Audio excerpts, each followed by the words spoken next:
ahead and officially call ourselves to order. We've got a long working agenda, so we will try to be respectful of everyone's time, efficient, and courteous at the same time. So we do have Greg Dowell here from the Central Church of Christ. If Greg could come forward, and if everyone would please rise for our invocation and followed by the pledges.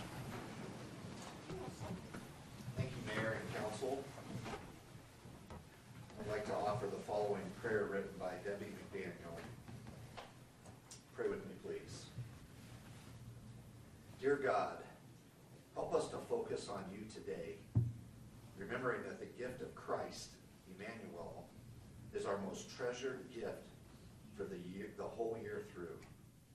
Fill us with your joy and peace.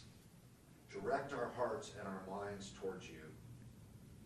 Thank you for your reminder that both in seasons of celebration and in seasons of brokenness, you are still with us. You never leave us.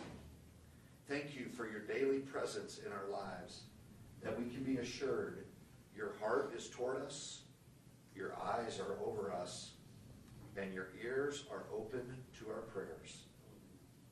Thank you that you surround us with favor as with the shield. We are safe in your care. We choose to press in close to you today. In Jesus' name. Amen. Amen. Thank you, sir. If you'll join me in the pledge, please. I pledge allegiance to the flag of the United States of America and to the republic for which it stands, one nation, under God, indivisible, with liberty and justice for all. And the Texas flag as well. Honor the Texas flag. I pledge allegiance to thee, Texas, one state, under God, one and indivisible. Please be seated. So let's do Arbor Day down there, and let's do certificates. So we're going to come down. Which one first? We're going to do Arbor Day. Okay. We have a couple of presentations here, so we're going to come down and we're going to do Arbor Day in Amarillo and also wreaths across America.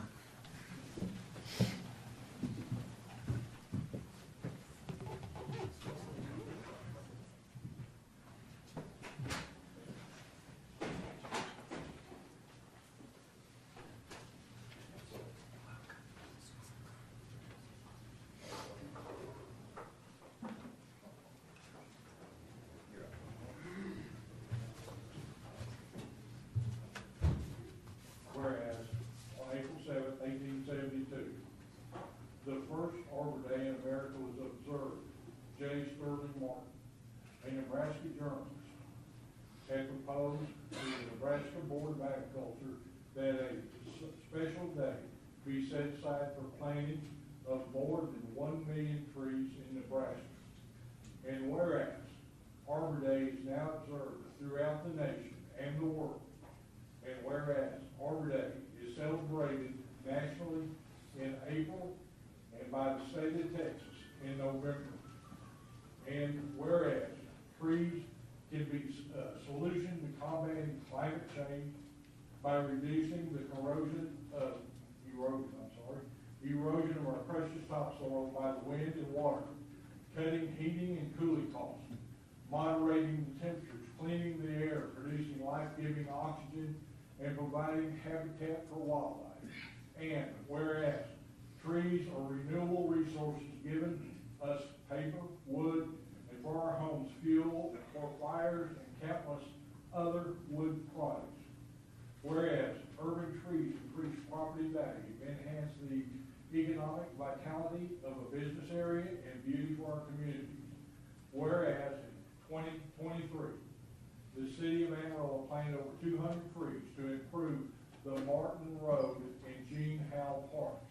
Now, therefore, we, mayor and city council members of the city of Amarillo, Texas, do hereby proclaim the 12th day of December 2023 as Arbor Day in Amarillo, and urge all citizens to support efforts to protect our trees, woodlands, for the well-being there in future generations. Signed by the Mayor, Cole Stanley, Councilman Josh Kraft, Councilman Don Tips, Councilman Tom Sherlin, and Councilman Les Simpson.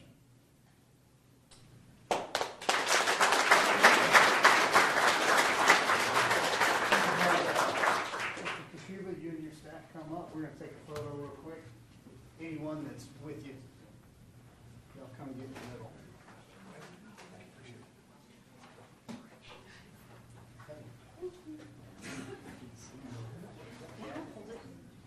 Y'all got it?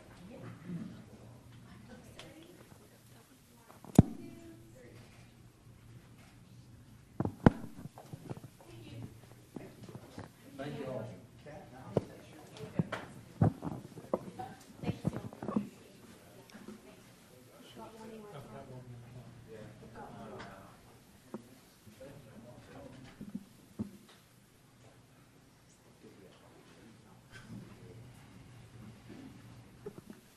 Okay, next, we're going to present a certificate of recognition for National Wreaths Across America Day. For serving veterans through a mission of remember the fallen, honor those that serve, teach the next generation the value of freedom, and for participating in the 2023 National Wreaths Across America Day by placing wreaths on veterans' graves at Memorial Park in Amarillo, and for living this mission not only in December but throughout the year.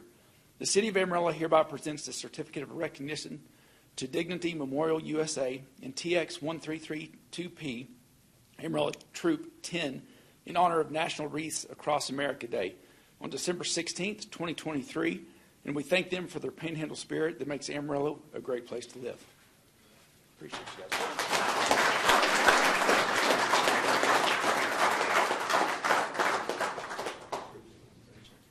Appreciate you. Come up here for a with you guys.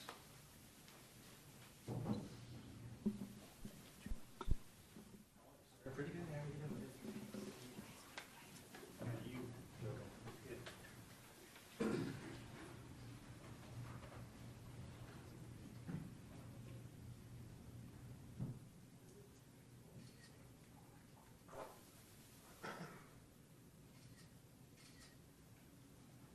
One more.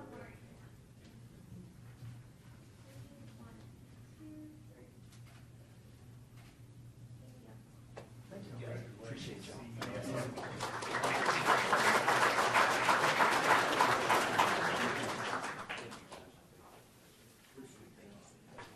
Now we're back.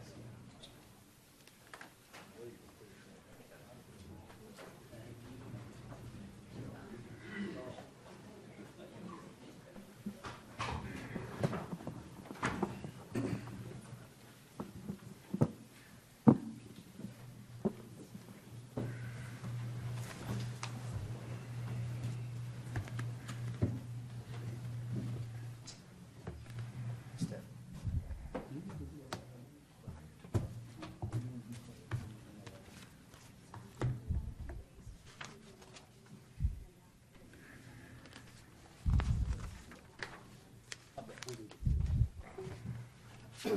Hey, thanks for your patience, guys. Let me do this. We could have an extended public comment period here today. This council and I think this community sees the value in hearing our citizens and trying to listen and truly give everybody their time. But we have an item 11A, that is due by 4 o'clock here today. And so, am I correct, Mrs. Storrs? Okay, it's 3:20. So I'm going to ask for a show of hands. Anyone that is here that would like to speak on the topic of the sanctuary city, potential ordinance or abortion or anything like that, would you raise your hand here? Okay. And then, Ms. City Secretary, you have 7 for public comment. I've got 18 people signed up now. So what we're going to ask is this. I'm going to ask that everyone that's here to speak and would like to give public comment before we vote on any of our agenda items to be able to come forward and speak. That ought to give us time after we complete that public comment to pull forward item 11A, do a working budget, or I'm sorry, not a working budget, but a working agenda, get our business taken care of first, and then we would allow everybody to offer their public comment. That way we have plenty of time for everyone. In case you didn't raise your hand and you still want to speak later, you'll be afforded that opportunity. So at this time, I am going to go ahead and allow us to move forward with public comment on agenda items only, please. Okay. Thank you, Mayor. Thank you for participating in today's council meeting. Your input and your opinions are important to us, and we're glad you're here to share them. At each posted meeting, we invite our fellow community members to address City Council regarding posted agenda items. Every speaker has 3 minutes to address the council today. At the end of 2.5 minutes, you'll hear a warning beep letting you know you have 30 seconds left to wrap up your thoughts. We do ask you stay within your 3 minutes allotted. Speakers can speak to items on the agenda or items related to city policy. Please remember, if you are speaking on something related to city policy today, council cannot discuss that with you since it's not on the agenda. They can answer with a statement of fact, statement of policy. They can request it be put on a future agenda, or they can refer you to staff. So when you come to the microphone, if you'll state your name and whether or not you live in the city of Amarillo limits, and then you may begin your comments. So first on our list today, and I'm going to skip over the ones that are here for Sanctuary City. Let me get down to one that's for an agenda item. It's Don LaRue. Don LaRue. And as Mr. LaRue makes his way up, next on deck after Mr. LaRue will be Beth Duke. All right, anybody hear me? Okay. Agenda 21, Agenda 2030, Vision 2045. Everyone's heard these terms, but yet most people don't understand the implications of the fundamental changes they would impose on us. Changes assaulting freedom, natural law, and just plain common sense. Changes whose only purpose is control. But control of people is impossible if they don't know where you are and what you're doing. That's why they want data. From your smartphone, your car, your medical records, even the appliances in your home, fed through smart meters and 5G. And they have no principles about how they get it. They tell you it's convenience, smartphones, Google, OnStar, Alexa, or they need data to fight climate change. And then they CRISPR up a public health crisis to cause lockdowns, telecommuting, and vaccine passports. And here's where you come in. Grants, infrastructure programs, highway improvement funds, basically bribery. They wave massive sums in front of local governments to entice them to give up a little more of the people's privacy for potholes or a new water plant or 1,000 other things. They use lots of ambiguous buzzwords to dazzle the masses, like equity, diversity, inclusion, sustainable development, to camouflage their incremental destruction of liberty. And they will pay generously because they print the money. Ask yourselves, what is your price? Liberty is priceless. Privacy is priceless. Paid for with the blood of countless men and one Messiah. What's the modern equivalent of 30 pieces of silver? Ask yourselves that. Every proposal you will see will have a bit of poison to liberty. Just a speck. But it's a cumulative poison. Fuel for the AI beast. We must have zero tolerance for their poison. We cannot comply. We call on you today to use extreme diligence on everything put before you. Look for the surveillance state poison. If there's even a speck, reject the whole lot. Look very carefully. We will help you look. Remember, Judas thought he alone knew what was best. And remember how he ended up. Thank you, sir. Next is Beth Duke. On deck after Miss Duke will be Joseph Rogers. Thank you, Council, and thank you, Mayor. Thank you for being in our parade. We just loved it, and I'm here today just to thank you on behalf of the Board of Central City, to thank you for your continuing partnership with our Facade Grant Program. Since 1996, the Facade Grant Program, in partnership with the city, has invested more than $1,495,000 in our downtown. The Center City began its partnership with the Tax Increment Reinvestment Zone in 2014. And because the Facade Grant Program is a matching grant, we know that these property owners have invested far more than that in their buildings. The TIERS funds have added so much to our downtown. They've made the sidewalks more walkable, more lights, better safety, and it's becoming a more welcoming destination for visitors and residents alike. The Facade Grant funds and TIERS funds are incentive funds, and with the grant funds, businesses have the incentive to do a little more and go beyond the basics. These are reimbursement grants. The funds are never distributed till the project is and all the inspections are complete. Each year, our design review committee looks over lots of applications. We always have more requests than we have funds, and we make tough decisions about where the money goes. I hate to ask you guys, do you mind handing those to the council? Thank you, sir. I love it here. My handouts are always in the best hands. They're always the safest handouts. This is a list since 1996 of all the facade grants we've been part of, and that's with your help. And I want to tell you two quick stories. Two of our facade grants this past year I'm so proud of. One was to Amarillo College for the Innovation Outpost. And one of our big goals in the 2008 strategic plan was to make downtown a place to live, work, play, learn, and worship. And now that we have the WTAMU Harrington Academic Hall on Tyler, and we have the Innovation Outpost of Amarillo College right there on Polk Street, that goal is really becoming a reality. That is a great example of new technology in a historic building. That's the portion of the historic Amarillo High that was saved from the 1970 fire.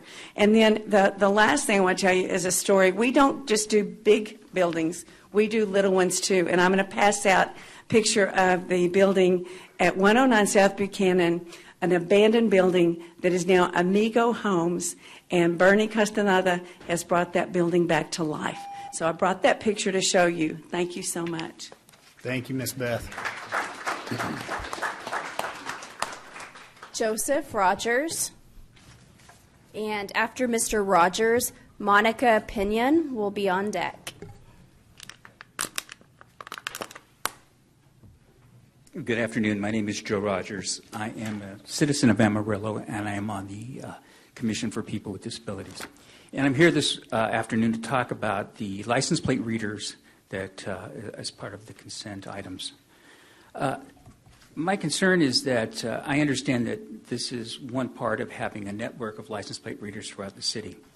My concern is that what that will allow to happen is that the police will be able to track Amarillo citizens as they travel throughout the city, which introduces a potential problem of having somebody, an innocent person, being drawn into a police investigation because they can be placed in the vicinity of an unsolved crime.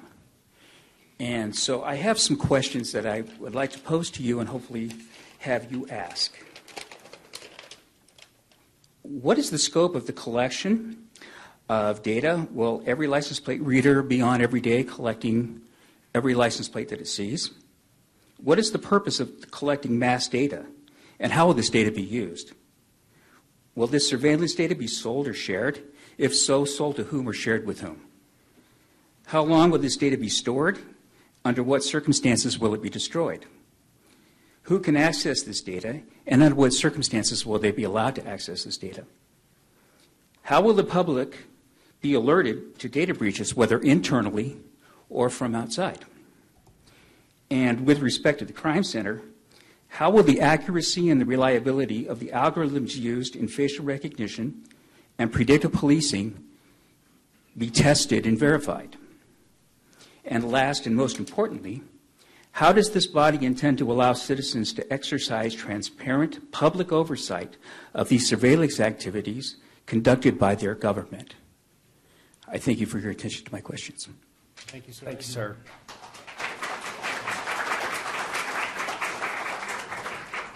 Monica Pinion. And on deck after Ms. Pinion will be Philip Nussbaum. Hello, my name is Monica Pinion, and I'm a resident here in Amarillo. And my main topic I want to bring up is the recent vote by the FCC to give the federal government control over the internet.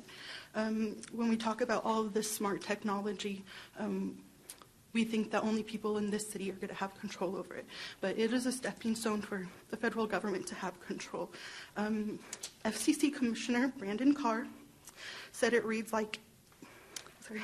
So I encourage everybody to look at his statement. He has one that he published online.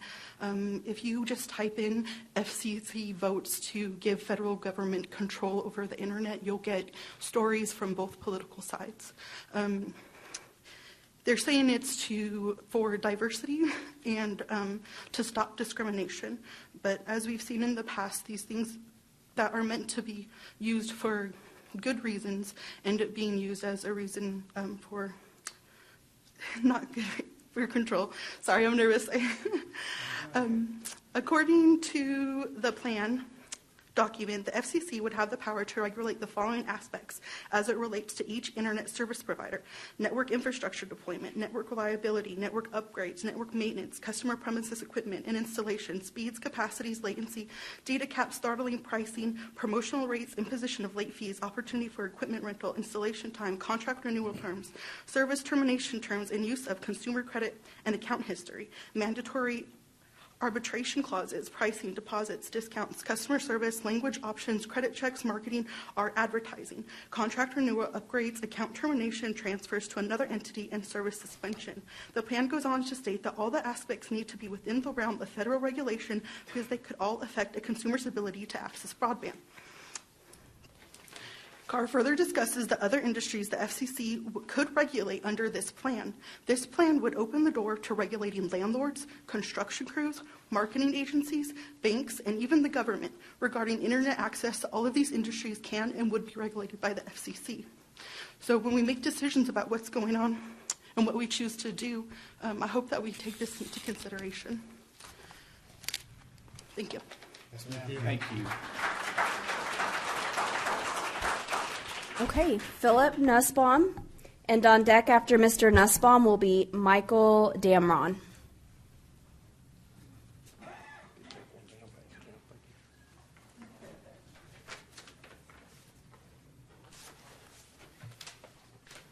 I've attended a few of the city commission meetings, and I'm absolutely amazed how many different things that you guys have to rule on all the time.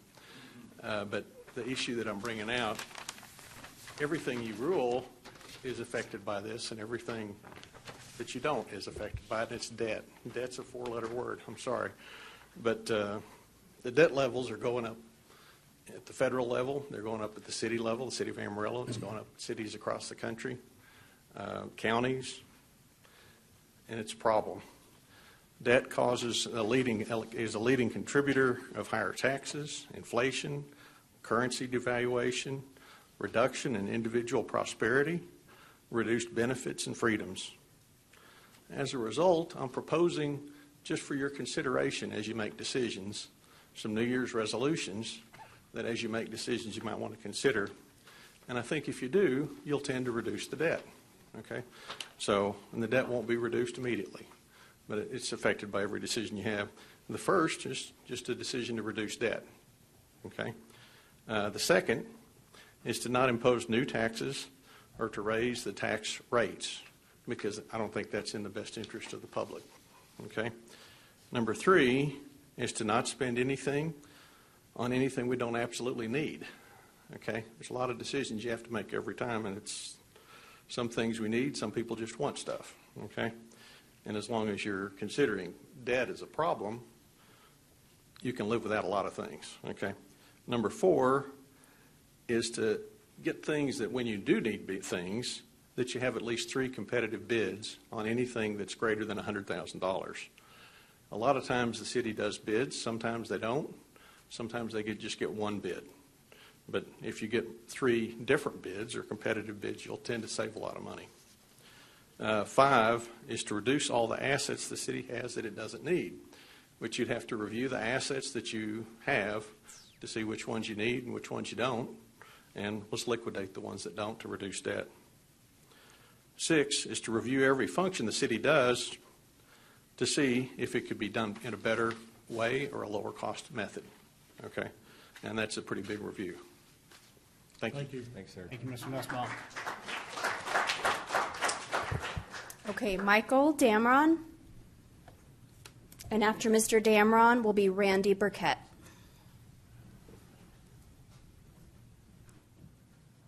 First of all, I don't know whether or not I left my phone number on the sign-in docket.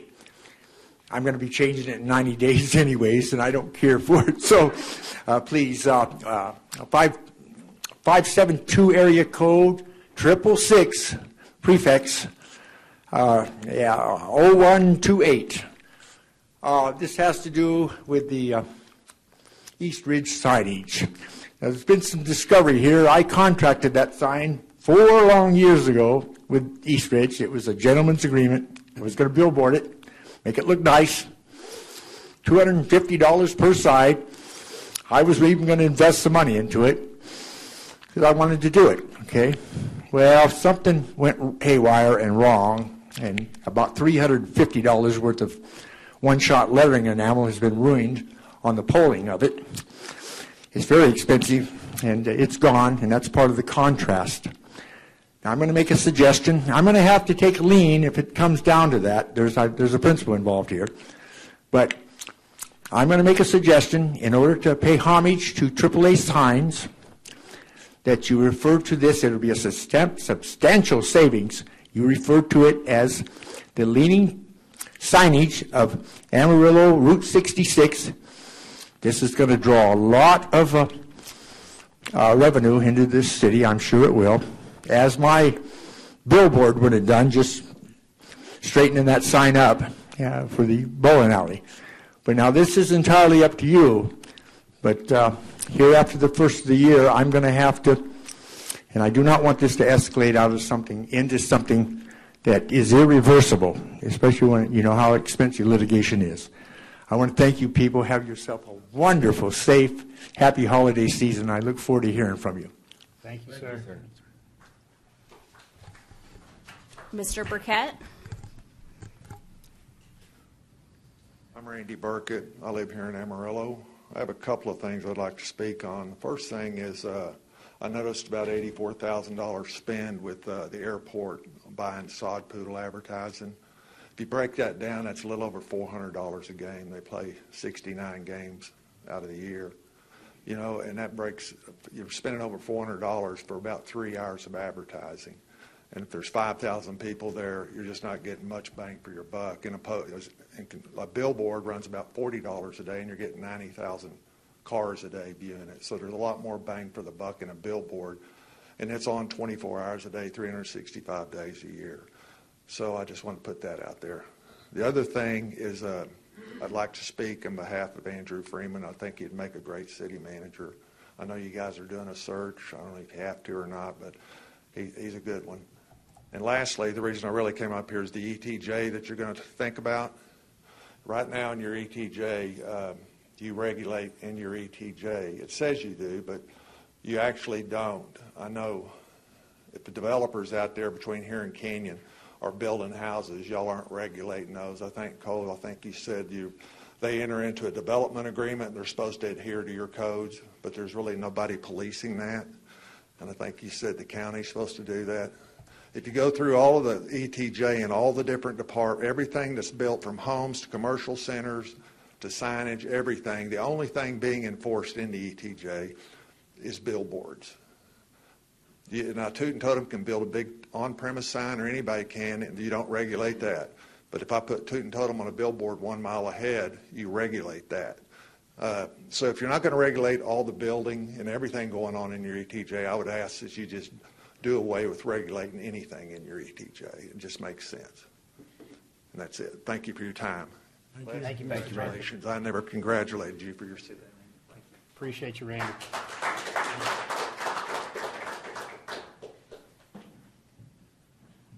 Ms. City Secretary, you have anyone else?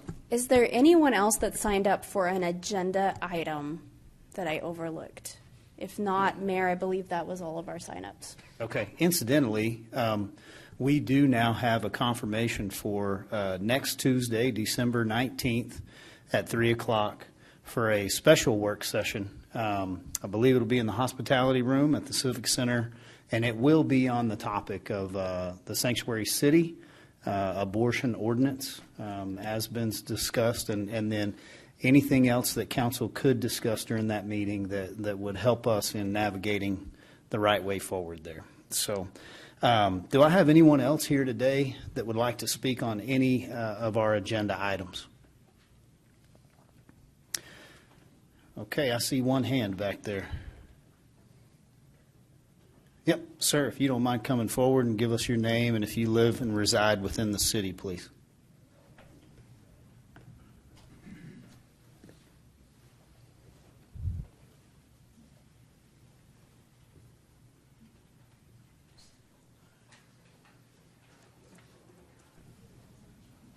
My name is Alan Feingold. I live in the city of Amarillo at 2601 North Grand Street. My comments pertain to the extraterritorial jurisdiction that is going to change because you intend to annex the particular plot of land that I'm going to refer to. I believe it is a plot of land that's bounded by Amarillo Boulevard on the south, by US 66 on the north, and North Parsley Road on the west, and I believe what would be an extension of the old Avenue J of the Amarillo Air Force Base on the east. I presume that this is on behalf of the Amarillo Economic Development Corporation and that they have a special project in mind for this particular parcel of land which you are proposing to annex. I would like to know if the city has considered what the cost will be of extending infrastructure into that particular parcel of land. If it does have an estimate of the cost of the new infrastructure, I would appreciate if the city would inform the public of that. And also, if there's an agreement between the AEDC and the city to reimburse the city in part or in whole for the extensions of the infrastructure into that particular area. Thank you very much. Thank you, sir. Okay. If we don't have anyone else, we're going to go ahead and move on with the rest of our business agenda here. So I will officially close public comment for this time. We will take up extended public comment after the last non-consent item. Thank you guys for your patience in waiting to speak to those items. We are going to pull forward item 11A. So, council, if you'll move to 11A. Ms. Laura Storrs has this one.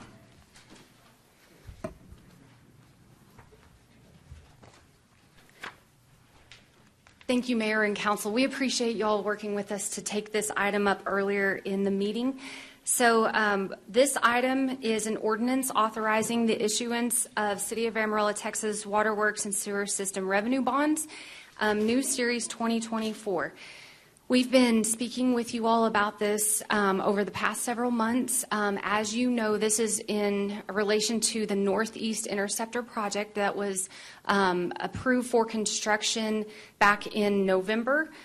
This project has been in the works for several years. There's a couple of other debt issuances associated with this. After receiving the bids came in higher than anticipated, so this sale of bonds will help bridge that gap.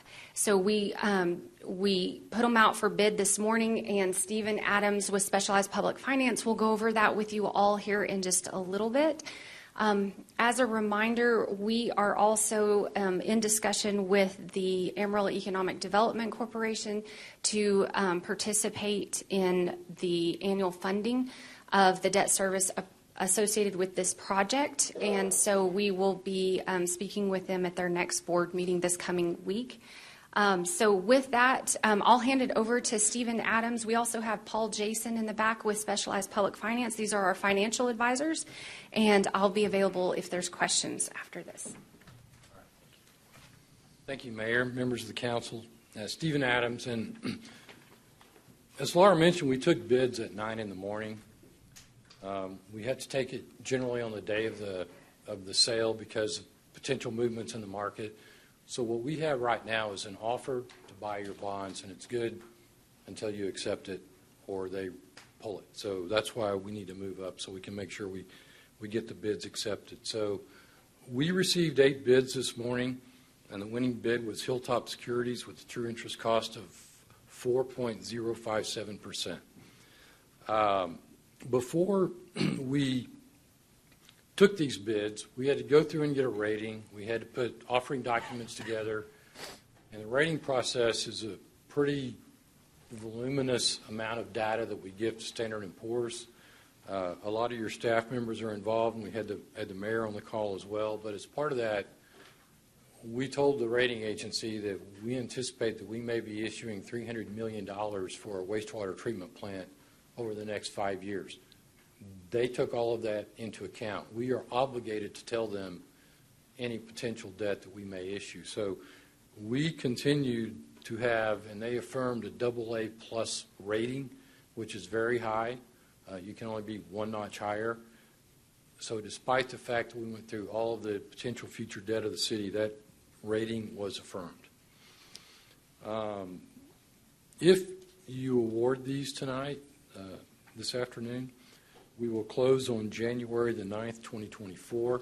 If you go to the next page, please, you'll see the firms that bid. There were 8 total bids. I think these came in from 5 or 6 different states across the nation. So we had a lot of very, very competitive bids. You see the 4.057 from Hilltop, and the cover bid was 4.081, so less than 3 basis points, very small. So very tight bids, which tells us they're very competitive bids, so we're happy with that. The next page is the debt service on the bonds, and you see that the coupon rates are for the most part higher than the true interest cost. And in order to do that, you see on the left, we are selling $19.3 million in bonds to fund a $20 million project. To get those higher coupon rates, they had to pay us a premium.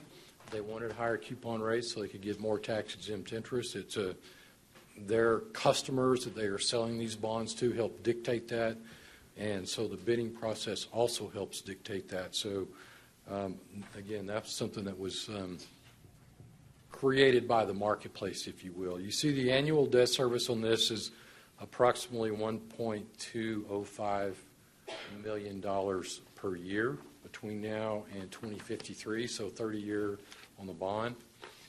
Next page, please. And you can see that we are recommending that the City of Amarillo award the $19,300,000 Waterworks and Sewer System Revenue Bonds, New Series 2024, to Hilltop Securities. And I'd be glad to answer any questions, Mayor.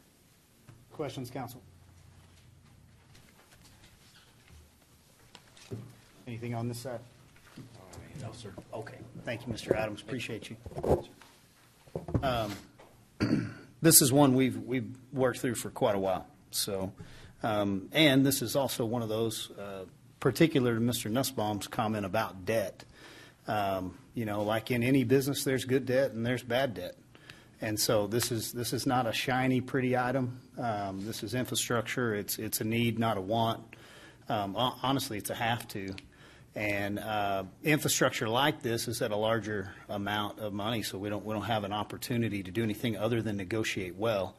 So one thing that I would say is in our projections, Mrs. Storrs, I want to say you thought it was 4.5% interest rate, and this is a 4.08 So when we presented back in, I believe it was in September, we were estimating a 4.85%. Okay. So as you can see, we hit the market at a good time, and with our reaffirmed AA+ rating, we got a lot of interest, which helped drive down that interest cost. So we were estimating annual debt service would be around $1.5 million, and as you can see, it's closer to $1.2 million. So roughly $300,000 worth of savings on what we hope is good debt, right here in the way in which we're borrowing money in a market where business loan, maybe 9% at this point. So that is correct. As a reminder, we are not changing the rates of our customers associated with this debt issuance. So it has been absorbed in the existing rates that our ratepayers are paying. Which I think goes to kind of show the effectiveness and efficiencies of that one enterprise fund that does a good job of making sure that they're working within their budget and they have a little margin. And so we're able to put something like this into practice. It will help our wastewater treatment plant and the other problems that we have going, and at a savings of roughly $300,000 from what we budgeted for the interest payment. So. Job well done. I would love to not need to spend this money, but that's not an option. Absolutely. So, at this point, I would entertain a motion. Thank you, ma'am. I move to adopt ordinance number 8101. Second. Okay, I have a motion and a second. Do I have any further discussion? All in favor, please say aye. Aye. Any opposed? Motion passes 5-0. We are now going to go ahead and go back on our agenda. It looks like we have quite a few discussion items. So I'll ask council at this time, do you have anything that you need to review or anything for item 9A? No. All right, we're going to move on to item 9B. We have Anthony Spinell coming. Potential ordinance here for our environmental health. How are you, sir? I'm doing good, sir. How are you? Good, good. Well, good afternoon, Mayor and Council. I'll keep this short. I wanted to bring a discussion item in front of you all today to basically discuss and hopefully give some feedback on a potential ordinance change that will come next month. This is an update to Chapter 8.5 of the Muni Code. It's Public and Environmental Health Code. Essentially, there's 4 elements, 3 of which are needed, and I'll kind of breeze over those. So if you have any questions, I can dive into the details there. But specifically, Element 1, we're updating requirements from Senate Bill 577 that took effect on September 1. We are also changing all the budgetary items that we updated during the budget of last year. And then we're going to do some general cleanup, which is rule references, mistakes, removing redundancies, et cetera. And those are the first 3 elements. The last element that I'd like to get some feedback on is while we're in the chapter, I'd like to make some changes to our mobile food unit ordinance. Essentially, I would like to allow for non-operational storage of those units in a residential area. Currently, that's not allowed. I want to align that with a section of our zoning code that says if those units are less than 1 ton in weight, they can park them in a residential area. We see this all day, every day, and it's really hard to regulate. And there's no real good reason to not allow it, so we'd like to allow it. We'd also like to allow for these units to operate from a public right-of-way with some conditions. 300-foot setback from brick and mortar restaurants, legally parked. They can't park on a street where they can't legally park anyways. Serving curbside, and I don't want them to impede traffic, pedestrian or vehicular in any way. And then also a couple other changes. We need to amend the use tables of the zoning code to add in a definition of a mobile food unit and a mobile food ice cream dessert vehicle. I also want to move and clean up the performance standards. They're currently located within 8.5. I would like to move them to where they need to go within the zoning ordinance.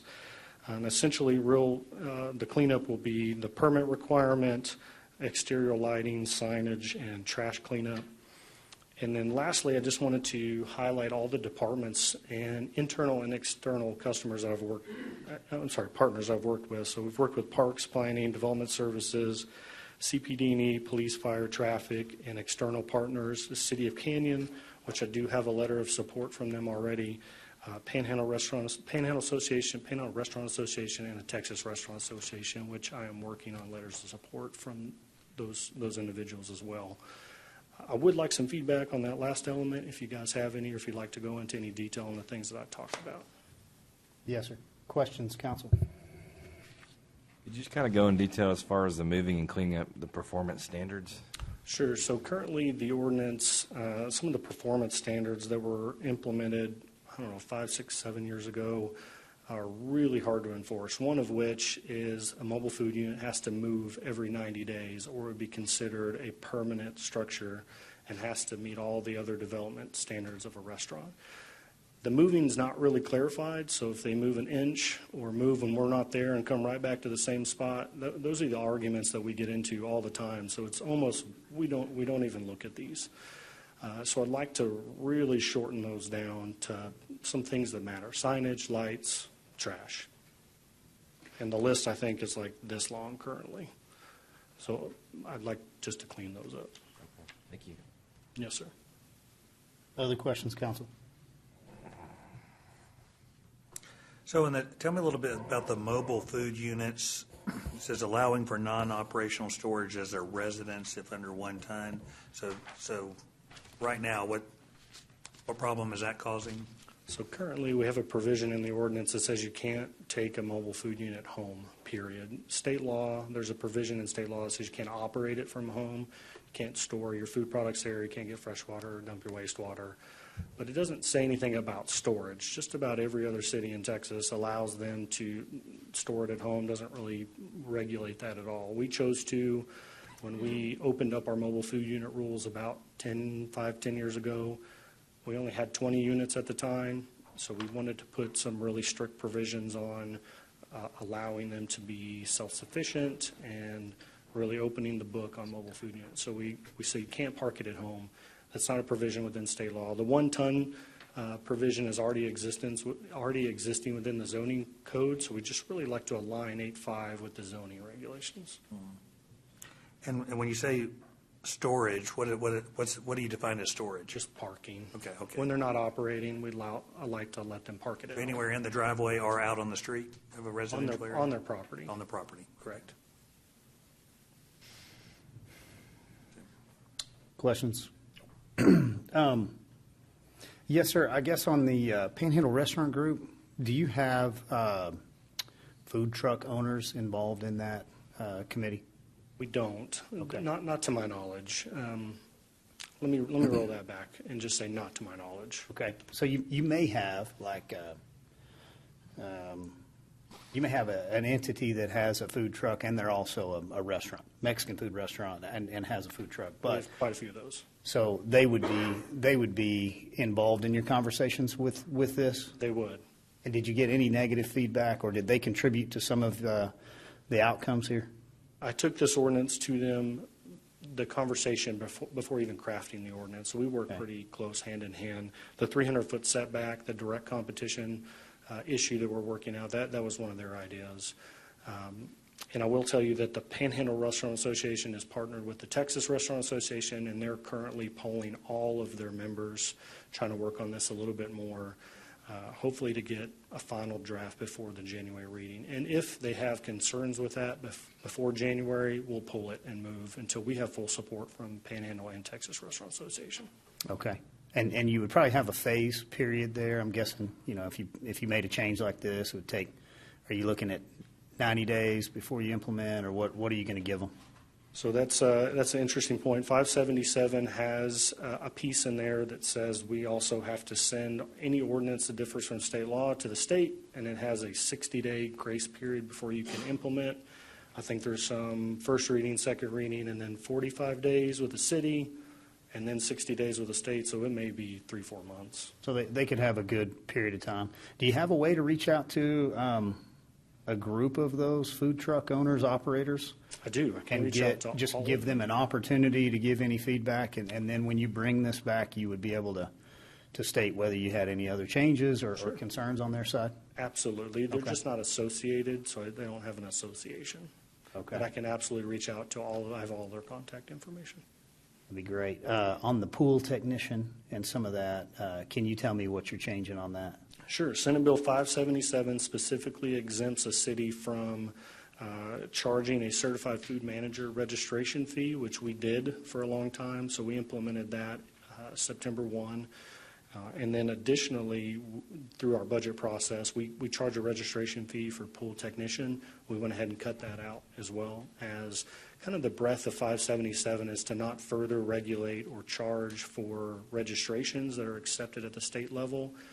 We struck food manager, and we went ahead and struck certified pool technician too. It's kind of in the breadth of 577. Okay. Does this affect anything else on the pool inspections, some of the other things that we deal with? No, the first three elements have really already been taken care of within our budget. So we've already implemented those. We're just cleaning up the ordinance on the backside. Okay. Those are mine. Thank you, sir. Yes, sir. Anybody else have anything else from Mr. Spinell? One other question. So when we determine kind of what these the changes will be to the mobile food units, how do we notify mobile unit owners about these changes, and how far in advance will they get notification on these? Sure. So we have like a mass email list. We can email, we can post on our social pages. It'll go out pretty quick. So keep in mind the current regulation says you can't do the things that we want to allow them to do. So this is really kind of rolling back regulations to be more business friendly. I expect zero opposition. Today it's just not allowed. Right. Okay. We appreciate the update. We'll look forward to those revisions. All right. Thank you. Thank you, sir. Okay, moving along. Next item, 9C, we have Mrs. Laura Storrs coming back up to give us a good quarterly budget update. Thank you, Mayor. So we are currently undergoing our year-end audit, and our year-end, as a reminder, is September 30th. And so that audit takes several months, and we will be presenting audited financial statements to you all in February. So this is kind of your first look at your year-end results as far as budget versus actual. These are definitely just an abbreviated version of it. So we're going to start with your general fund.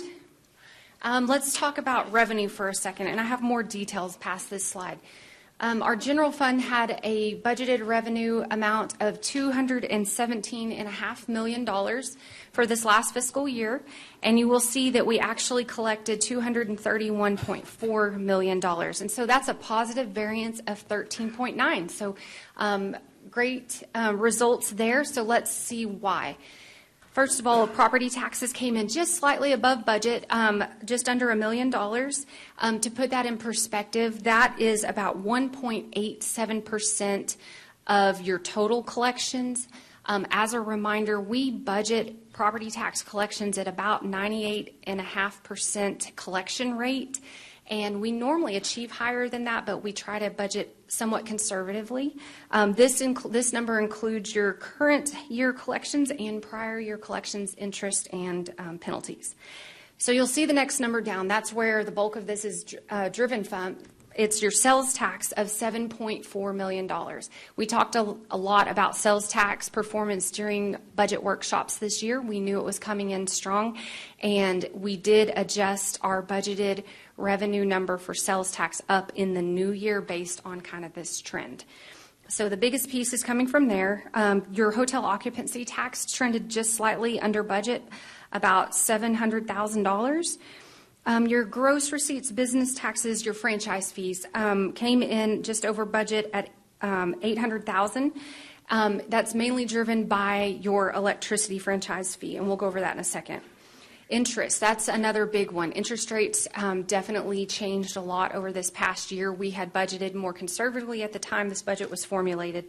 So you had interest come in $3.1 million more than your budget. And then on your fines, you were about $500,000 below budget. And then finally, your operating transfers, what that number is driven from. We have a policy that our general construction dollars, that's where your big capital projects that are funded out of your general fund are being done.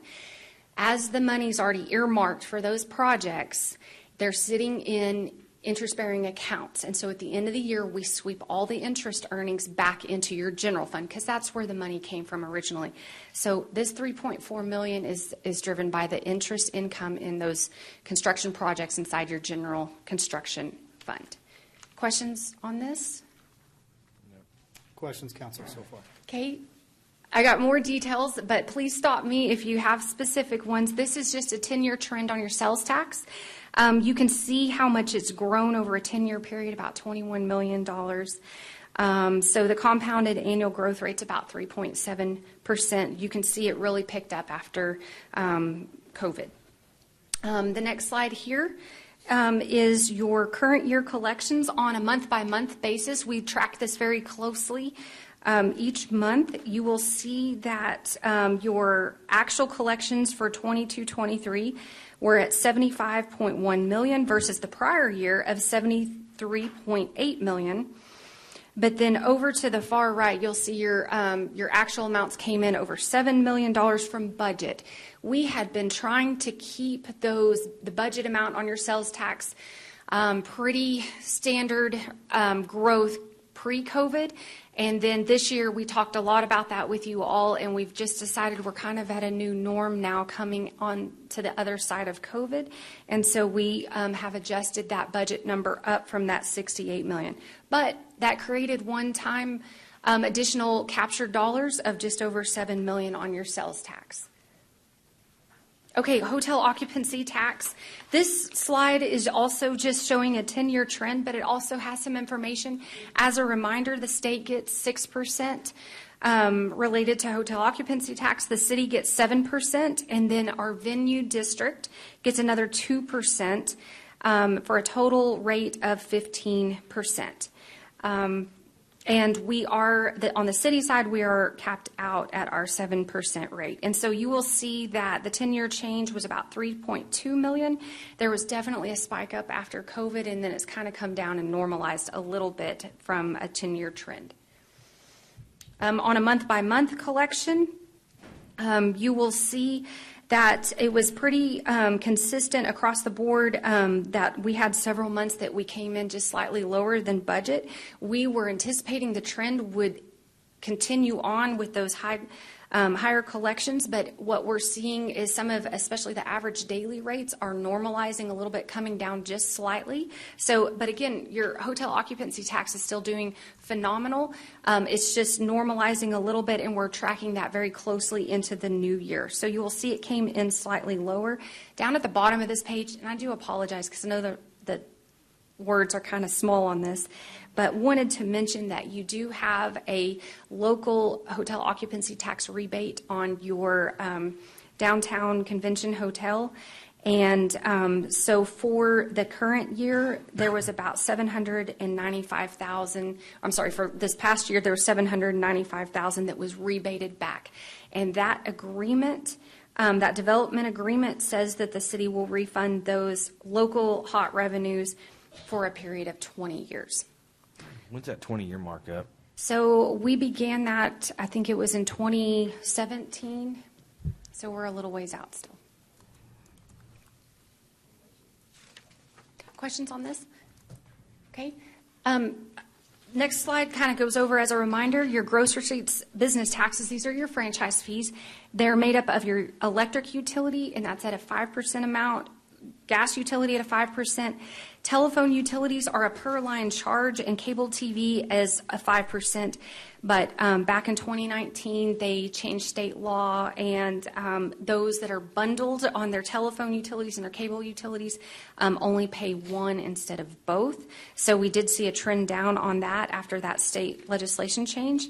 And then on your city-owned utilities, your water and sewer do pay a per account charge. This next slide here shows broken down by the various franchise fees. You'll see what your annual budget was for this past year and then your actuals through the end of the year. And as you can see, the top one there, the electricity franchise fee, came in much stronger than the budget amount. A lot of that is driven by, well, it's driven by a couple of things. We do see changes based on if we have a hot summer as weather's changing. Obviously, those electric bills sometimes are higher, but also as fuel prices remain high, that also drives up. There's a fuel factor in both the electric bills and the gas bills, and so those can cause those to fluctuate somewhat. And then on cable TV, we lower that budget every year, but it just, because that doesn't apply to streaming services or anything like that. So that's just straight cable. So you'll see overall we came in just slightly better than budget.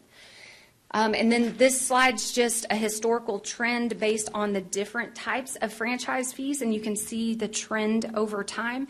If you look at your electric and gas franchise fees, they actually track with, if you can remember what gas prices or what fuel prices were doing back in those years. So that's usually how that trend is kind of tracking. Questions on that? Okay, that's your general fund revenue, the higher level ones. So Just a question, just quickly before Yes, we go sir. to expenses. Is there anything that we see on, I mean, because it's been a while since we finished the budget, and even before then, we were kind of trending. But anything surprising or different out of this that should cause us, I mean, you kind of mentioned briefly, but, hotel occupancy tax, is there some, I mean, could we may have misbudgeted for next year, or are there anything that causes you any concern on how we budgeted revenue? So that's a great question. So gross receipts, business taxes are coming in very close to budget. Actually, I think one's coming in a little bit higher. As far as hotel occupancy taxes, they're coming in right about at budget or just slightly below. I would almost say flat with budget. It's that much below. And then your sales tax is coming in strong. I think at this point we're about $1 million over what our budget is for the year. So, but it is certainly flattening. So we're squeezing those budget estimates a little bit this year.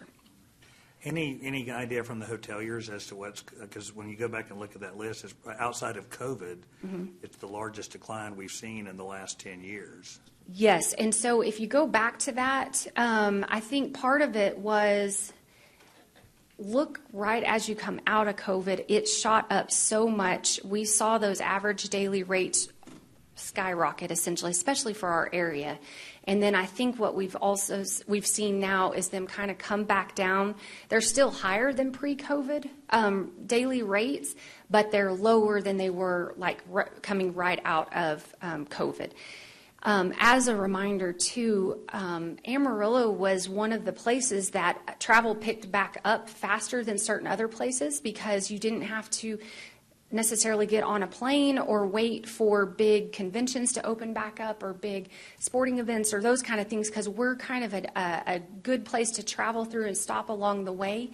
And so we certainly saw some great response from tourism coming out of COVID. So Cashin and I have talked a lot about this. We do have a lot of new hotels coming, new rooms coming online over the next year or two. The concerns with that is not necessarily that we will have more people staying in the hotels. It'll be shifting from maybe older properties to newer properties. Some of that may go on. I think Cashin could probably speak to it a little bit better than I could, but I don't know that we're seeing anything that causes concerns. It's really just more of kind of a normalizing. I think that the use of the hotels is certainly up. It's just those daily rates are kind of normalizing. Other questions before we go to expenses? Okay, let's look quickly at your general fund expenses. So good news on this end as well. So we had a $240.1 million budget in your general fund. And again, this is where the bulk of your city services reside. We spent $237.9 million, and that's a positive variance of $2.2 million. So we underspent our budget by $2.2 million. That's actually a very tight margin on that large of a budget. Most of what that 2.2 came from was unfilled positions, so it's salaries and benefits savings. Some of the areas we saw the biggest savings in were, and not that that's necessarily a good thing because that's your unfilled positions, but our AECC group, our Animal Management and Welfare group, our Streets Department, and our Solid Waste team. So those were ones that had some challenges filling up positions, so we were able to realize some savings from an expense standpoint. Questions on that?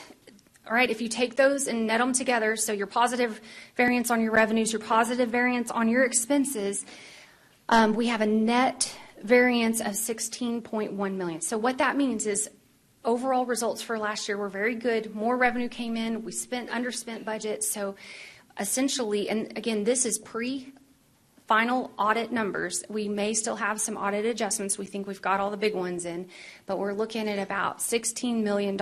As a reminder, as we work through budget, we already realized that sales tax were coming in extremely strong last year by the time we met and started talking about budget. So part of this $16 million has already been brought forward into the current year's budget in some of the capital spending. So one-time capital spending. I would say that number is probably around $4 to $5 million. So then what that looks like is maybe around 10 to 11 that we would anticipate bringing back during this next budget season, and working with you all to determine what kind of one-time spending or capital needs that you want to put those dollars into. That's how we cash fund our capital projects year over year over year. It's from the savings of essentially the 2 years before.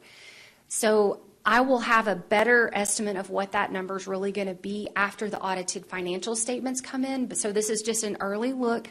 It could change, but it is definitely going to be a positive number that we're working with. Questions on that before I move to utilities? No, ma'am. Okay. Let's go quickly through our utility cells. So we'll talk a little bit about our solid waste group. You'll see that between our residential, commercial, and landfill, we came in pretty much exactly even with our budget. Then when you're looking at water and sewer cells, our water and sewer both trailed below our budgeted revenue amounts for this prior year. About just a little under 5% in total. That's about $4.6 million. As a reminder, we had very unprecedented amounts of rainfall and flooding that occurred in late spring, early summer, and that's also kind of a peak season for irrigation in our community as people are trying to get their yards, their greenery and stuff, coming out of the winter seasons. But nature provided that for us this year through a lot of rainwater, so that certainly did have an effect. Our budget amounts for water cells especially can fluctuate with what our precipitation trends are doing. And so this next slide, it kind of charts that for you. We work closely with the National Weather Service to collect data on what precipitation amounts are. We've actually, during this 10-year period, we have to go all the way back to 2014 to have a true near normal precipitation year. Also of interest, then in 2015, it was the 7th wettest year in recorded history going back to 1900. And then if you look in 2018, we were the 4th driest in recorded history going back to 1900. So budgeting for our water revenues is a little bit tricky over time. We try to budget more along a normal year, so any variation from that can cause us either positive revenue results or some negative revenue results. We knew this as we worked with you all on formulating your budget to this new year, because we had already gone through the flooding event. We knew the revenues were trailing behind. So our year-end results are no surprise, and they have already been absorbed into the new fiscal year budget. Questions on that? And then I just have one more slide to go over. We like to look at health insurance because we are self-funded on our health insurance program. So we like to kind of keep a pulse on this because these are large dollar amounts.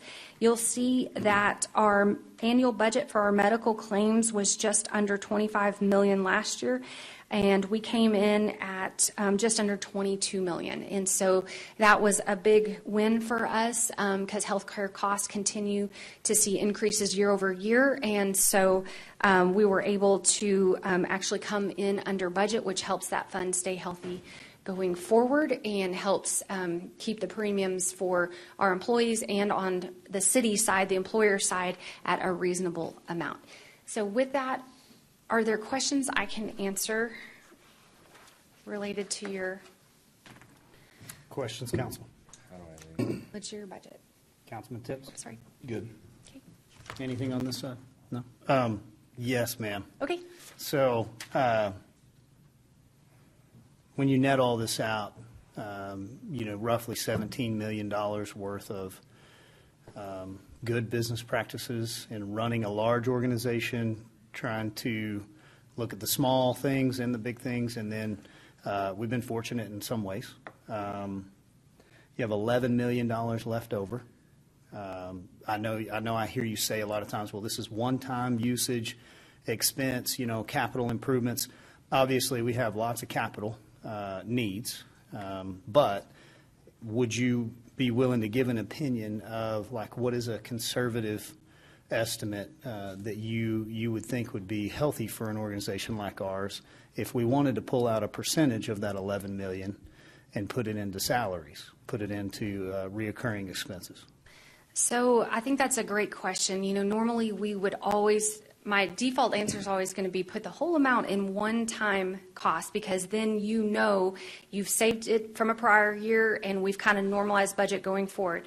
I think in this case with these kind of results, we could take a portion of it. I would not recommend more than, let's say, maybe $1 million or $2 million to put into reoccurring expenses. But we would need to understand that as we're formulating the next year's budget to make sure that it properly can absorb it. Because we would never want to overinflate our reoccurring expenses based on possible one-time captured revenue, because then you have to start making hard decisions if you can't capture that revenue in a future year. So as a reminder, sales tax is that's your number one revenue source inside your general fund. You guys do not have any direct control over it. It is based on what's going on in the economy. We have been pretty conservative over the past several years, which is why we're seeing these huge increases in what's being collected. This past summer, we talked a lot about kind of trying to normalize that a lot more. So I believe our sales tax came in this past year just under, let's say, right at about $75 million. Your budget this year, we went ahead and set at $76.9 million. So we have kind of already normalized that. Now, if we were to put some of this one-time dollars into recurring, we would probably need to be careful how much we anticipated sales tax growing into a future year. But I think we can certainly work through that. So if council was to wait until we complete the year or get close to it in the next FY budget, then we would be able to realize and true that up and see, we actually did bring in $76 million or $77 or whatever. So less risk.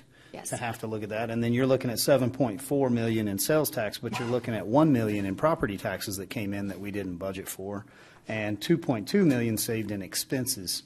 So if we were to just pull those two items out, you still feel like that's a little aggressive. That's $3.2 million that we'd be trying to put into, salaries that are needed in departments where retention is the biggest driver. So we're losing hundreds of thousands of dollars worth of investments in training, onboarding, bringing individuals into our organization, then watching them leave. So in the way in which we're trying to build a good company here, a company of people in this community, I think we probably could see some other savings in the turnover rate as well. But at a comfort level, maybe $2 million. Yes, and not to put any kind of number out there that we're going to try to hold anyone to, but and if we were to do something like that mid-year, I think that's where it creates a little bit more anxiety. But if you roll it through your budget processes next year, I think pretty much everything's on the table.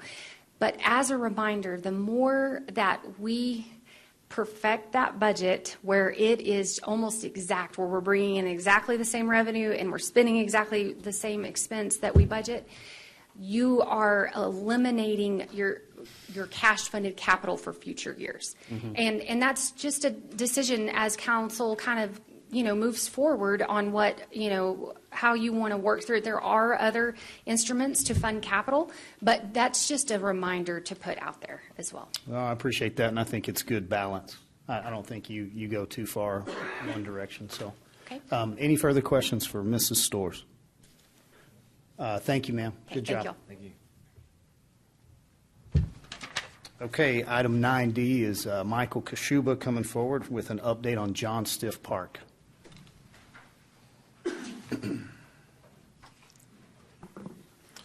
Mayor and Council, Michael Kashuba, Director of Parks and Recreation. Earlier this fall, we had a conversation with the Texas Panhandle Youth Sports Foundation about the lease amendment for John Stiff Park. And at that point, they'd voiced some concerns about the safety at the park. And so I just wanted to kind of provide a quick update on some of the activity we've seen this year, and then some of the steps that we're working on. So if we go back, starting in June, you can see we had some vandalism at the tennis center, followed by a couple of incidents at the softball complex. Again, these are just the items that we're aware of that were pertaining to us. There were a couple other break-ins in the facility that were part of that lease agreement. We had multiple break-ins at Southwest Pool. There was 2 aggravated robberies that we were aware of through the news coverage. Again, we had another incident at Southwest Softball Complex. We've recently had some tennis center break-ins, vehicle break-ins, and then we also had some damage to John Stiff Dog Park recently. I provided some pictures of what that looks like. So earlier this year, we saw a lot of damage where people were ramming gates, trying to pull gates, pulling dumpsters, just causing damage throughout the park. So that's the softball complex. We had, again, multiple break-ins at the pool where things were completely destroyed. Again, some more damage of the pool itself. This was the last, I believe, the last break-in where there was very significant damage that was done. Thankfully, through our public safety partners, on August 14th, APD was able to arrest a couple of juveniles that had been suspected of those activities at the pool specifically. Since then, this is a picture from October. Our contractor that was working on the athletic field lighting poles had parked a backhoe, and some individuals had broken into that backhoe and actually rammed through the fence, knocked down some trees, some other things in the park. And then recently we just had some damage at the dog park where a vehicle went through and tore up that fence at the dog park. So we're working to get that resolved. So what are some of the things that we're currently working on? Well, one of the things that we're working on is a couple of cameras and license plate readers working with APD. Those cameras would catch basically surveillance of the entire park so we could see kind of what's happening. Again, those cameras are on a 1-year lease, so if after a year we determine that we've seen crime go down or there's other solutions, we could end that lease. We're working with our electrical contractor to go ahead and start putting in those poles and the electricity to those poles. We have lights in the parks, but a lot of them are on timers. So when that timer goes off, obviously so does the power. So we're working on some designated power sources and installing some separate poles for that. There are a couple of the cameras that would be mounted on those new athletic poles high enough where we can't obviously be vandalized or damaged. APD is working to increase patrols where possible. And one of the other things that we're working on is the removal of the restroom at the skate park. We see a lot of activity specifically in that skate park area. And so we've been working to get the asbestos removed, and then that is slated to be removed later this month. As we look at some potential long-term solutions, I think at the last conversation, the mayor had mentioned potentially working with the marshal's office. So when we worked with the marshal's office and kind of put together some rough estimates on cost, it would be about $170,000 annually for one additional law enforcement officer. That would include the vehicle, personnel costs, and everything needed to get them up and running. If we decided to go two new law enforcement officers, which would be the recommendation, we typically don't want one person rolling up to a site. If they were to share a vehicle, we think that would be about $255,000. Again, those are estimates that came from the marshal's office. A couple of the other things that we're looking on is more of the environmental design elements, looking at ways to improve just the layout of the park and the visibility of the park. So one of the things that's been recommended by APD and something we've considered in previous plans is a way to eliminate that dead-end parking lot adjacent to the skate park. So one of the ideas would be to extend that road that runs by the softball complex out to Bell Street. We anticipate that being about $300,000 for design and construction to extend that road through there.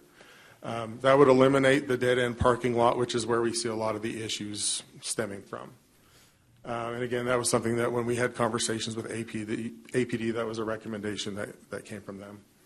And then one of the other things that we're currently working on, we've lit up the athletic fields, but there's portions of the park that are extremely dark. And so we're actually working on some budgetary numbers to increase the lighting in the parking areas, but also the trail areas. So those are numbers that we're currently working on that we don't have to present today. One of the recommendations in the short term is potentially closing the skate park. And when we say that, we would be talking about the skate park, the parking lot, also the softball field while it's not in use. Obviously, we're in the middle of winter. We're not playing a whole lot of softball games out there. And the associated parking lots. So what that would mean is we would barricade those entrances. We'd put up park close signs. And what that does is that allows our law enforcement partners to take it from a Class C to a Class B.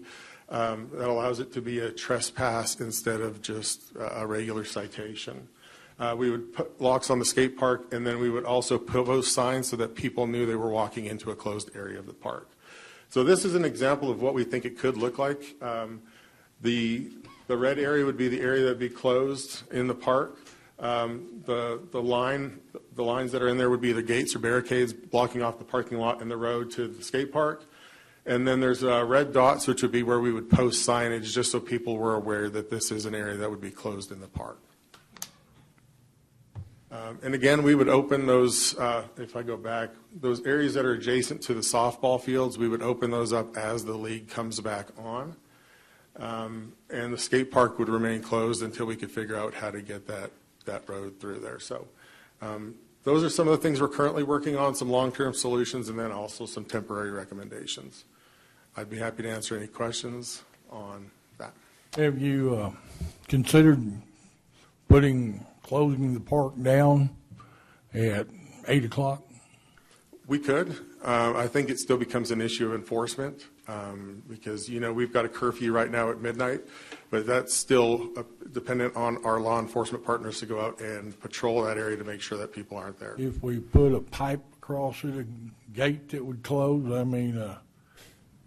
what appears to be happening is that people are going to the park, driving there because they know they won't be seen, then doing whatever damage they want to do. It's like I look here, your tennis area would still be open if you close the rest of that park. I think after a certain time, that park needs to be closed down until people can learn that this park belongs to the citizens of Amarillo. And because there's going to be a lot of these people that won't take the time to walk all the way out there. And, I'm looking at the numbers that you put here. You're looking at quite a big budget to do what you're talking about when I could put a barricade across the gate at 8 o'clock and then open it up in the morning at 6 or whatever. I just wonder if that was something y'all were thinking about. It's absolutely something we can think about, and that's something we're actually looking at, not just for this park, but across the board, is putting in gates in areas where we've got issues that we could be prevented if we just put a gate in place. We've got a lot of our softball complexes that are closed for the winter, so why would we not gate those off? So that is something, and we're actually working with Amtech on a partnership to potentially fabricate some of those gates. To answer your question, it is an option. I think what we would have to do is obviously schedule staff differently because we'd have to have a staff member that goes out there unless we get some automatic gates. And so that's something we could absolutely look at is either scheduling our staff to come in and close those gates or figure out a way to put in some automatic gates that would close. But that's something that would be beneficial at this park. It'd be beneficial at Thompson. It would be beneficial at a lot of our parks. We've just seen a really big spike at John Stiff this past year. Thank you. Laura, could we have that $300,000 left in the ARPA money, correct? Ish. Yes. Is that something that could be used towards any of these projects? Would it qualify? That's a great question, and we had kind of explored looking into that option. ARPA does have a lot of restrictions on, especially infrastructure. So you'll remember we did utilize some of the ARPA funding to help with some lighting in parks, but as a reminder, those were in some of the low to moderate income parks. And looking at John Stiff, now it could be optioned in some of our other parks, but at John Stiff, I don't know that it would qualify as low to moderate income area of the community. And so it is something we can certainly run that down that trail a little bit, but I'm not sure that ARPA would qualify in this case. Okay. But very good question on that. Other questions, council? So, does John Steff, is it have normally more incidents like this going on than your other parks? Are other parks having the same issue to this level? I think this year we've seen a bigger spike at John Stiff specifically. Obviously, we have issues in some of our other parks, but we've seen just a rise in terms of the type and the amount of damage.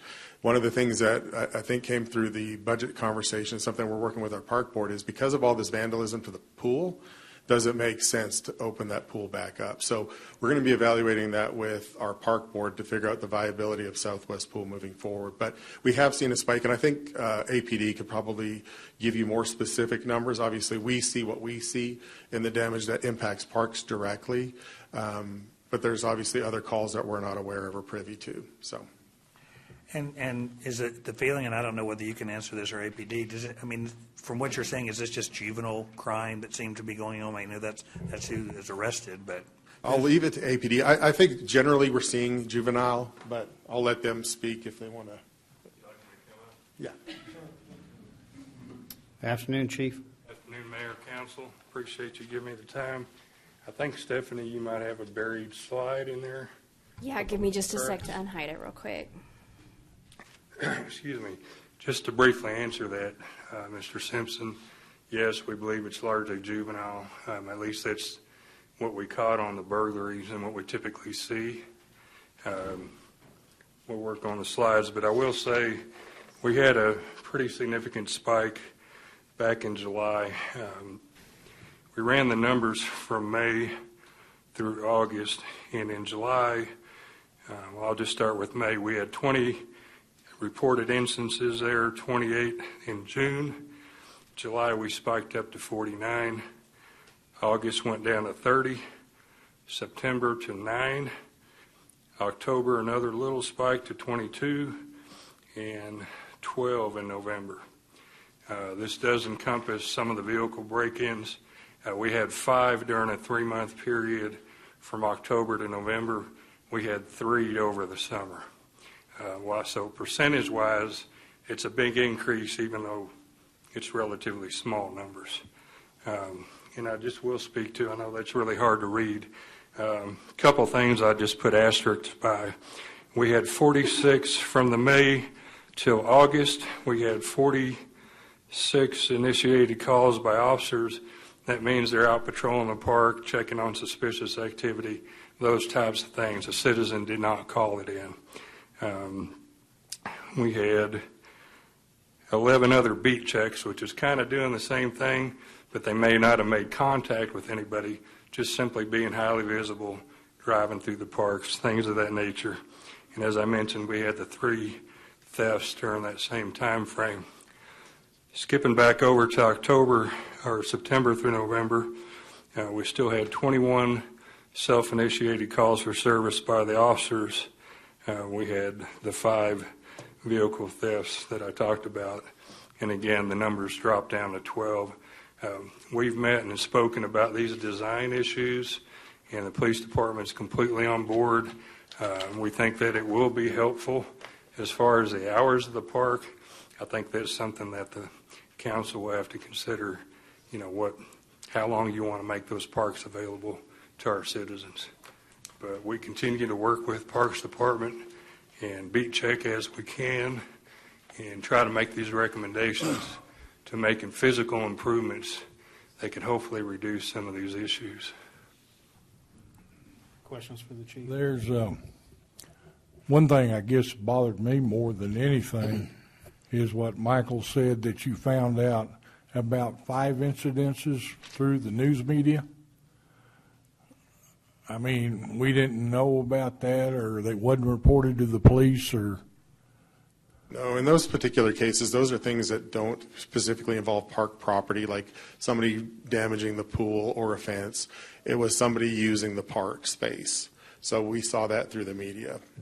Okay. But everything is reported through APD But those are just the ones that we're aware of as a department. And that could be the same thing as far as the vehicle break-ins. It's not park property, but citizens call and make a report, so we're aware of it, but perhaps Mr. Kashuba and his team were not. Okay. Thank you. Any other questions? Oh, maybe, Michael, you can answer this. So what are people, legitimate reasons people are using the park after night? Is it the skate park? Would that be the only area? Or are there other things that people may be using the park for legitimate reasons after dark? Primarily right now, because it's kind of off-season for a lot of our sports, the skate park is used, but we get a lot of people that want to go walk in the park. We've got trails that kind of wind throughout the park. So we get a lot of people that just want to go walk. You know, they're getting home from work. It's dark. They just want to get out and stretch their legs. So, again, that's something we're looking at and trying to get some quotes on what trail lighting could look like so that we can improve that visibility. Because obviously one of the things is if it's bright and you can see everything, it's more than likely going to reduce some of those nefarious activities. So, again, working with APD on looking at lighting improvements, some camera improvements, some flow through the park improvements, whether it's roads, things like that. So, again, we really appreciate what APD has done. They've been a great partner. We've been working with them on some of these environmental solutions in terms of how we design the parks, how we lay them out, how we enforce it. So we really appreciate what they've done with the parks. But I guess the thing would be then when we talk about, quote, unquote, closing the parks, we're not saying you can't access them. We're just saying to use them. I mean, could someone still, if they wanted to walk or if they wanted to do something, would there still be parking available and then they could use the park, or is it just going to be totally closed to anyone using it? Correct. The only area that would be, let me go back to that one map if I've got that. What we would look at is closing this area, so the associated parking lots. So if you're using the rest of the park, it's open. It would just be a closure of that portion of the park, the area around the skate park and the softball complex.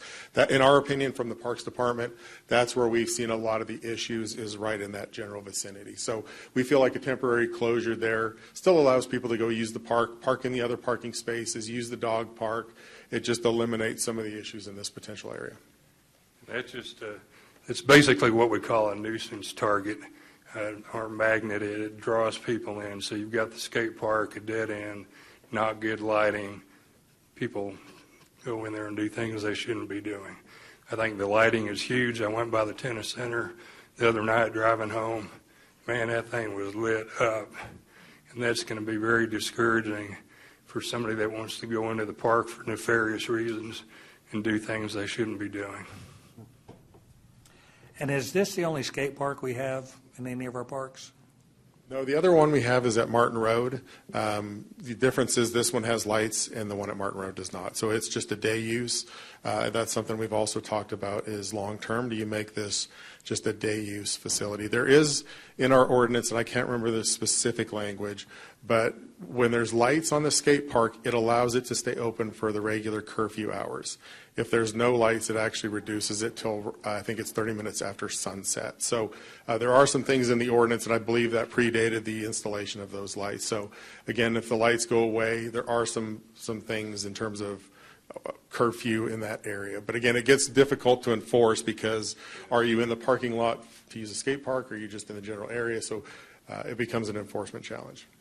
Yeah, I think if you have a move it target is, well, this part of the park you can use for these hours, but if I go over 50 yards over here, now I could be in trouble. I think that's a little more problematic, and to really get buy-in from the citizens, and if for enforcement actions, if we write somebody a citation, they're going to say, I didn't know I was 30 feet over from here. Mm-hmm. You know, so those are the challenges that come with it. Yeah, those are well-stated concerns. I think as far as direction goes, we would entertain something coming back in the way of cameras and security, obvious lighting. And then in the way in which you were looking at closing this one section down, we never want to say the word park closure casually. In the way in which you are just going to not utilize this area for either a duration overnight or maybe it be a seasonal close. We would like two options, I believe, with pros and cons on both.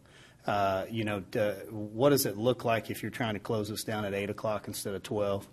Does it help at all in maybe some of the law enforcement eyes? And then what does it look like? What would be your recommendation in closing it down until spring? Does that bring us up to February or March? And so I think we want to see that data and then try to get a good direction with you. But I believe we're open to the conversation. Anything further, council? Thank you. Yeah, we want to be cautious in how we use the words closed bathroom, much less Yes. closed park. So, Yeah. yeah. So parks are open. Please use your parks safely. And we may look at some safety protocols here. Thank you, gentlemen, for the presentation. If I can, I'm going to keep us here just a little bit longer before we recess. I know Donnie Hooper is going to be a really quick presenter, and our next item is 9E. He has a traffic advisory update. No pressure, right? Good afternoon, Pressure. Mayor, Council. Just real quick, we have a lot of very valuable boards and commissions in the city, and every year, just like you did a few meetings ago, you appointed members to those boards. But one thing that we like to do as staff is evaluate the use of those boards and if we're actually using their time wisely.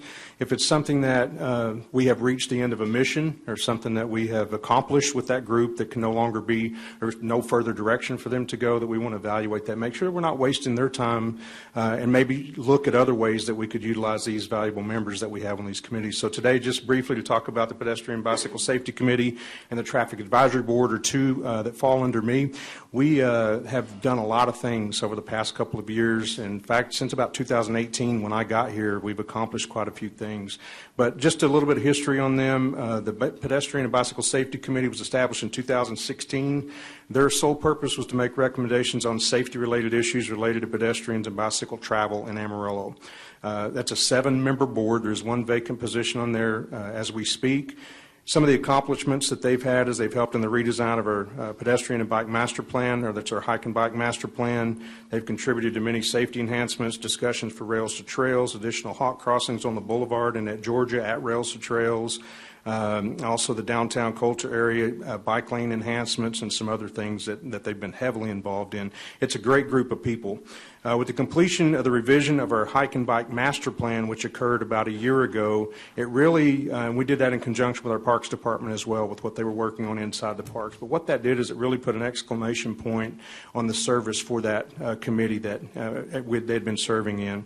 The Metropolitan Planning Organization, our MPO as we refer to them, has been taking on a lot of the lead in the connectivity of bicycle paths between out in the county and in the city as well.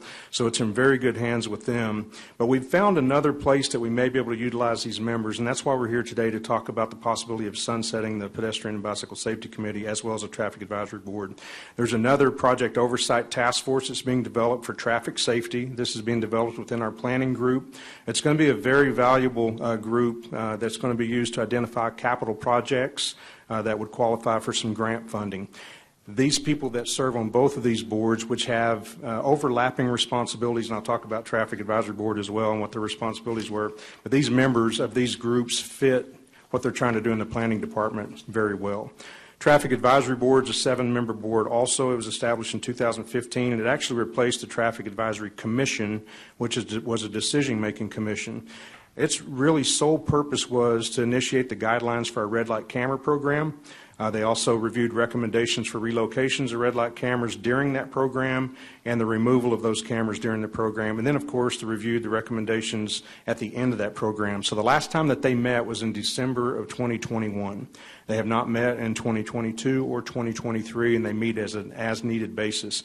But that board was established as well with a lot of education, bicycle pedestrian safety, and a lot of the things that overlap with that Pedestrian Bicycle Safety Committee as well. So what we would like to do because of that is we'd like to just present this to you today. Should we have a consensus to move forward, we'd like to bring this item back to you in the form of a resolution or an ordinance change, whichever one Ms. Coggins decides we need to do, and we'll bring that back to you for that change if you so want to sunset both of these groups. If you have any questions, I'll try to answer them. Questions for Mr. Hooper? What do you think? I mean, what happened here on the Pedestrian Bicycle Safety Committee? I mean, I remember when that happened, there was a lot of interest. People were interested in it, but what happened? Did people not stopped showing up, or why is the interest waning in that No, subject? there's still interest in it. I just think that the tasks that we had in front of us had kind of ended. We had gone through working downtown, getting the bike lanes connected out to Coulter. We worked on those Hawk projects. And their sole purpose is to just take a look at the safety aspects of anything that we are doing related to bicycle and pedestrian safety. So as I mentioned, there's still a purpose for that. There's still a need for that. In fact, there's a subcommittee that we had. The latest project that we were working on was connectivity of sidewalks in Amarillo. But as I talked to Emily Kohler about that, she said that really fits right into what we're trying to do with this new program. So I think it would just be a better fit. It's not that there wasn't an interest in that group anymore. It's just the fact that we'd really run out of projects. Connectivity was the last project that we were working on. And sometimes I really felt like we were trying to find things for them to do to look at safety. And I hate to waste people's time in those meetings, and of course staff putting a lot of time into that as well. So if we can utilize it better by putting it into another committee, I just think that's a wise decision to do that. Let me ask you one question. If you look at being pedestrian friendly and bicycle friendly, so this is not just safety but friendly, who's in charge of that? I mean, who's working to make that? Because I know a lot of times when you look at trying to recruit people from other places have really worked on pedestrian safety, making places more walkable, bicycles, those types of things that are sometimes a drawing point for people to come to the community. Sure. But when you're just looking at who's in charge of helping us do better at that in the community here? A couple of pieces with that. One of that would be our traffic department. Michael Padilla is in charge of also striping the bike lanes that we have that are existing, and also looking at future plans for those and connectivity to that. Then we also work with our planning department as well, and with Kyle Sneeder, John, and his group when we have any kind of new developments, such as we just finished the Port Hagee roads out there. There was a lot of conversations about making sure that those have connectivity as far as bike lanes. So when there's new development, that would run through him and through the planning process. And then the MPO is heavily involved in it too. So there's several different components that talk together. And then the Parks and Recreation group also has their own connectivity group working on trails that are inside the parks. And then there's also a private group working outside of the city that's working on some private trails for bicycles. So it's a pretty good wide range of people that work on that, different groups, different departments. Right. Thank you. Any other questions for Mr. Hooper? No. Hey, we appreciate that. We could see some benefit in this. I think we look forward to the conversation. Thank you, sir. Thank you. Our next item is 9F. We're going to take a 15-minute break, 15-minute recess here, and come back with an update on our water metering. So 15-minute recess. Appreciate it.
overflow room open. It's room 306, right out there in the hallway to your left. So room 306 is an overflow room. If we had more people that would show up, we're still anticipating a few more heading this way. So we're going to go ahead, now that everybody's quieted back down and in their seat, call ourselves back into session and call to order. If Mr. Floyd Hartman would take over here on item 9F. So thank you, Mayor and Council. This is an upgrade on the water meter upgrade implementation project. So that's going well. Just about 2,500 meters in the ground now, and the meters are being installed as we speak. But we also wanted to go over a couple other items. So what we're here today is talk a couple of things, but what you'll see here on this graph is how the electronic communication would be expected to work on that system, such that you have a tower, you have the office, you have the meters, and how that communicates to each other. And this was going to provide those services to the community of an efficient, effective way, the benefits of a meter. So you'll get timely readings. The convenience is going to be there for the customer, but the customer also ultimately, when we have the portal up and running, will have control. They'll be able to see what's going on with their meter and their account. So that is coming a little bit later. But we also see a streamlined system, reduced reading cost in the system, enhanced service. In other words, we'll also have warnings at our billing office, in Jennifer's office. They'll have warnings and have the ability to email. But one of the main components of the program is water conservation. So what are the concerns with this? So one of the concerns is the radio frequency of these. And from the information that's been provided by our consultant, you can see that this radio frequency of these is very minimal compared to cell phones, Wi-Fi routers. The list is up here, and I'm not going to read all of that to you. But it's significantly lower than what we see in our everyday life and everything that we do. And there are significant studies that show there's no harm to health or the environment from these systems. Okay? Their privacy concerns is one of the things that comes up in any of this. So these are secure transmissions on a separate radio frequency. The data is protected. We're in compliance with the state laws and only measure overall usage. We've had concerns, or other entities that have installed them have had concerns that people want to know what their bathroom did versus the shower versus a washing machine, and it doesn't measure in the house. It measures what goes to the house, so it's overall usage. And also there's no magic switch on this that shuts it off. So I brought an example of this is the water meter itself. And then this is the transmitter that will be in the meter box. And this will be sticking up above the meter box. This is the antenna. And this in my hand is the transmitter. So as I discuss this, I just want you to have a visual of what that looks like. Okay? So one of the things that was identified early on that this project should include is an option for an individual to opt out for whatever reason. So what we were looking at through this industry, you see that there's a no opt-out option that some cities have. There's an opt-out with no fee that some cities have, and then there's an opt-out with fees. A fee to set up that for a reading, and then a monthly fee to do that. Okay, so some locations won't be eligible for an opt-out because they are in remote locations or areas where we have to have electronic read to read the meter. So there will be some specific areas or circumstances, and one that would come to mind is a large fenced area where they have dogs that are not friendly, and that meter's in there. We're going to have the radio read system to do that. And we probably already have a remote system in that location anyway. But back to, you saw the picture. Here's a picture of that and that transmitter, okay?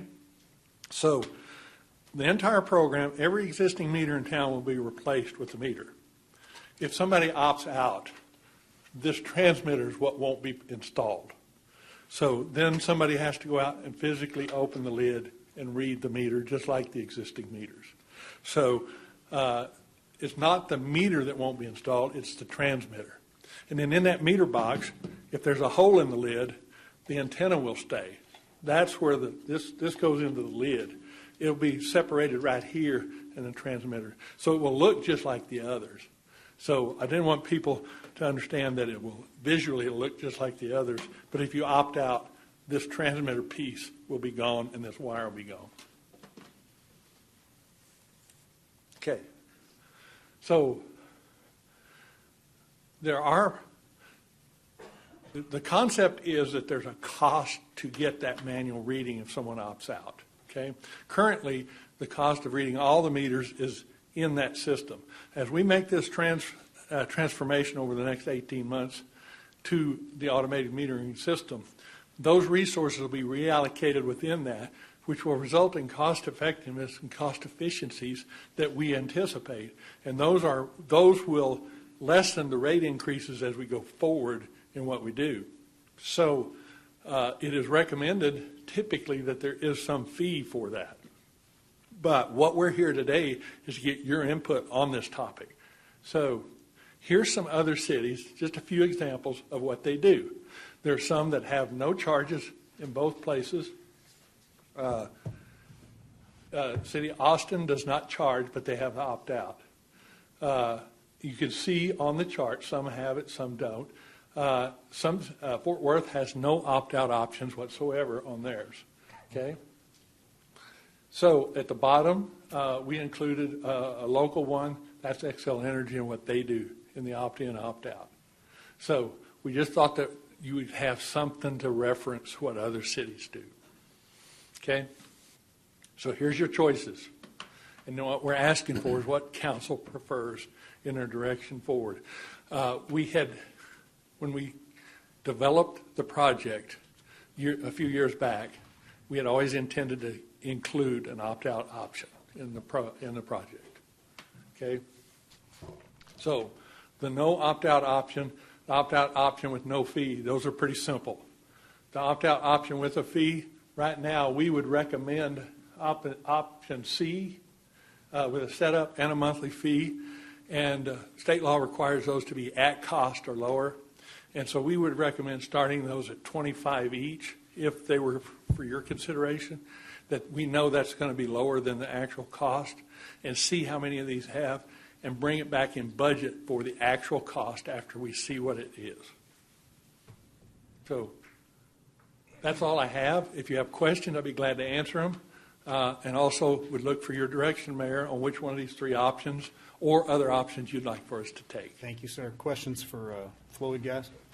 So, go ahead. So, Floyd, we don't know the actual savings. I mean, we can't divide up, between the people who are reading the meters currently and the number of customers we have. We can't.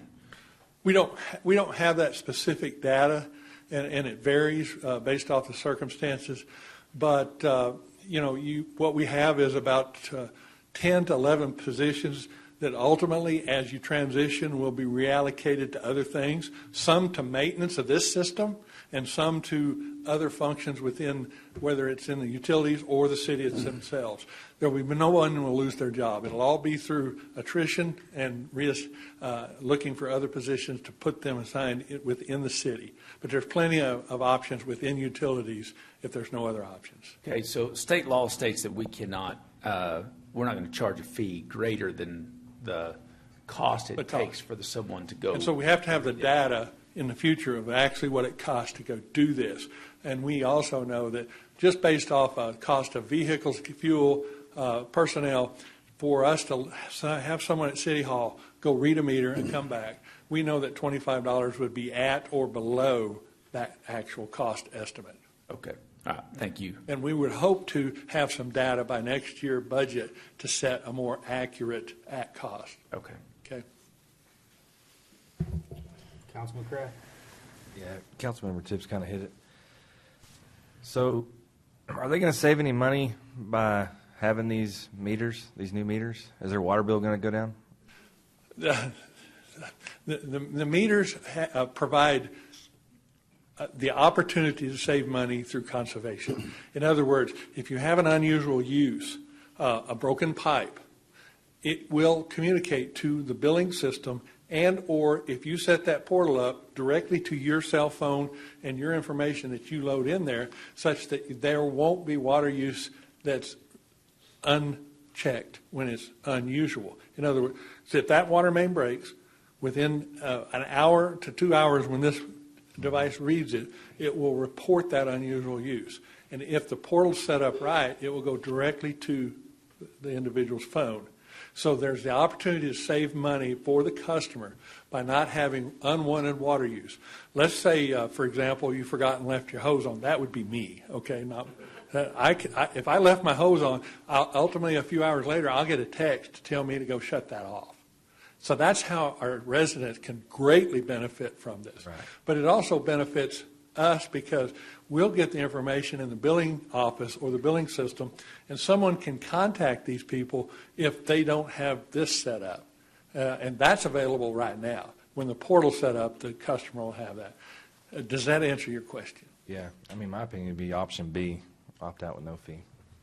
Thank you, sir. And Floyd, how sensitive is that meter? I mean, will it detect slow leaks? Because I think that's the majority of what's probably happening that homeowners do not know about. Yes. You take a fast dripping faucet, and this will measure it. So if you have a faucet that if you lived in a situation where you need to drip the faucet to prevent freezing, it's going to tell you. And then send a message if they've set themselves up. At a certain interval when it reads it, yes. Gotcha. Okay. Thank you. This side. So when you're looking at, because I'm trying to make sure I'm hearing right on the savings part of it.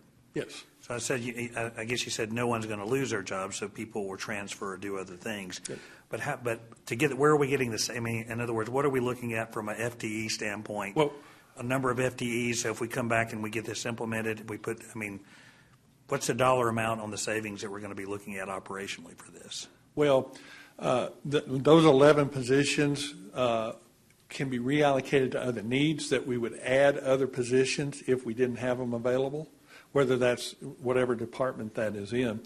Or there's attrition. I mean, if we don't need 5 of the positions and those people have resigned for other reasons, then those positions might go away. But this keeps from having to create new positions, which limits how much you have to raise rates for the operational in the future. So I don't have the exact dollar amount value. But when we get this implemented, there will be 11 fewer FTEs. In that department, and they would have gone somewhere where they either fill an existing opening or something we would have asked to add in the budget. Okay, but the savings comes out of those. I mean, they're moving to another position that's already budgeted. It's let's say they wanted to go to main break crew. That's already budgeted. So they would go into that empty position that's out there. And then do we have people that are already, you mentioned repair and monitoring. I guess we have people now that go out and repair meters, the existing meters. So we have 9. Be the same people. We don't have to add anybody. We have 9 positions that are called meter service reps, and they go out and do the turn-ons, turn-offs, but they replace meters, they check the leaking gaskets, and they check with customers. So there's a total of about 18 positions that do this, and ultimately that will wind up being done by about 9 to 10, including the maintenance of this system. Right. So actually in those 2 departments and those areas, there'll be 9 less positions. Now, if we don't need them other places, or they're filling a budgeted position that's already empty, then 1 position does go away. And then how many do you say we've installed so far? 2,500. And how many people have requested to opt out so far out of the 20? We have not had any requests, but we do anticipate it as we go with the program. Okay. We're just starting the installation, but we do anticipate there will be.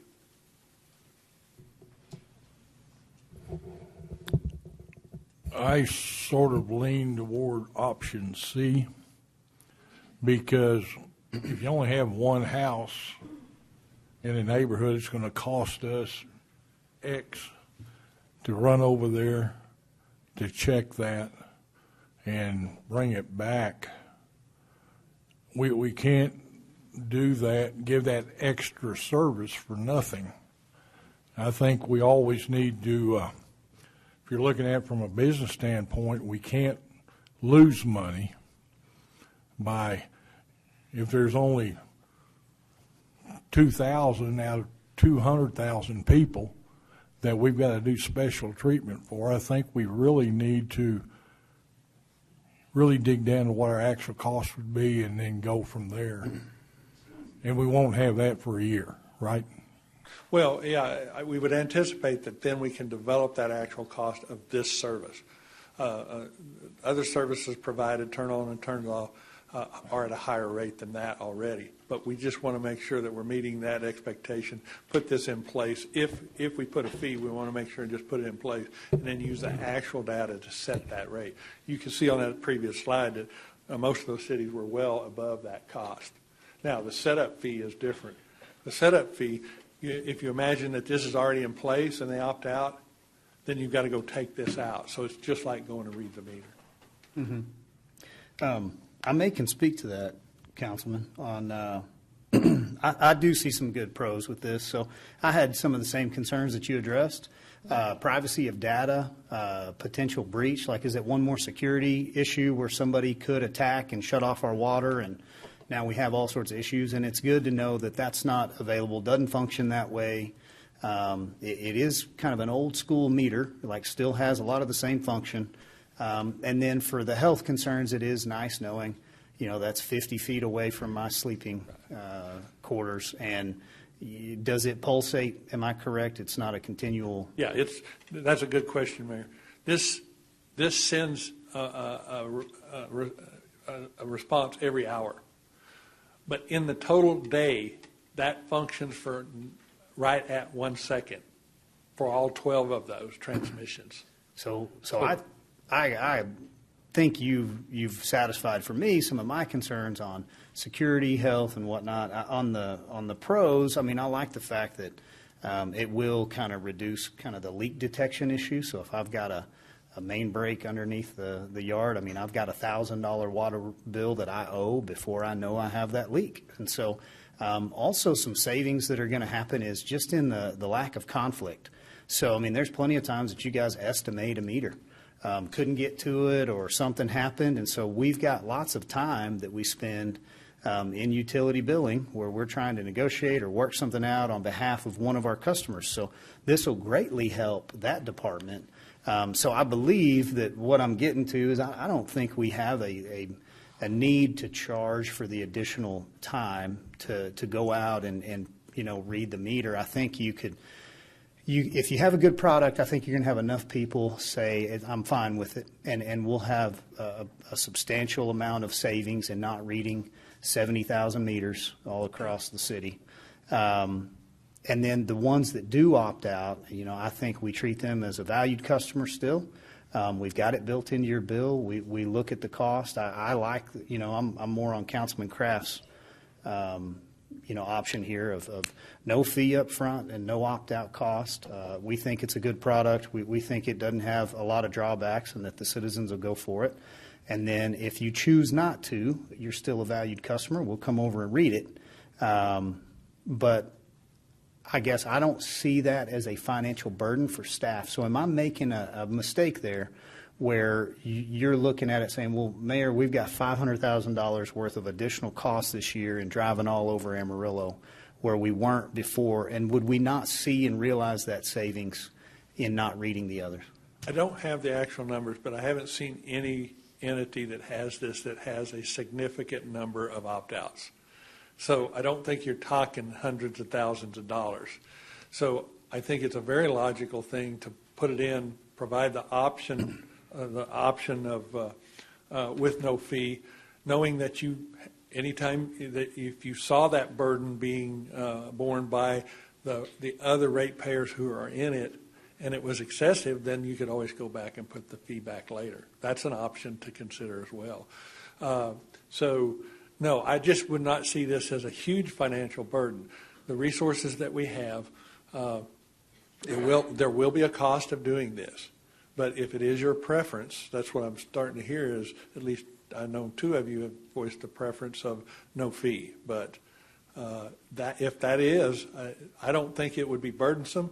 And if it is, we can bring that back in budget and explain what's going on. So let me make sure that I didn't miss a step here. What I remember is was it called AMI?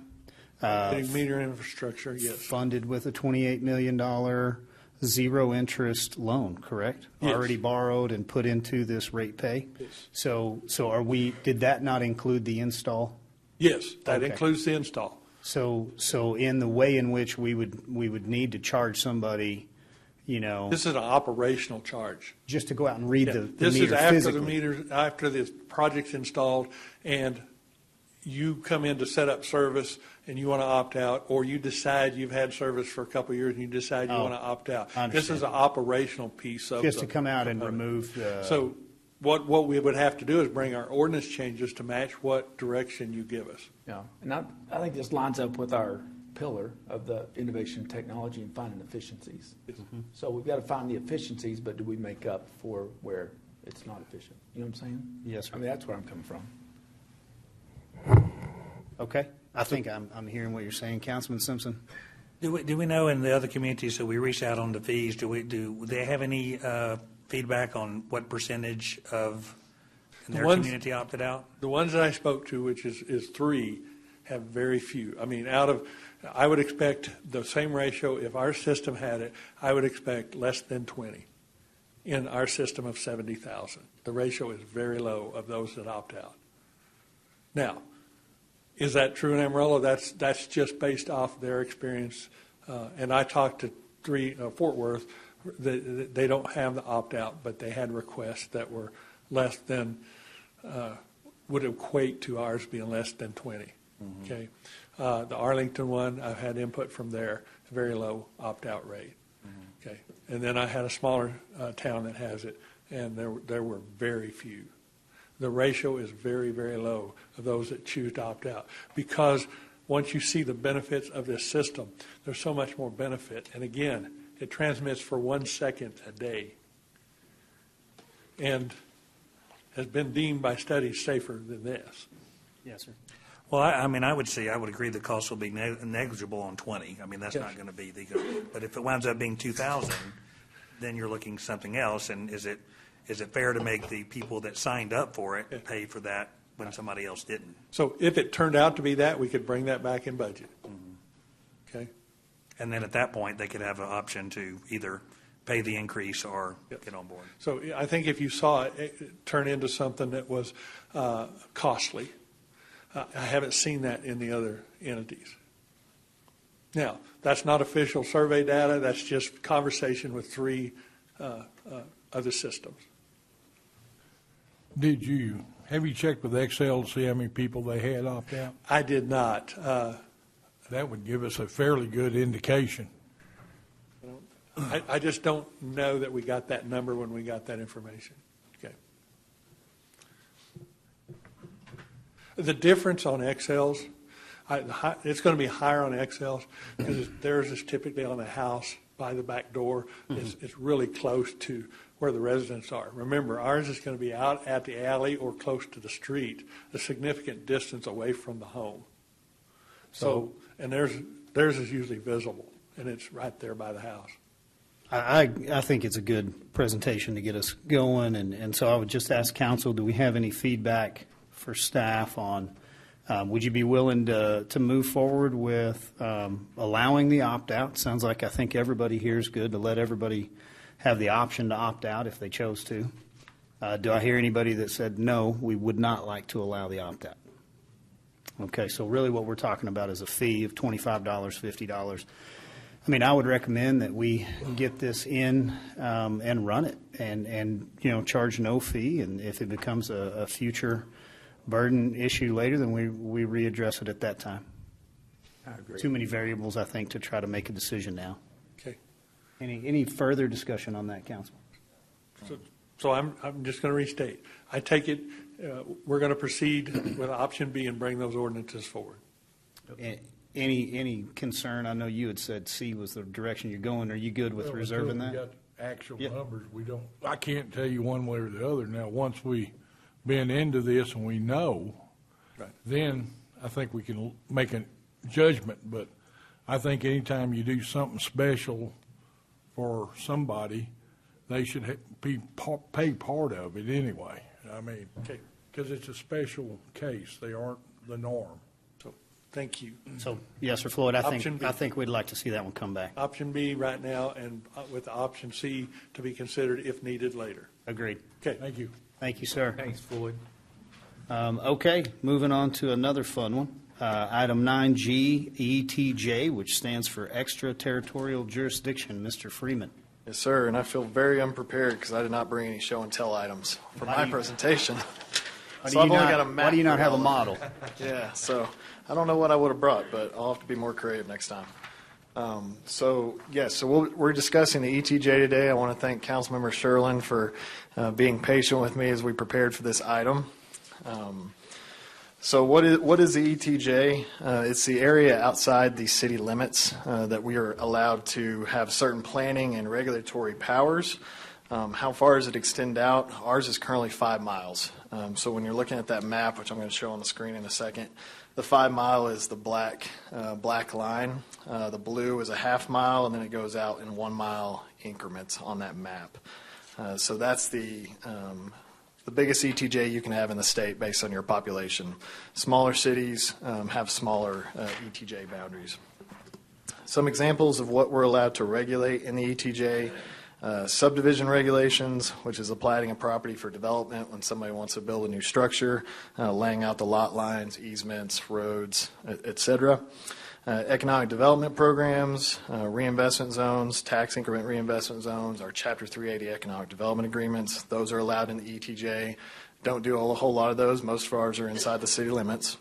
Hotel occupancy taxes, collection from hotels that might be built in your ETJ. Some cities adopt a hot tax to apply to those. Protection of playa lakes is another example for drainage regulations. Impact fees for new development is allowed for cities that adopt impact fees. We do not have those. And like Mr. Burkett says, outdoor signs or off-premise signs are also something you can enforce in the ETJ.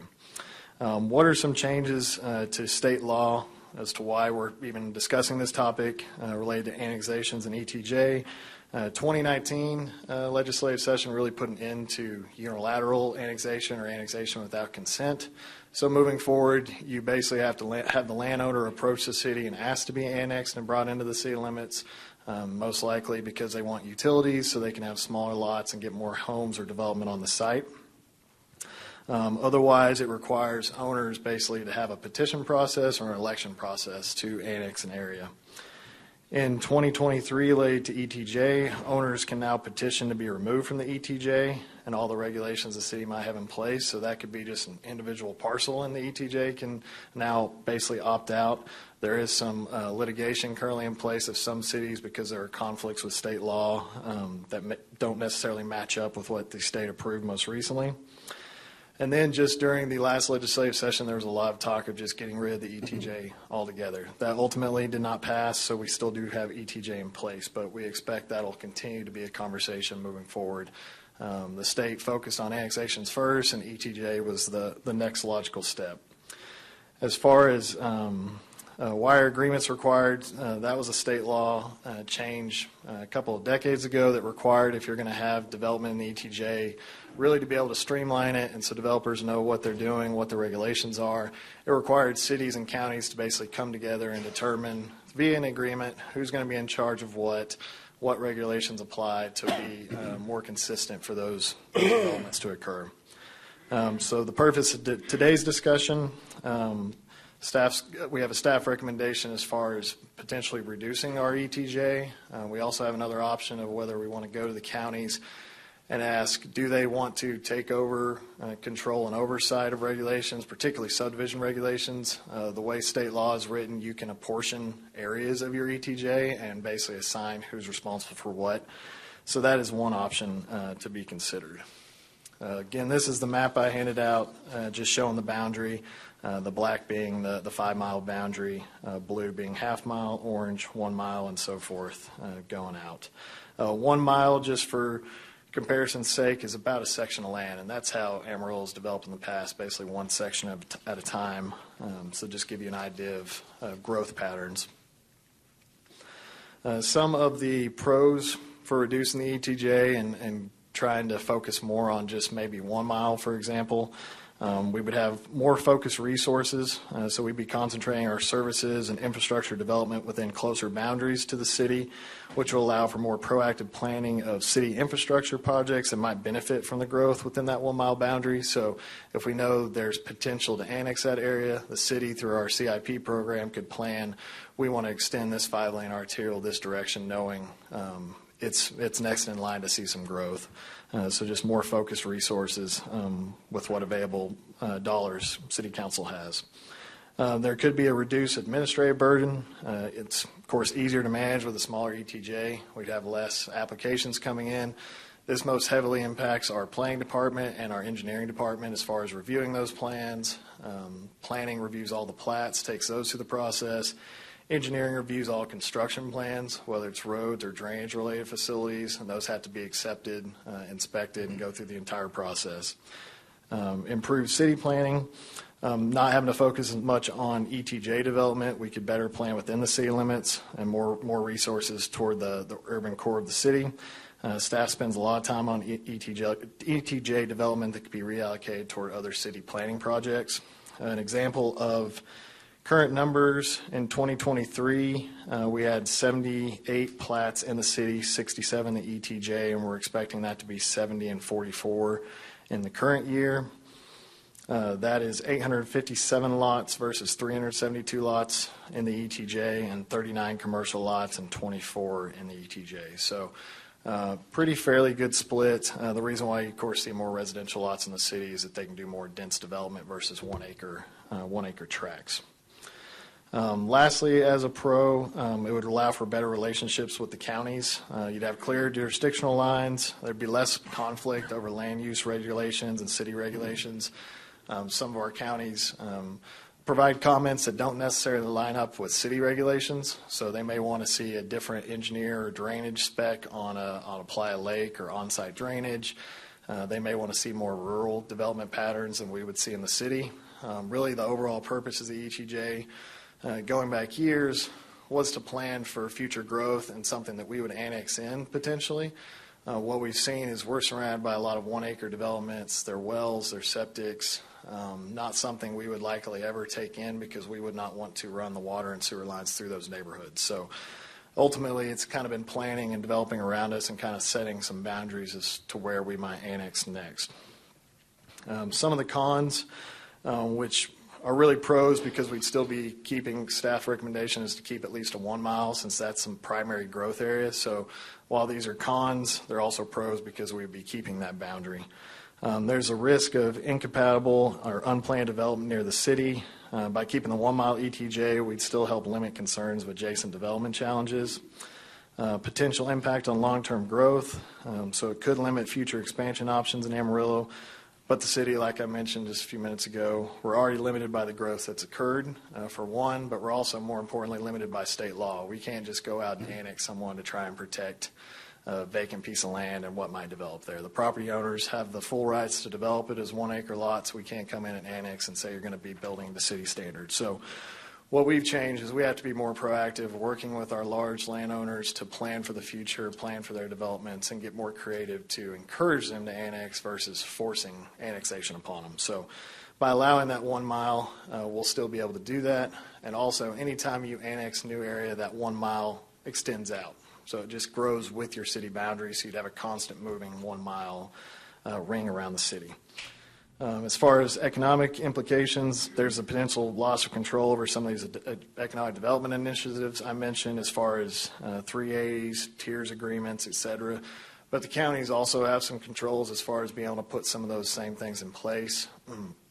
But most likely we would be working with them to annex before we offered any incentives because we'd want, one, the tax base, but also to allow the infrastructure to run to those sites. So all of these being cons can very quickly turn to positives by keeping that 1 mile radius around the city. As far as the staff recommendation today, we'd recommend bringing the ETJ down to 1 mile. This could be done via 2 different ways. We could amend the current interlocal agreement. We have 4 counties that we work with. They all have similar interlocal agreements that we would need to amend. But we could, one, keep the 5 mile just really for the sake of keeping it, because we're not going to annex 5 miles out anytime soon.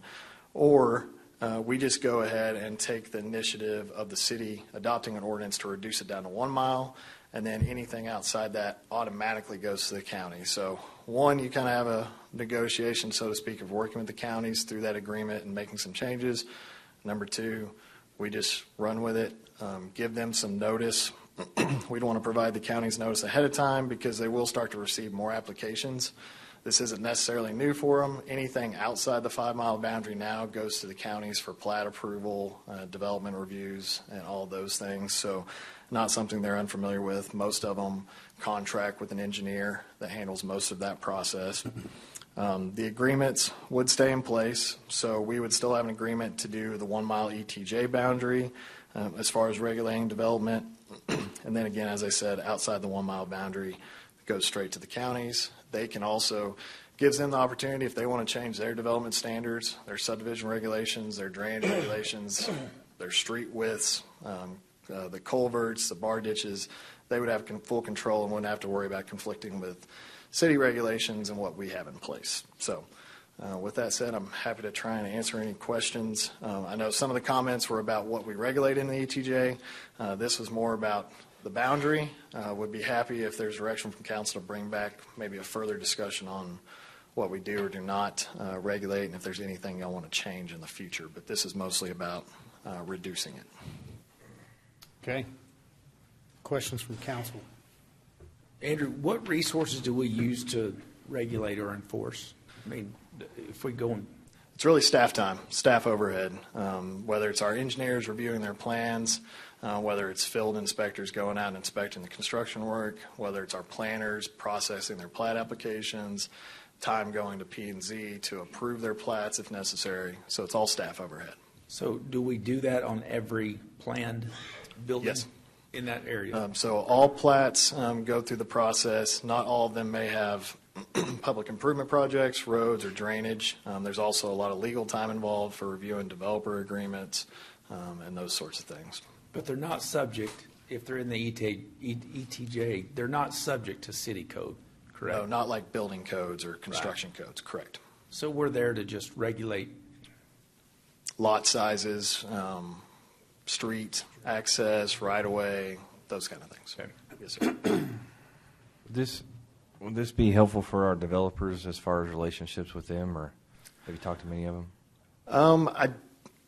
Potentially, I think it would help them because we would have more staff resources dedicated to a smaller footprint, so we'd be able to move faster on submittals, getting them reviewed more timely. We wouldn't have as much staff time dedicated going out into the county to inspect those projects. So we could see some efficiencies on staff reviews. Is there any issue with going to half mile instead of a mile? Really, it just came down to how those sections of land develop.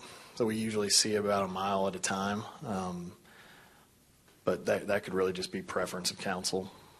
Because even if someone came in with an additional area to annex, we would still, with their consent, be able to extend past that ETJ line. Okay. Thank you, sir. The thing we got to remember is that the people that built out in the county built there for a reason. And a lot of them built out there because they didn't want to pay city taxes. Right. So we've been sending out employees to regulate things that these people are not going to vote to be annexed into the city. Now, if we look at it that way, we've been throwing a lot of money, resources, into something that we're never going to be able to touch since the state changed the law. Now, back before the state changed the law, we had the accessibility to go out and say, yes, I want to annex the next mile. Right. We can't do that anymore. Correct. We got to have them to vote. So, I mean, if we take out, for instance, the mile or even our city limits, I mean, I can see where that mile might play a point because we could annex. But if you look at a lot of the areas right outside of Amarillo, especially the southwest, they are little 1 acre, 2 acre plots that those people are never going to want us to annex them. That's just my thought. Councilman?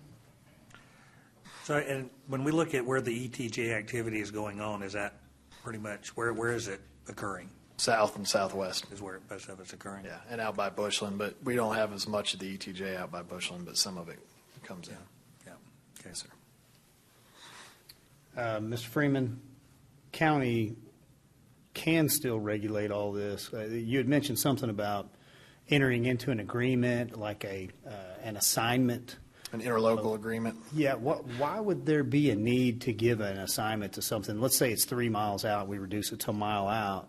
Why would the county not just go ahead and regulate everything like they're doing, in the rest of the county? The only reason we would need to change the interlocal is if we wanted to maintain the 5 mile, but go ahead and give them the authority to do, say, past 1 mile to 5 mile out. So basically just swapping roles, but without them taking over full authority of the ETJ. It'd be a partnership in that sense. But if we just reduce it to 1 mile, they automatically get the remainder. And taking our gentleman here who has some strange interest in signage, would it be something that they would regulate those signs? Do they already? That's specifically a city So the county doesn't regulate signage right now, but they could if they wanted to, but I'm not sure if they could. Legally, they cannot. I think only cities can, and it's only if it's in our ETJ that allows us to do that. TxDOT, is that the only one? So TxDOT does the highways, but as far as other roads in the county, you could have them outside the ETJ. So if Mr. Burkett's past 5 miles, he can put a sign up at 5 miles and 1 foot in the county, no regulation. Yeah. The ETJ is the one thing that's so we would still maintain a 1 mile restriction on signage? Yes. Could, but then if that's something y'all want to see us bring back for further discussion, because that's a different section that's tied to our sign code that you could potentially change. Okay.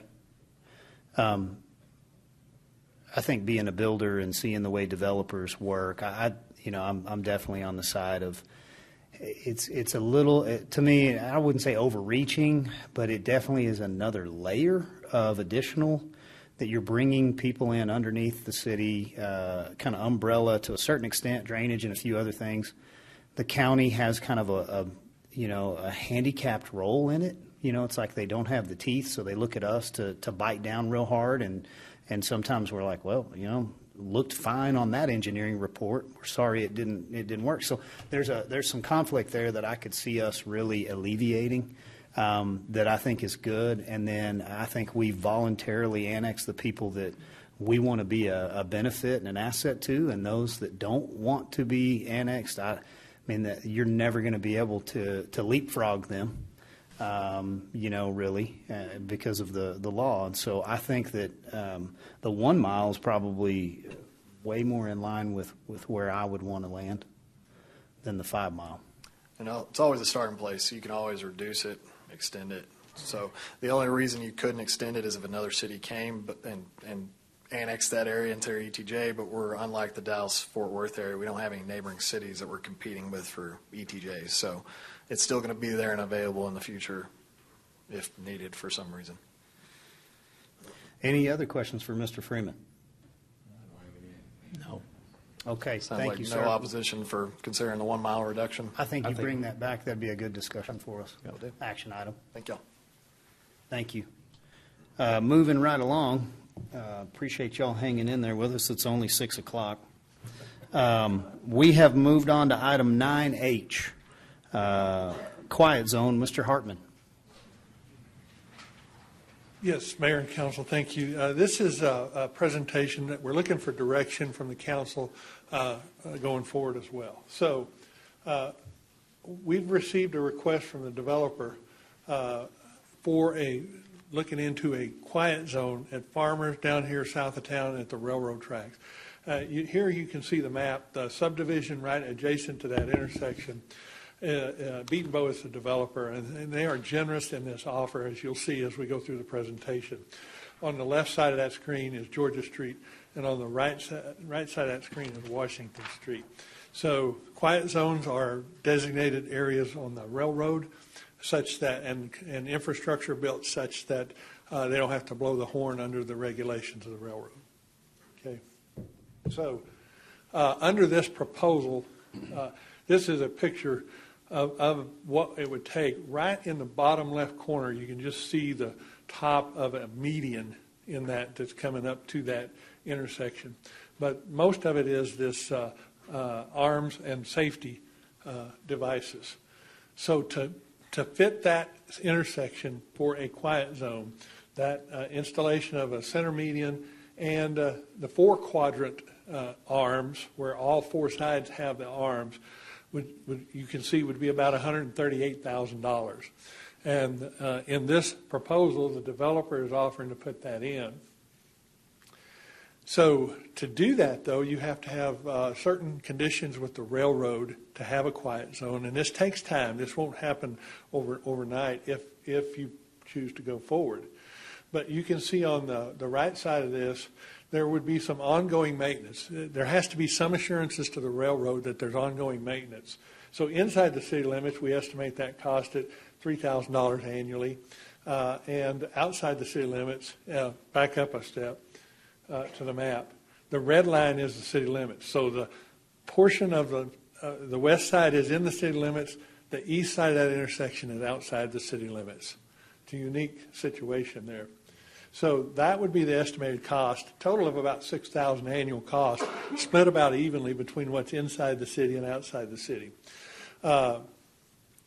Once this would be accepted by the railroad, would repair any of the electronic equipment, the arms, that becomes their property, and they would repair that. So we don't have cost estimated for that.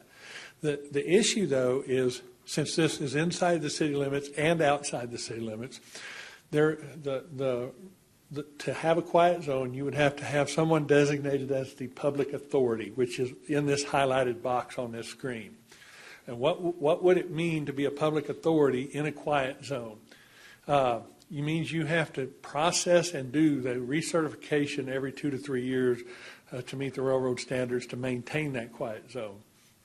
It means you would be responsible to negotiate the agreements, including both inside and outside the city limits for that intersection, and maintain those agreements for however long the quiet zone existed. It requires annual traffic counts, routine equipment inspections, and routine submitted reports.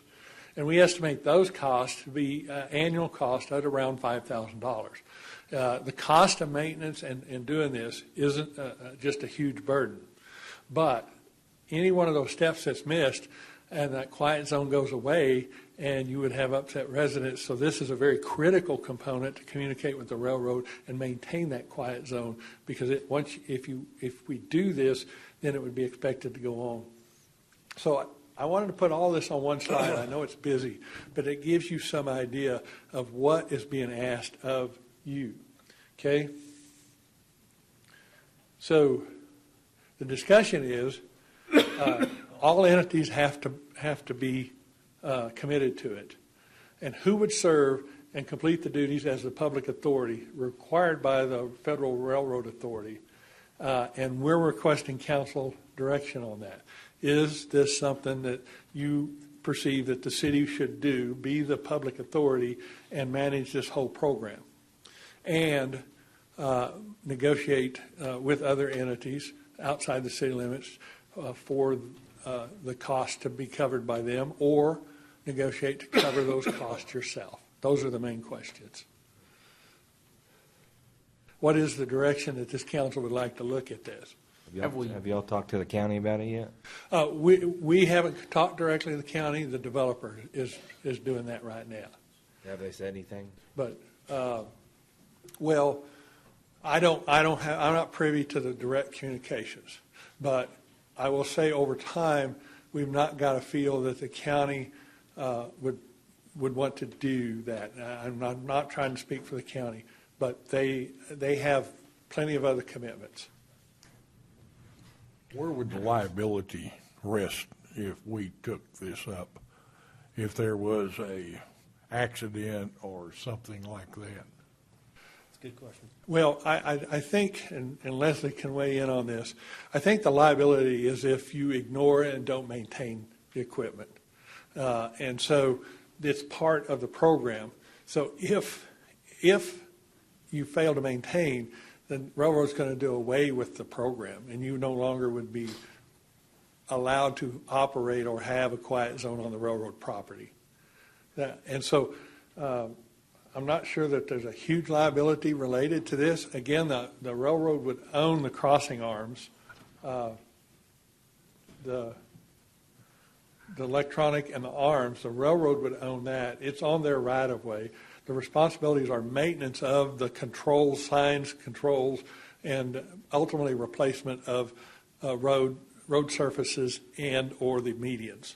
So I'm just going to say, outside of any other situation, I just don't see a large liability because the local entities won't own the crossing arms or anything on the right-of-way. Have we heard from the residents? I guess that's why I'm beating Bo's asking. Oh, yes. There's There's been a number of residents call repeatedly wanting this to move forward. And developer has submitted this request on their behalf, but we still receive calls from residents wanting quiet zone here. Is this the only quiet zone that we would have? We do not have another one that in the city of Amarillo, and I would anticipate many more requests if we go down this path.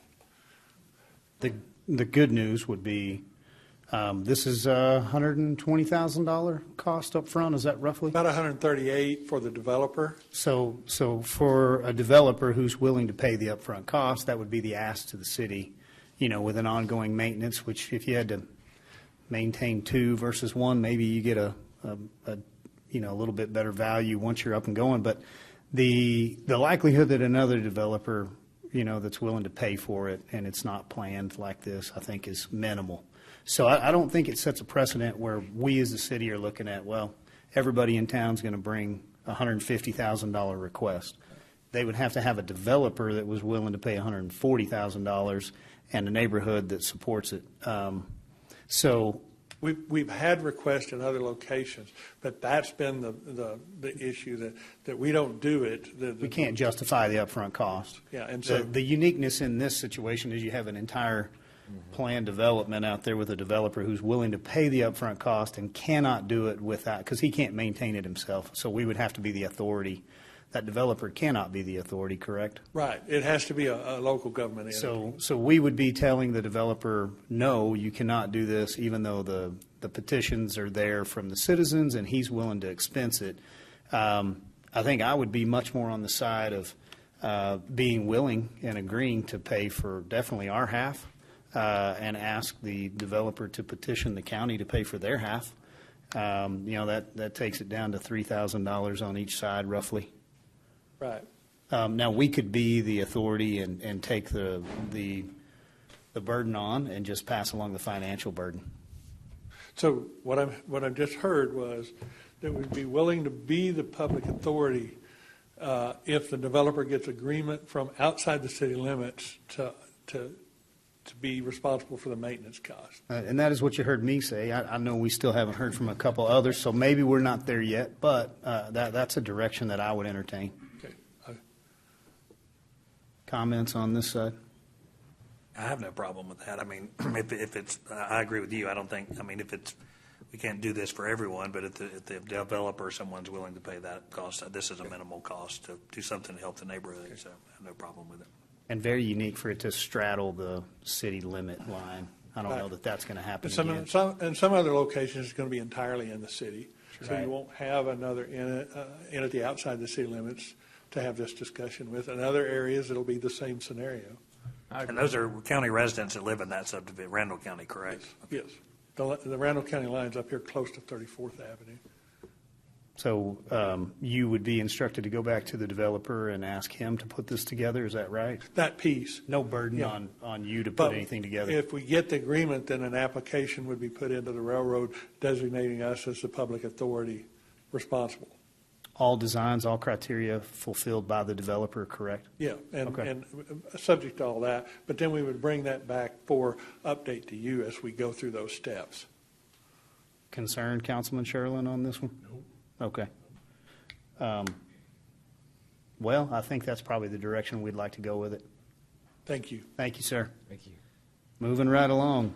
9I, city manager recruitment process. We actually have our subcommittee here, Councilman Tips, Councilman Simpson. So I'll ask one of you guys to jump out there and give us an update on where you're at. Sure, I'll give you a quick update, and then just looking for a little direction from council on how to proceed on this. But in our last meeting, we put out a request for companies that would be interested in serving as an executive search firm in our search for the new city manager. We got 7 who responded that are interested, and the price range runs from, when you look at private sector searches, generally the cost is a third of the person's first year salary, whatever that may be, plus expenses involved in that. So in the private sector, if you're looking at a $200,000 salary, that's a $60,000 search plus the expenses, whatever it is for travel, those types of things. Fortunately for us, in the public sector, it's far different. There's kind of a base cost to do this, and it runs, and the bids that we've got, or the proposals that we've got, anywhere from $21,000 to $40,000, and generally that's an all-in search, including expenses. There was only one that was above $30,000, so 6 of the 7 were below $30,000, and ran from 21 to about 29.5. So we've got these companies that are interested in doing this. We got the last ones that completed their interest last week. I guess the question is, so we've got 7 here that we are looking at. If we are wanting to be at the next meeting to determine if we're ready to say we want to be ready and prepared as a council to determine to select one of these next 7 at the next meeting, what do we want to do to get to that point if we're ready to select that? One thing that I might suggest considering is that Councilman Tips and I maybe do some preliminary conversations with each of these 7, maybe divide them up, talk about them, compare them. Also, I see no reason why we couldn't share the same information that we've gotten so far with the rest of council, so you could at least be looking at them. And then maybe the potential of, depending on what council wants to do, maybe Councilman Tips and I come back with a recommendation of 3 that might be ones that we consider, or 4, depending on what you want to do. We could even alert you perhaps to who what those may be. So if you want to reach out to them even before the next meeting to talk with them or interview them to get a little bit deeper background, so you just know more. So that's kind of where we are right now, kind of the price range that we're looking. Generally, that's a pretty all-inclusive price range. It may vary. Most of the times, they're going to give you a certain number of semifinalists to start with. If you want more than that, there may be additional money on that. Some of them will also conduct community meetings that will include in that sum, depending, if you want to have them reach out to various sectors of the community. If you want to have more meetings than that, then there may be an additional cost. One of the firms I talked to was doing a search for a police chief and agreed to do the community meetings, but they didn't have a predetermined number. They did 91 for the same price. So they do have a cap on that now. So, but that kind of gives you a lay of the land of kind of the companies that are interested. I think we've had a good group that have shown interest in some names that others I've talked to have recommended, not all of them, but some that are on there. So I guess it would just be at this point kind of the council's preference of what we want to be prepared to do in January at the first council meeting. I don't know if anybody has any questions or anything else. Anything to add, Councilman? No, he and I talked before the meeting. So okay. Yeah, I guess probably let's just all 5 discuss it. I think if you can narrow it down from 7 to 3, I think that's very helpful. But I would want to know, moving into it, would you bring 3 presenters back if you can get it narrowed down to that and let each present? Would you just give an opportunity for individual interviews to those 3, and then we have the 1 presenter for final? Would there be is there anything that would turn you away from any of these up front? Or have you looked up, have you done any preliminary research to know if you have 7 solid or if you might not have some that actually fit? No, I don't think we've gotten that far in kind of looking at that. I mean, all these companies are generally in this game. Some may be larger or have more experience than others, but. Council, you got any direction on maybe 3 or 4, what that looks like? And then if you wanted to, would you want to interview each one? Would you rather have presentations? What does that look like to you guys? I mean, I would like to see presentations, maybe 3 of them. So. And see what all they offer, what they're offering for their price. I mean, I know that's really good for our public to have 3 different presenters all come, to see them right there next to each other, to get question and answer back and forth. We make the decision based on that. If you fast forward that, you could work through December, get into January, get it down to the first meeting in January, where you brought back the 3 potential for approval, and then you could tee that up for the end of January for presentation possibly. That could get you somebody hired in February. How does that hit your time frame?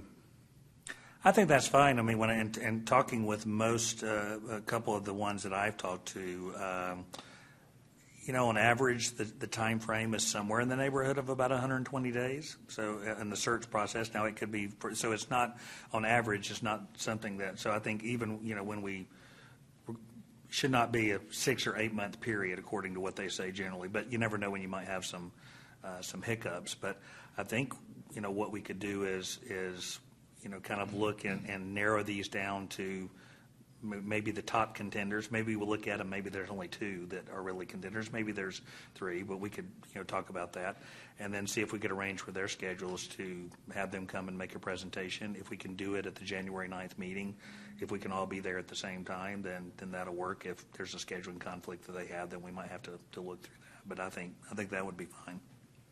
So my follow-up question would just be if anybody on council wants a hand that's not in this subcommittee, wants a hand in reducing this down, or potentially making a selection of, you called all 7 and you really liked this one guy, you'd like to make sure he gets an opportunity to present. Otherwise, what we would do is we would take a step back and allow our subcommittee to narrow this down to 3. We really wouldn't affect that selection process. So we'd just ask for some feedback on that. I agree. You good with just taking the step back, bringing back the 3? Yeah. Okay. Good for you. Okay. So I think we're good to let you bring back 3 if there are 3. If there's only 2, that's what it is. Okay. And then we look for January. Okay. And then I think once you get that whittled down to 3, if you can feed that information through staff, share it with council, and we were able to contact these individuals and do some research on our own prior to presentations, gives us a lot of opportunity to ask really good questions, not to have time and energy in a meeting and it just be the first kind of blush. Right. And then as far as how that agenda item would be listed, I mean, do we anticipate that we would take action after those 3 presenters? So does it need to be listed as an action item, or is it just discussion and informational at that point? I mean, I think we see the need to continue the momentum and to move. And so I think you could put it on an action item and then you could table it. Yeah. So you get 3 presentations. Man, it looks like, the same thing 3 times over. We just don't know. We need more time. We table it. We come back. Okay. Mayor, may I add, if it's under 50,000, it doesn't require council approval. So you could also give consensus that day. So even if it's not an action item, you could still move forward because of the dollar amount? Correct. Okay. Well, then we could not list it as an action item and not hurt us. Anything else that you found in this process? No. Talked to a couple of people, and I said, here's some factors, that come into play here, One of them is, of course, we decided that we need a new city manager. I said, does that have a negative impact on us or people? And what I was told is, city managers realize the game that they're in. And so this is a natural, it happens. What people do look at is how you've handled it. And I think we as a council, and working with that, I think we handled it well. I hear the reputation in that arena is that we handled it well. I said, your bosses could change every 2 years. Is that a prohibitance to that? And they said, no, not really. And I said, well, what's the biggest obstacle? And they say, really, West Texas often is an obstacle in trying to recruit, whether it's Midland, Lubbock, Odessa, those types of things. But most of the time, they don't really know the community. So I think as we look at this, one of the things we just might want to think about is not only do we want to sell someone, we want someone to sell us on them, but that when we're recruiting, that we're doing all we can to sell them on our community and show them the things that make this community well too. So I think it's kind of a two-way street, and I think we just ought to. And remember, you often have a family, so it's just not the city manager coming; it's a spouse, and so that might be something that we just want to make sure that as we're recruiting people to this area and looking at them, that we want to make sure that while they're here, and I think even the executive search firms can give us some suggestions, that we really do the best, and I know we will, to show our best foot, but all the advantages and the great things about living in this community, and maybe have focus on that as well. Real good. Good update. Anything further, Councilman Tips? Nope. Okay. Ready to move on, gentlemen? Okay, I think you have what you need. Item 9J, request for any future agenda items. Anything from council?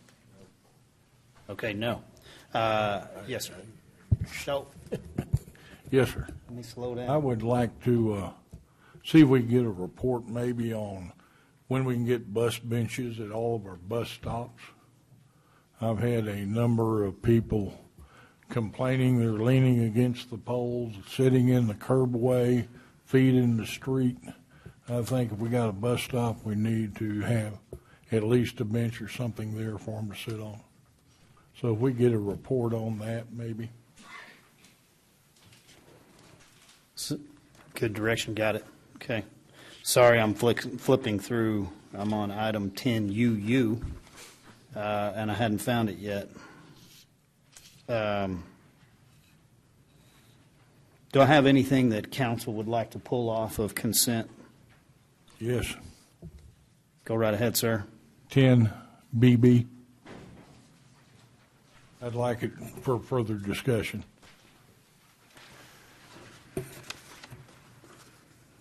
Okay, so we will pull item 10BB. Anything else we'd like to pull off of consent, council? No?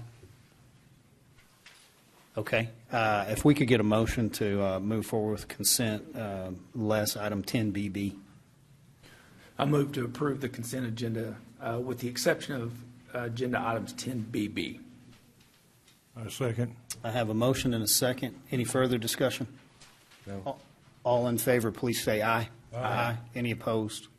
Item passes. Item 10BB is an advertising agreement on our Rick Husband International Airport and Sod Poodles. Yes, sir.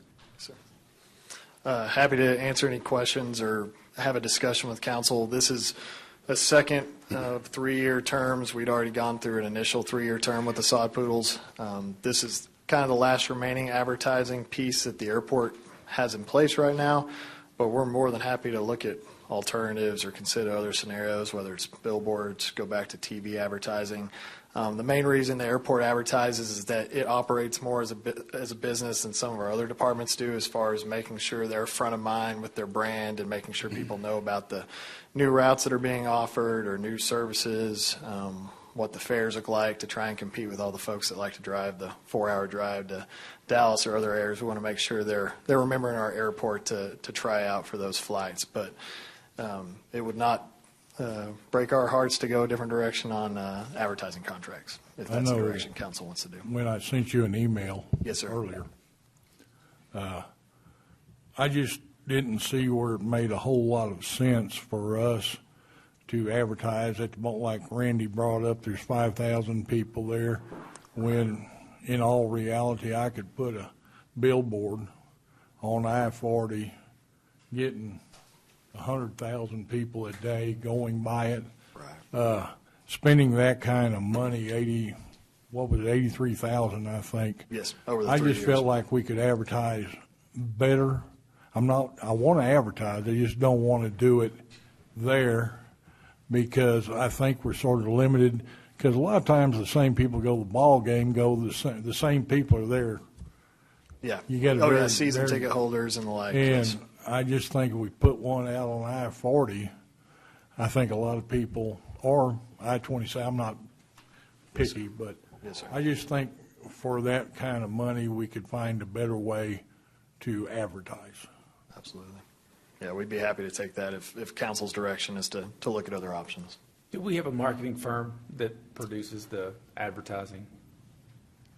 I believe so. I would have to ask Mike to come up and speak to the contract, but I believe we do. Yes.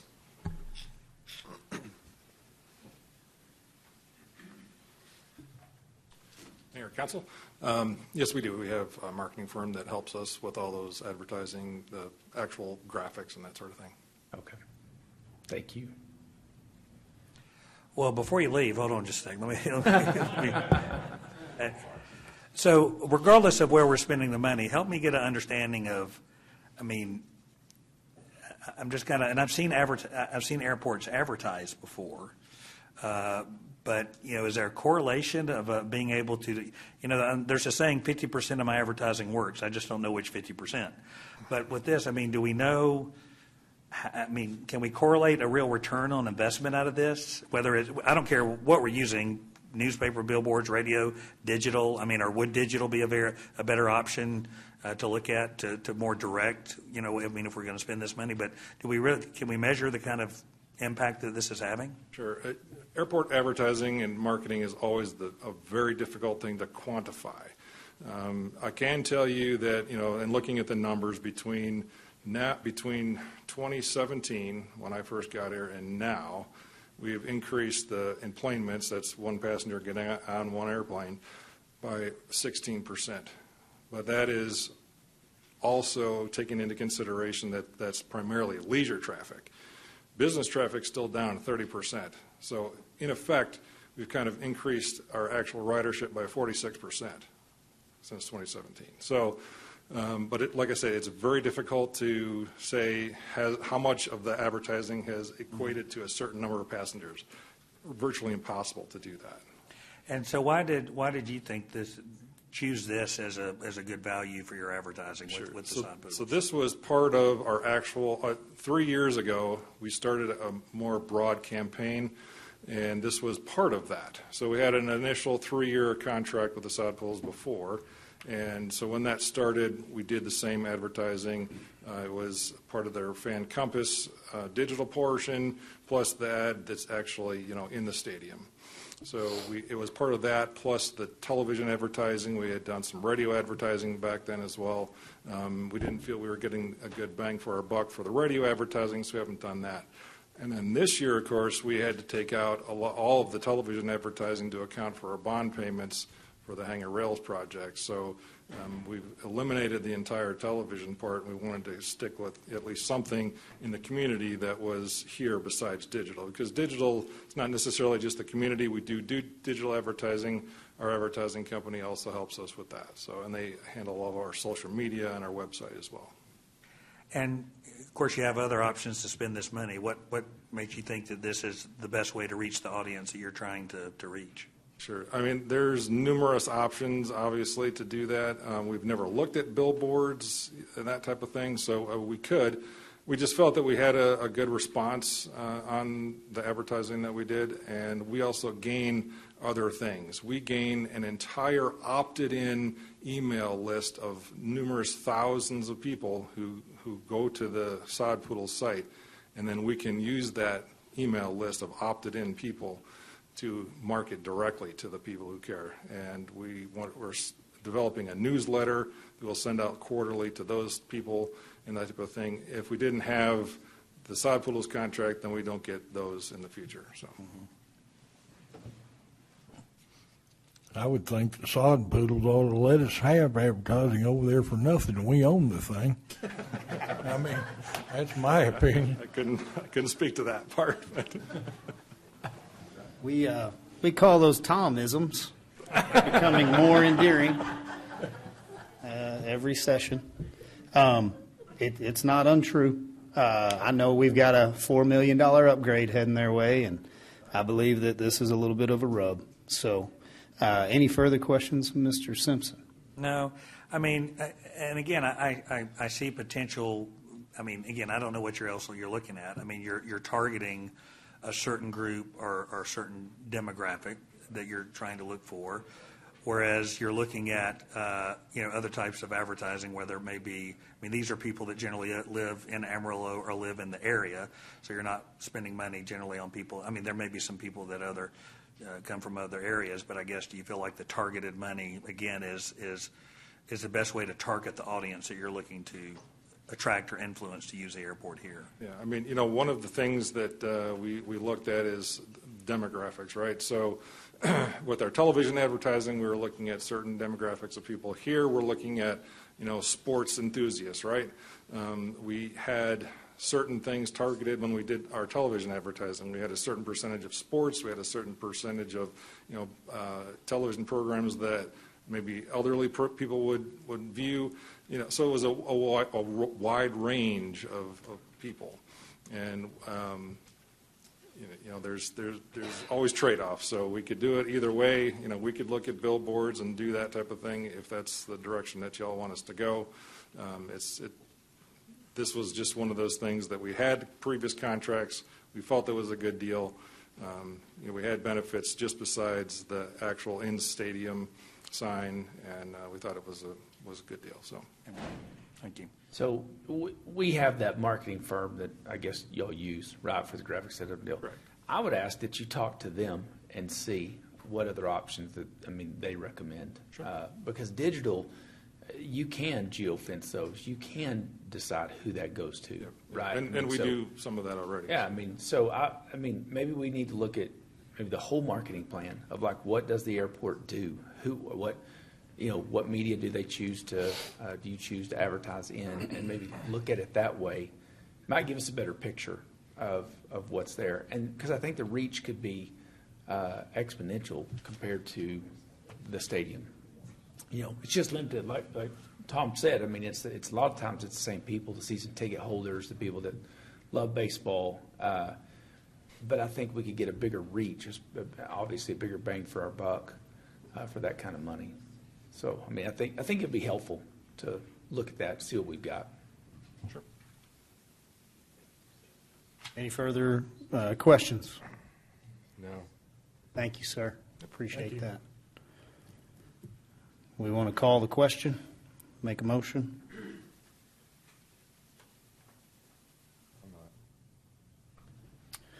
So you could take no action, or you could do a motion to deny. Either option. Staff doesn't have a preference. No. Well, didn't we pull it? We pulled it, We pulled so it'll it, but- die yeah, if it'll we die. take no action. Just Or we can, We'd like it to come back. Yeah, we want it to come back. I'd say motion to deny and just vote it done, and then we'll bring back other options in the okay. future. Entertain a motion. Yes, sir. Make a motion, Don. I'll second. For what? For it to come back? No, you'd make a motion to not approve or to deny. Okay, so I'll make a motion to not approve 10BB, the advertising contract with the sod poodles. I second. Okay, I have a motion and a second. I'm going to look to my interim city manager and make sure we've got everything good on your side. Okay. Well, let me ask you one question before we vote on that. So are we now saying that we will no longer consider the sod poodles as a potential contract, or are we saying go back and judge this contract against other avenues? So is saying today we're not approving the contract. but we're bring not something saying that back. we wouldn't, if we go back and look at other options. We could always bring it If we back. think option B is best, better than sod poodles, we'll take it. But if we Yes. come back and look at Yes, it, okay. we'll explore other options and bring Okay. something else back. I'm fine. Okay. All in favor, please say aye. Aye. Any opposed? The motion to not approve passes. 5-0. Okay, we're going to move on to item 11B. We have Brady Kendrick coming here for this one.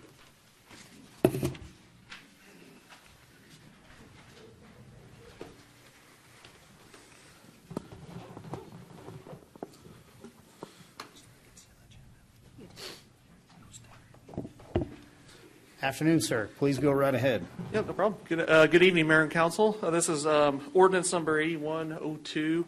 This is to consider a public hearing and first reading to rezone a 5.89 acre tract of unplatted land in Section 25 of Block 9 BSNF survey in Potter County, Texas, to rezone from Agricultural District to Office District 2 in the vicinity of John Davis Circle and Plum Creek Drive, and the applicant's OJD Engineering for Thane Morgan. The applicant is proposing to develop the site if the zoning change is approved with a new surgery center. The Planning and Zoning Commission found that the request would not conform with the future land use map of a state for the tract. And regarding the neighborhood unit concept, the Commission noted that this section of land has not developed in the traditional manner of the neighborhood unit concept. However, given existing development and zoning patterns with how it has developed, believe that the request could be appropriate. In analyzing the surrounding zoning and development trends in the area, the properties along John Davis Circle are already zoned and developed with a variety of medical clinics and offices as Office District 2. And the applicant's request and proposed development would be a continuation of that. And regarding the departure that's proposed from the future land use map, the Commission did note that this tract is at the periphery of the Quail Creek subdivision with some already non-residential zoning to the west there. That's closer to Coulter Street. So this area is in a transitional area where Office District 2 would be something that would typically be recommended in these transitional zones, if you will. And on the screen right now is the proposed site plan for the site. They propose to have it at the southern portion of the tract and some of those existing lots along the cul-de-sac. And given the existing zoning and development patterns in the area, the Planning and Zoning Commission did believe the request was appropriate. Public notices were sent as required by state law, and we did receive a comment in opposition from one property owner that was located to the north of this request. His property was north of the tracks along the cul-de-sac that are already zoned Office District 2. He stated that he just did not want anything developed south of his property that would potentially obstruct his view. And Planning and Zoning Commission asked if there was anything he would be open to, and he just did not want the property to his south developed at all. Given all those facts, the Planning and Zoning Commission did recommend approval of this request with a unanimous vote. Thank you, Mr. Kendrick. Questions, gentlemen?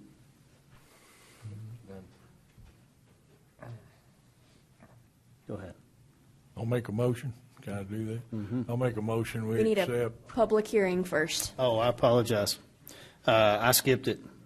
At this time, we would like to open a public hearing.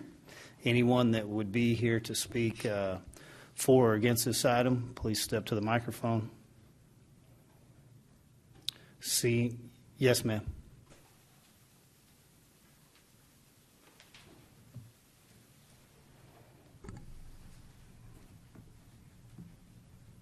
Hi, I'm Carol Ann Stewart, and I live in Briarwood in Westcliff Estates. And I'm not opposed, and I'm not for. I would just like more information on the building. I am very familiar with that area. I have lived out there for 30-some years. And so I would like that to be a consideration. I know what the development that is going on there. I know what the dentist office is. And I know what the school. I know the traffic. And Coulter is already becoming a headache. I know understand construction because up to the loop. So I am concerned on, number one, I think I heard, because my ears didn't perk until he mentioned Plum Creek. Medical, but like I said, there's a dental office right there. Mm-hmm. But that is my area, and so I'm just would like more detail on what kind of business and how they're trying to plan to zone in that area. Yes, ma'am. I appreciate you stepping up. Brady Kendrick can step aside with you and give you any information that you would like. He probably has more than you need. So, okay. Anyone else that would like to speak on this public hearing? Seeing no one further, we'll close the public hearing and ask for a motion. That's you, Tom. I move to adopt ordinance number 8102. Second. Okay, I have a motion and a second. Any further discussion on this one? All in favor, please say aye. Aye. Aye. Any opposed? Motion passes with a 5-0 vote. And then we'll have a second reading on that again, correct? In January. January, yes, sir. Okay, Mr. Kendrick, you're up again. All right, item 81, ordinance number 8103 is a public hearing and first reading to consider rezoning the remaining portion of Tract 26A, Ford's Revised Subdivision, Unit Number 3, to change from Residential District 1 to Residential District 1 with a specific use permit 205 for the placement of a Type B manufactured home on the lot in the vicinity of Brown Avenue and Park Avenue, and the applicant is David Jackson. The applicant is requesting this change to replace an existing older manufactured home that is on the lot. In Residential District 1, the only type that is allowed by right is a Type C, which is a brand new double wide. He is requesting a Type B, which is a new single wide, essentially. The applicant did submit an appraisal report with the request, and it was found that the request, if approved, would not be detrimental to surrounding properties in the area. Additionally, we did note that there were 17 existing manufactured homes in this neighborhood, with 6 of those already having approved specific use permits. We did review his proposed site plan, and it would conform with all setbacks and typical development standards, and the Planning and Zoning Commission believed that the request was appropriate. And we did send public notices on this one as well, and no comments have been received as of this meeting on this request. And the Planning and Zoning Commission is recommending approval of this one with a unanimous vote. Thank you, Mr. Kendrick. At this time, we will open a public hearing on item 11C. Do I have anyone here that would wish to speak on this item? Yes, sir.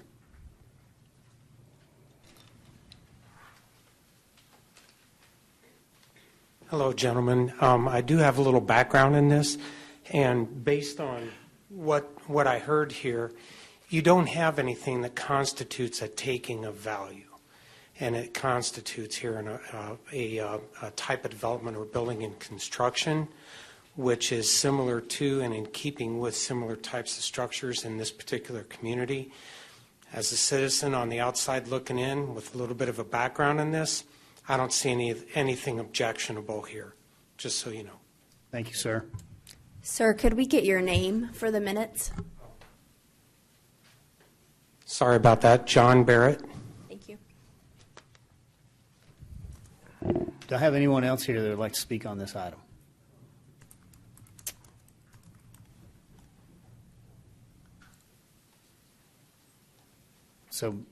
Okay, no, so we do not.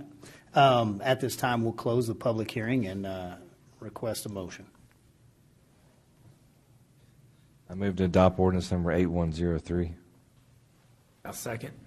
Okay, have a motion and a second. All in favor, please say aye. Aye. Any opposed? Item passes with a 5-0 vote. Moving on to item 11D, Mr. Kendrick again. Item 11D is consideration of ordinance 8104. This is the public hearing and first reading to consider an ordinance annexing into the city of Amarillo a 1,086.85 acre tract of unplatted land in sections 40, 49, 50, 62, and 71, Block 2 of AB&M Survey in Potter County, Texas. And this is a landowner-initiated annexation request that includes vacant land and adjacent public right-of-ways that are adjacent to the applicant's property. And the applicants are the Amarillo Economic Development Corporation and CVMR Texas, Inc. And these sites would include the future CVMR facility as currently proposed and additional future AEDC projects as the Centerport Business Park continues to expand to the east. And this is the event in the annexation process where all those that are interested are given an opportunity to be heard, and you also consider the annexation as a whole. I know at the last meeting you all considered the resolution that authorized the city manager to sign that service plan agreement. So ultimately, if this annexation is approved today, it goes to a second reading in January, and that's the point at which that service plan becomes binding and the area is essentially begins to receive city services. Staff notes that if approved, this area would expand the ETJ by approximately 671 acres, kind of going back to that conversation from earlier. As our city limits expands, our ETJ does as well. So it would expand it by about 671 acres. And this area would also surround a half-acre tract of land that ownership could not be determined through surveys and staff research on both sides, from the applicant and city side. So this little remaining piece, since ownership could not be determined, was left out of the annexation given state law regarding annexations and property owner consent. So to remain consistent with that, it was excluded. I will mention if ownership is later determined or if one of the neighboring owners decides to potentially claim it, it could be annexed at a later date through a process. So just wanted to mention that.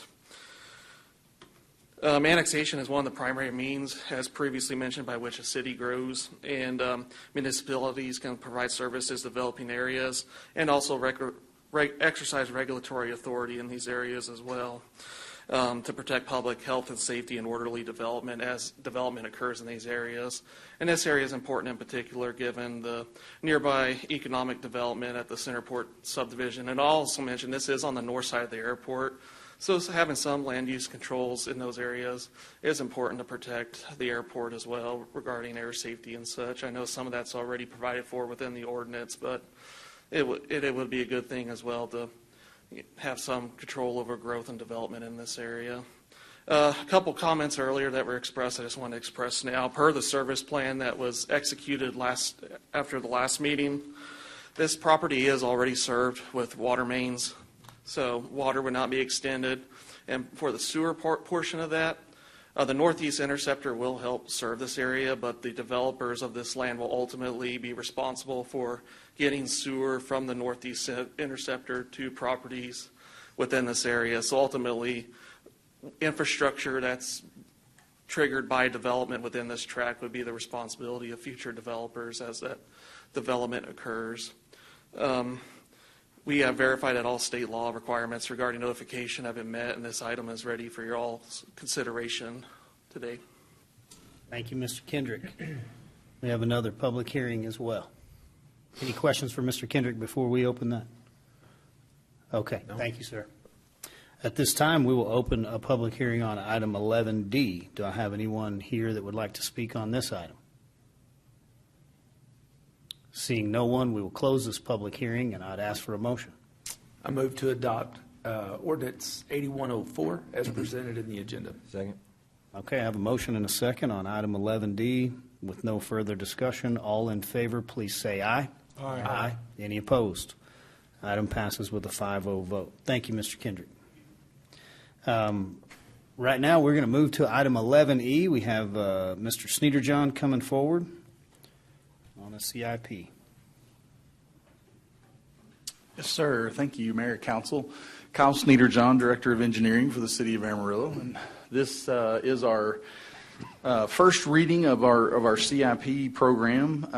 We'll go through the slides kind of quickly, but the goal here is to get to you guys and any questions that you may have. But for everybody's benefit, maybe you didn't see the first presentation or know what the CIP is. It is our 5-year guidance or planning document for capital investments across the city, including basically all the capital items that we buy, everything greater than about $25,000 that gets utilized, whether that's a cop car or police interceptor or fire truck, all the way to water pipes and water meters and show and tell.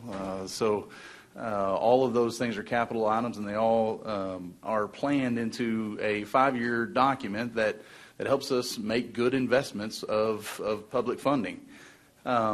This document is available and out there to the public. It's kind of our mid-year review of capital related to budget items. The good conversation earlier in our budget review, way earlier in you guys' meeting, had some good topics on capital and all of those considerations. This is kind of a mid-year look at that, and then we do it again, obviously, when we come back to budget.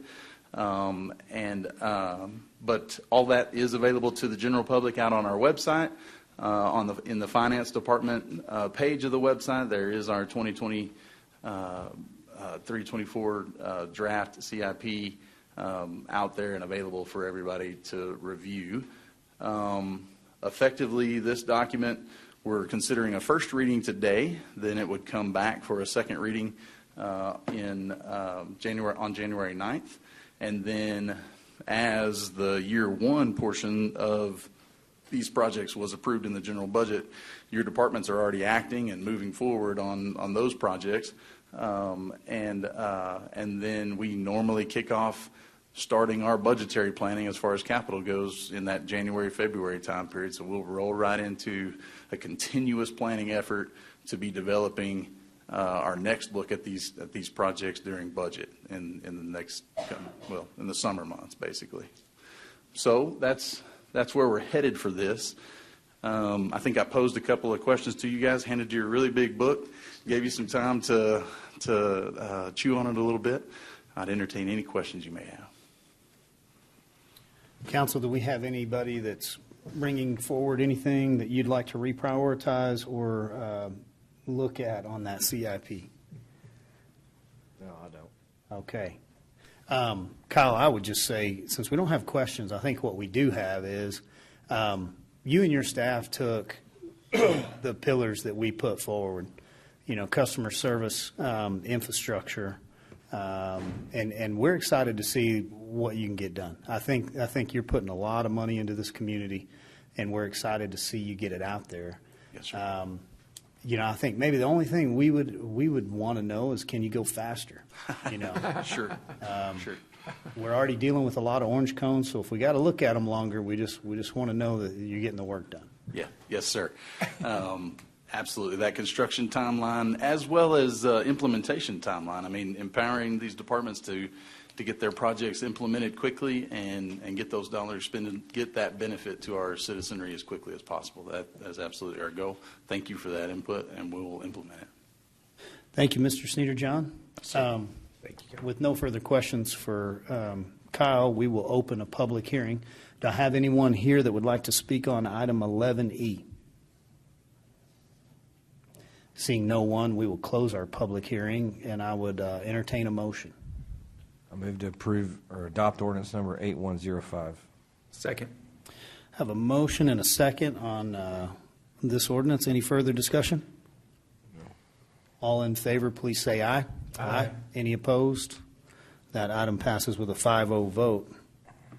We are moving right along to item 11F. We only have 3 items left, so hang in there with us. We're getting close.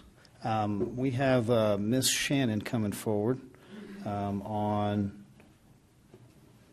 this one. Yes, ma'am. How are you, Mrs. Tollison? Doing well. Thank you for asking. Good afternoon, good evening, City Council and Mayor Stanley. Today I am here discussing the public hearing and first reading for Ordinance 8106 pertaining to our MS4 enforcement procedures. So just a little bit of background. The City of Amarillo is currently operating and has operated historically an MS4 permit program. And as a part of that program, really quickly, MS4, scientists really love acronyms. So MS4 is a municipal separate storm sewer system.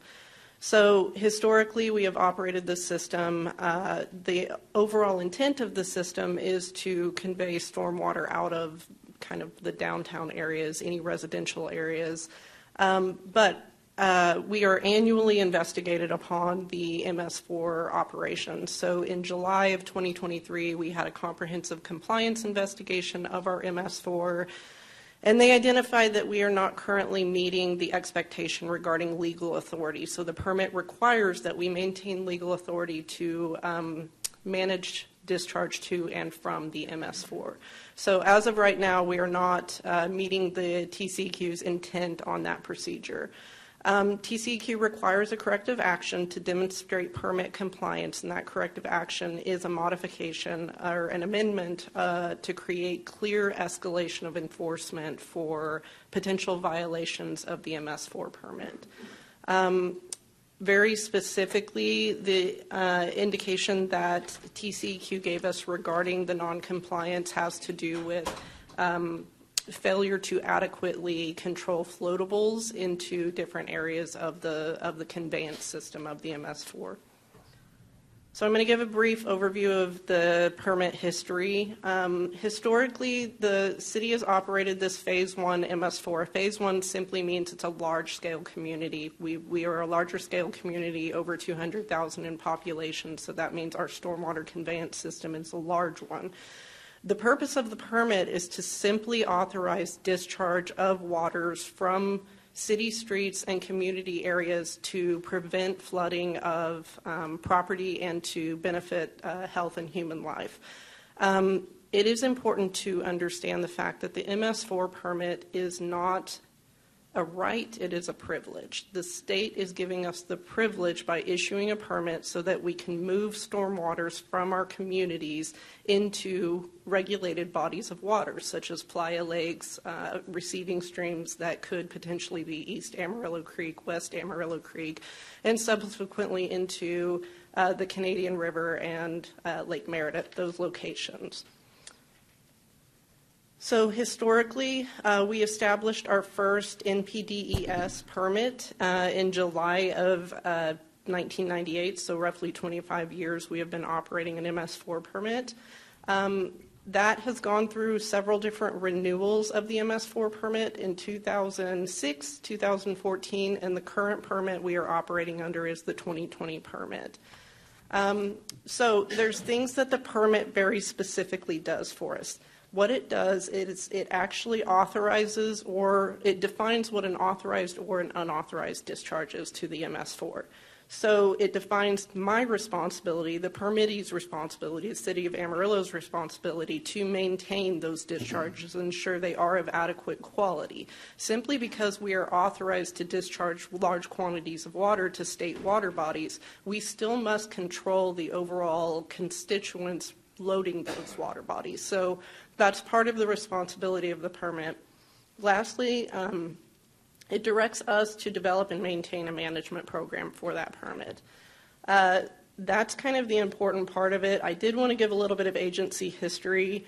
So the Texas Commission on Environmental Quality was renamed from the Texas Natural Resource Conservation Commission in 2002. This particular ordinance was updated in 2000, 2001, and 2017. So we are still referencing the TNRCC when the TCEQ had a name change back in 2002. So not only is it important for us to update our legal authority, we also just need to update it to more modern nomenclature. So to go briefly over the ordinance amendment. So right now there is some overall vague lack of enforceable authority in terms of the language as it exists right now. The way that the language is issued, there's not really any traceability back to actually having an allocated design for the overall process. So overall, the environmental, we are specifically stating in the ordinance as it exists right now, at some point, if we do not have compliance by a user utilizing the MS4, we would remand that to the TCEQ or to the EPA. And subsequently, the TCEQ has notified us that it's not their permit to manage, it's our permit to manage, so it's our responsibility. We also had no legal authority to impose fines or penalties for violations of the MS4 permit. So the amended language we are looking at dictates the following. Instead of having vague issuances of verbal notification of noncompliance of the MS4 and generally worded language in terms of actually stating like a letter may be issued, we're going into very specific language. So the first step is that a written notice of violation will be issued upon observing a user violating the MS4 permit. With that written response, there has to be written response back from the user indicating that within 10 days they have some kind of, we have stopped the MS4 discharge, here's what we've done to prevent it from happening in the future. Now, in order to escalate that, the next step is a compliance order. So if somebody continues to violate the MS4 permit, there's an issued compliance order, and again, 10 days notice to respond to that compliance order. What the compliance order does that is different from what the notice of violation does is that's when we start actually doing some mechanism of abatement for that stormwater issue. So if it's a discharge directly into a storm drain, it becomes our responsibility to enforce upon the user to prevent that additional contaminant from becoming a larger problem. they must do some sort of abatement of it, or we must do some sort of abatement of it and subsequently charge the individual causing the issue to be able to reinforce that enforcement opportunity. There's also the issuance of civil penalties defined by the Director of Utilities, which can range from $100 to $1,000 per day per violation. So if there's multiple ongoing violations, depending on the severity of the violation, it's going to change what those civil penalties would come out to. There's also the issuance of red tag orders for construction sites that have been violating. They still are subject to the same information, so they're still going to get the written notice of violation. They're still going to get a compliance order leading up to that before we get to a red tag issuance. But at some point, regarding the difference of a user being a residential user or a construction user, we have to have a difference that would potentially be enforceable to reduce, say, somebody who's not complying with an SWP3, their stormwater permit for operation of a construction site. This would also include, we would have to have abatement or remediation by the user. The escalation of enforcement must continue, and it could lead to the city issues construction response activities, including abatement by a contractor with penalties payable by the user. So that's kind of the next step pertaining to what the issue would be, what the issuance would be in that situation. The last and kind of final effort that would be taken is should abatement be contracted out by the city and subsequently not be paid for by the customer, then at that point in time, we would look at potentially suspending water utility services as a final level of enforcement. As we always try to work with individuals who have some kind of compliance-based issue, there is an appeals process. We've clarified the appeals process. The current language does include an appeals process, but it is, again, one of those, it's not entirely clear on what the steps and procedure of that appeals process would be. So what it looks like in moving forward is that the appeals committee will consist of an assistant city manager and 2 director-level positions. The notice of appeal must be submitted within 5 business days. The committee then convenes and must respond within 10 business days from that point.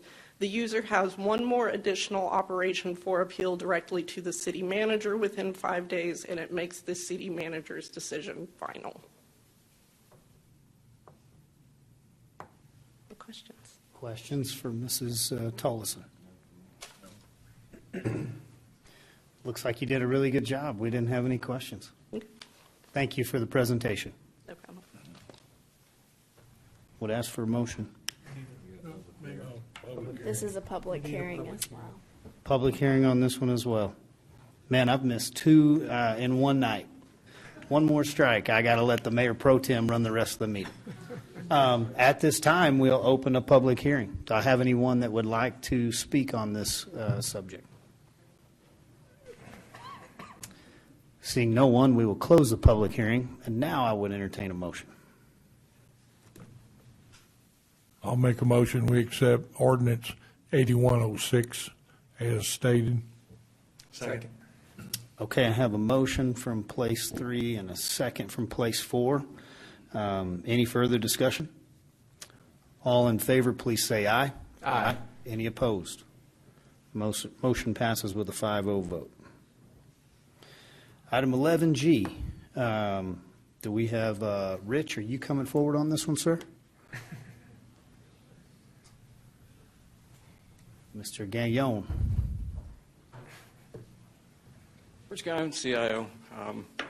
This is really just to ratify the resolution. And really the summary, it really does a good job of summing up what it's about.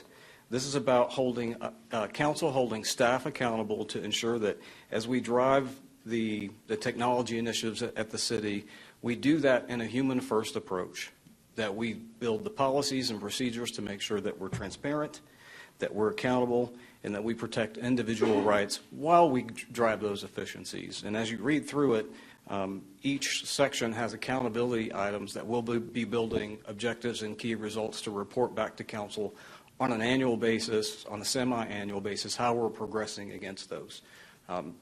That's really the summary. I got a question.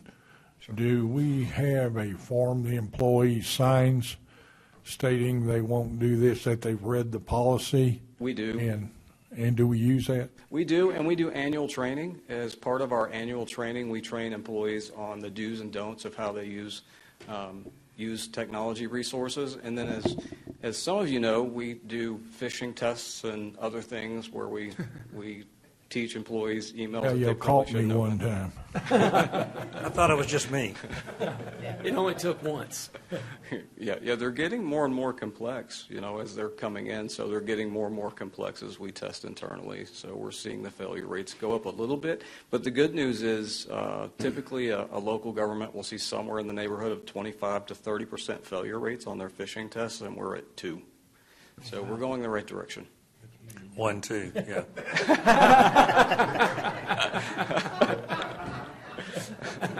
We'll keep teaching you, I promise. I'm in remedial right now. So. Okay. Any further questions for Rich? Appreciate you, Rich. Yeah. Yes, I appreciate everything you're doing. We'll get the key results all generated over the next few weeks and get those in your report so you can see how we're measuring ourselves against these objectives. Okay, thank you. Thank you. Appreciate you. Yeah, at this time, I will not open a public hearing on this one.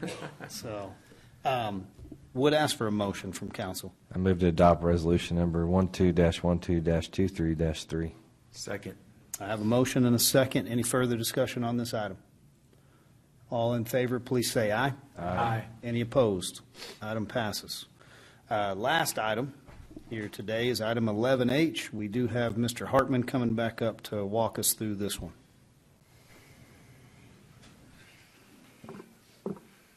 Mayor and council, thank you for the opportunity. This is an item to consider the purchase of about 11.43 acres over in Hillside Terraces. This purchase, this is the property in question here is the shaded right in the middle. The 2 lines through that represent sewer lines. So this property is in proximity to the collapsed sewer emergency replacement that we've been through the last few years, including the settlement of that issue. That is the green line. That's the old line. The green line is the old sewer line that collapsed. So there is a remediation and an abandonment component of that project that's yet to be completed. So this purchase of this property really is just getting the right to do that project rather than easements. And I'll explain a little bit more detail. The red line is the new sewer line that takes it from the subdivision down. Remember, we rerouted that around the neighborhood to the west. So those are sewer lines. But back to why we need this property. We needed a significant distance away from that existing line to remediate. You remember the sewer line collapsed and it was in operation. So there was sewage that seeped out or leaked out of that pipe in proximity of that pipeline. The installation of that pipeline all the way back in 2004 or 2004 to 2007 was 45 feet deep there at its deepest point right in that. So you can imagine that the excavation had a sloped bank with a trench down in the middle. So that the remediation that we expect to have to do, or in case we have to do, encompasses a sloped bank from that original construction, including all the aspects of that. But you have the manholes and the other appurtenances that need to be abandoned, and we have to abandon that pipeline. In other words, drill probably every 10 feet, and the engineers are working on that final design. Purchase of this property will allow that final design. Some of the benefits of purchasing versus a temporary construction easement, which is what we would typically do, is temporary. Since there are those compaction issues and these issues, we believe that it would be very challenging to allow subdivision or improvements built over this over a period of time without a complete excavation. And that excavation project to go 75 feet deep and remove everything that was impacted by that was estimated at $19 million. We believe that the remediation costs can be changed significantly. I maintain ownership of this property for approximately 20 years and make sure that that would be a better way to make sure that compaction is correct and safe. And this property probably would be able to be sold after the remediation and after a time frame such that we know there's no settlement or excavation concerns, rather than spend the actual cash to go excavate it, recompact it back, and then turn it back over for development. That is the primary reason that it's a benefit to purchase this property at this time. Okay, so the details of the purchase, you saw the vicinity. I'll back up. Helium Road is out to the left of that. Sonsi is to the right of that map. It's in between Sonsi and Helium. So again, it's estimated to be 11.43 acres. We put in the proposed contract that's subject to final survey. Back to the amount. It really was that we identified approximately 6 acres that would be impacted. But you notice that we worked with the developer to allow subdivisions. Those 2 subdivisions, the one on the east and one on the west, those are proposed subdivisions. So he identified what he could build safely, and we identified a safe distance away, and that made the acres go up from the 6 to the 11.43. And so it was a few more acres. If we could have fit a subdivision in, we would have allowed that. But this is a safe distance such that we can have those subdivisions installed. The estimated value is $8.81 per square foot. This is based off, back to the map, back to Helium and then over on other areas to the south. There were actual purchases made for TxDOT right-of-way for the loop, and there were other purchases that utilized this value. And in such close proximity and it's commercial, it could have a commercial value that's identical. So we use that as the estimated value, actual transactions, and that was the value per square foot. So if it actually surveys out at the 11.43 acres, the amount that we're talking about is $4,385,000. The funding for this is available in the project, whether that's from the settlement funds or what we had booked to remediate with. Okay? Is there any questions I can answer? And then, so what would happen with this property at the point in time, 20 years or whatever that may be, that the city would then sell the property back to the developer in the area or someone else to? The short term is we're going to remediate. We'll have monitoring wells and other devices. We will plant grass on it. We're not going to make a park situation. It'll just be open green space with grass. At the 20-year mark, if it is deemed that the remediation is no longer needed, and that would be with approval of the TCQ, then this property and the compaction issues, some engineer decided that that was safe at that time, that property could be sold for development, whether that's housing or commercial. So that's how you would recoup the cost of this. Any other questions from council? So, Mr. Hartman, I know you and I had a conversation. You had a contractor at fault, manufacturer of a product at fault. Yeah, we went through the claim process on that pipeline. And if you'll recall, the city council approved with 3 different entities a little over like $16.1 million in settlement on the project. So the settlement monies that have been... What we haven't completed is this remediation component. And this remediation, the purchase of the land and then the cost to flow fill and do whatever else you would need to do to remediate, monitor wells, you name it, like all within that settlement budget, correct? Yes. Now, some of that money's been already spent, so we have some other funding that was booked for remediation in the process. We won't have to budget any additional funds because we'd anticipated closer to the $19 million remediation cost. Now, I'm not saying that at some point we don't have additional costs that we're unaware of at this point, but that remediation plan is being put together by the consultants and the experts. Once it gets the blessing of the TCQ, and part of that is the right to remediate. This purchase is one of the things that they have to check off the box for the state to say this is an acceptable remediation plan. Now, as time goes on and windows, there could be additional studies that identify changed conditions that we're unaware of today. Okay, real good. So you've taken the settlement cost, and you will be able to remediate everything as per what the settlement paid for, and still walk away with 11 acres worth of land that could have potential value in the future once everything settles out. And between those two funding sources, the settlement and that booked cost, we would anticipate bringing some of that funding back to the utilities CIP. Great.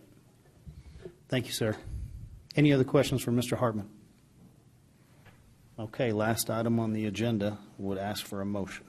I move to approve the purchase of property located in Hillside Terrace Estates from Hillside Terrace Estates LTD in the amount of $4,385,000 plus closing costs. Second. Okay, I have a motion and a second. Do I have any further discussion on this item? All in favor, please say aye. Aye. Aye. Any opposed? Motion passes. That concludes our non-consent. We are going to go ahead and take a short recess, let everybody stretch their legs, and then we'll come right back in here for our extended public comment. Before we do that, I would just like to remind everyone, I know that everyone that is here to speak on the Sanctuary City potential ordinance. It's not on the agenda. We didn't notice the public. We don't have any way to communicate back to you. It's a listening session for us. All we're able to do is give you your 3 minutes, let you address council for your concerns. And we would ask that you be respectful of everyone else's time as we're all staying late, and just kindly keep yourself to 3 minutes, and we'll move forward with that. 10-minute recess, and we'll be right back in here to get that done.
Call ourselves back in session and move forward with our extended public comment.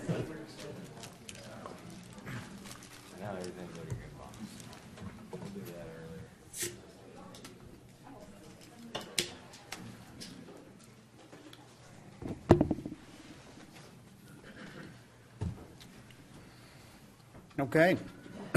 Really appreciate you guys, your decorum, the respect you show to each other, and then your willingness to run a very organized meeting, let us do our business. I actually have a little experience with this one. So we've done the marathon meeting one other time before. The way that it worked well, we had people signed up, and then we just allowed people to raise their hands. And so the way in which we will move through an audience of this size the best is I'm just going to start on the front row, and we're just going to come across my right to left, and we're just going to go to anyone that would like to speak. We'll move front, second, third, fourth, all the way until we get to the back. So if you've signed up tonight, you're going to be called by the city secretary to come and speak in that order. After we complete that, then we will start here on the front and continue to the back. So, Ms. City Secretary, it's yours. Okay, thank you, Mayor. And just as a reminder, each speaker will have 3 minutes. You'll hear a warning beep at the end of 2.5 minutes, reminding you have about 30 seconds left. We'll start tonight with Jamie Lyons. Is Miss Lyons here? If not, Jamie Lyons, Brianna Cagle. And as Brianna makes her way up, on deck after her will be Courtney Brown.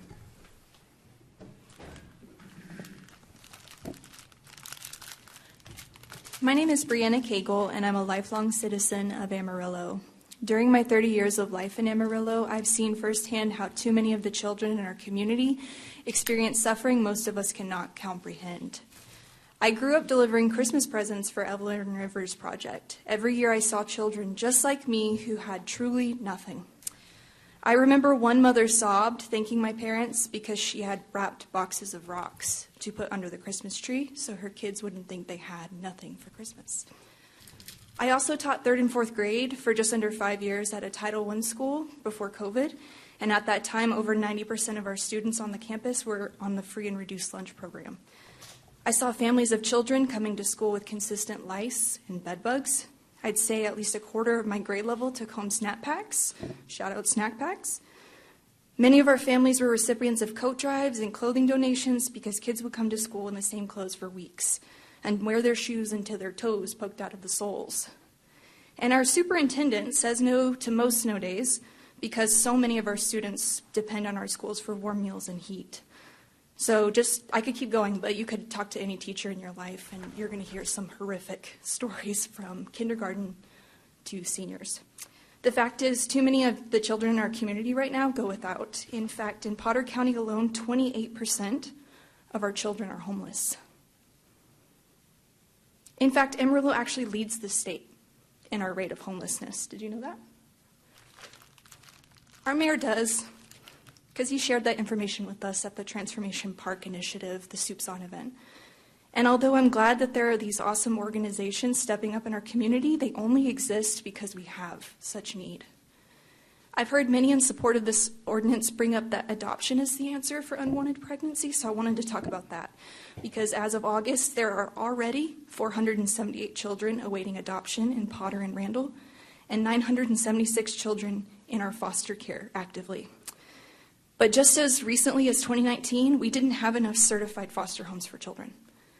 The opioid epidemic has sent a record number of parents to prison and children into foster homes and state care systems.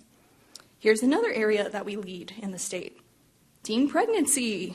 It's no secret that Amarillo has led in teen pregnancy numbers for a while, but even despite recent declines, Potter is 900% higher than the Texas rate and 170% higher than the national. So let's talk about what's actually killing Texas children. Number 1, gun fatality as of 2023, followed by motor vehicle crashes, drowning, and suicide. Guess what's not on the list? But here we are, in the midst of an opioid crisis, ranked the 4th most violent city by the FBI due to frequent gun violence, leading in teen pregnancy and homelessness. And yet we're focusing on choosing to make Amarillo a sanctuary city for unborn children, when so many of our children are living without the most basic necessities. So if you insist on advocating for the potential life of an unborn child, I ask that you first consider the potential reality for that child. And until we do the work to ensure that Amarillo is actually a sanctuary for all children, this ordinance belongs in the trash can. Thank you. Thank you, Ms. Cagle. Next, Courtney Brown. And after Ms. Brown will be Tremaine A. Brown. Hi, y'all. My name is Courtney Brown. I am an Amarillo resident. I am a local business owner, and I run a local nonprofit as well. We will remember. We will remember. On October 22nd, 2023, 2 days before Amarillo City Council took up the issue of making Amarillo a sanctuary city for the unborn, Markley Dixon spoke at an event at Trinity Church in Lubbock, and I quote, "I don't know if you've been following what's happening in Amarillo, but there's a court case, Alliance for Hippocratic Medicine versus FDA, and that is the case dealing with abortion-inducing drugs that could affect every single state in America. The Supreme Court of the United States is most likely going to be taking up that case. Well, Amarillo has a role to play in that, and we're really wanting to see Amarillo pass an ordinance like San Angelo, Abilene, and Lubbock, because they're going to play a key role in the fight before the Supreme Court of the United States." End quote. Do we? Do we have a role to play in national politics? Is the role of the City Council to allow Markley Dixon and Jonathan Mitchell to use Amarillo citizens' lives as collateral in their egotistical quest for power and control over pregnant people that has far-reaching consequences across the United States? After outsider extremists have left our doorstep and used this City Council to strip Amarillo's citizens and travelers of their constitutional rights to privacy, interstate travel, freedom of speech, and further restricted life-saving health care, you will still be here, and we will remember. We will remember the men we look to for leadership as the men who took choice and freedom from us. We will welcome you into our businesses. We will welcome you into our churches, our community events, and you will work with us and beside us. And we will remember that you chose an outsider extremist over the citizens that rallied to defend Amarillo. No one here doubts this council's commitment to pro-life ideologies, but taking a step back to say Amarillo is not a pawn to be pressured into furthering outsiders' agendas is a sign of strength, leadership, your trust and your commitment to this community, and the commitment to the Constitution you swore an oath to uphold. Thank you. Thank you, ma'am. Okay. Tremaine Brown. And after Mr. Brown, Jessica Pinkston Hedrick will be on deck. Good evening. Tremaine Brown, a citizen of Amarillo, Texas, business owner and president and founder of a nonprofit organization that does its best to protect and uplift and enrich the lives of children and the disenfranchised every single day for the past decade. Good evening. My name is Tremaine Brown. This is my daughter, Shyla Brown. I'm a single father of this 10-year-old little girl who has never met her mother. Some here may know me and my story, but I'm sure many don't. For those that don't, in short, I have made it my mission for my daughter's entire existence to help care for, enrich, and provide essential needs for children in Amarillo and all over the Texas Panhandle. Today, I stand before you as a father, lending a voice to my daughter's future. My daughter knows very little about what today means or why I checked her out of school early, but I felt it vital for her to be present today, for decisions made here may affect her directly. I'm giving her a glimpse into our city's government at a very pivotal moment, one of its not so finest moments. In fact, this is a conversation that I really shouldn't even be a part of, nor should Markley Dixon, nor should the men on this council. But here I stand. I stand here with my daughter to really let her know, regardless of what decisions are made, I will go to hell or jail to aid and protect her life and her freedom to make choices. In any mistakes or crossroads in life that she may face, I will be here. And I urge this council to really take a close look at the mess that an outsider poses for our city, and also understand that it will be us left here to clean it up. This city is on a path of growth, and this mess stands to hinder that growth. Vital resources are so needed in so many different areas of this city, and we elected this council to make progressive decisions that are right for Amarillo's growth and not to pacify some male chauvinist ego. Let's move on from this foolishness and get back to the business of turning Amarillo into the model city we all hope for, and not follow the lead of a person that knows nothing, absolutely nothing about our city. I said all of that just to say that I love you, Shiloh, and I love my city. Thank y'all.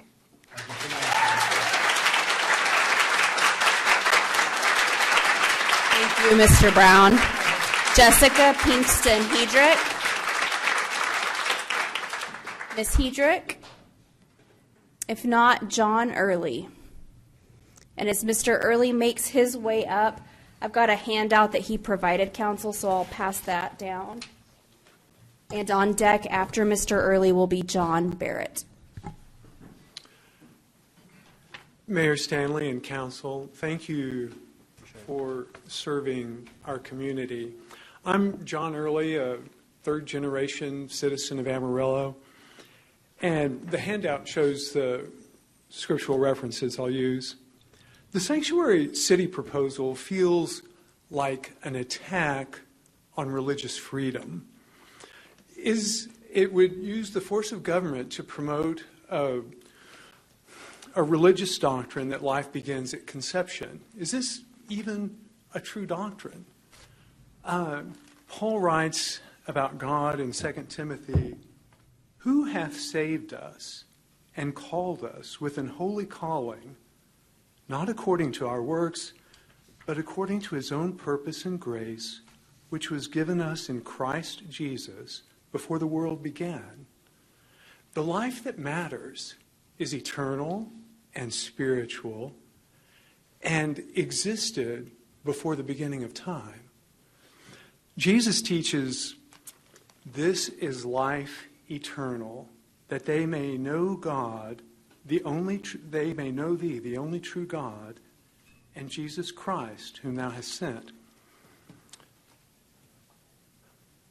The proposed doctrine rejects eternal life. It claims life begins, it has a fleshly beginning. Is this not the flesh lusting against the Spirit, rejecting the knowledge of God in Christ, which is eternal life? In Exodus 20, Moses writes, "Thou shalt not kill." He clarifies in Exodus 21:22 with the example of a pregnant woman who is injured and has a miscarriage. And when two men fight, and under the law, the man is subject to a fine for the miscarriage, but if the woman also dies of the injury, they're subject to the penalty of life for life. This is how, in the law of Moses, does not recognize an unborn fetus as a human life. It's been understood this way for thousands of years. Virtually every translation of Exodus in both Jewish and Christian tradition uphold that belief. The only exception I know is the NIV, which the word that's used for, that's translated as premature birth, it translates correctly in Numbers 12:12 as stillborn. Well, you have the rest of it in my... Thank you, John. Next, John Barrett. And after Mr. Barrett, Brian Arvello will be on deck.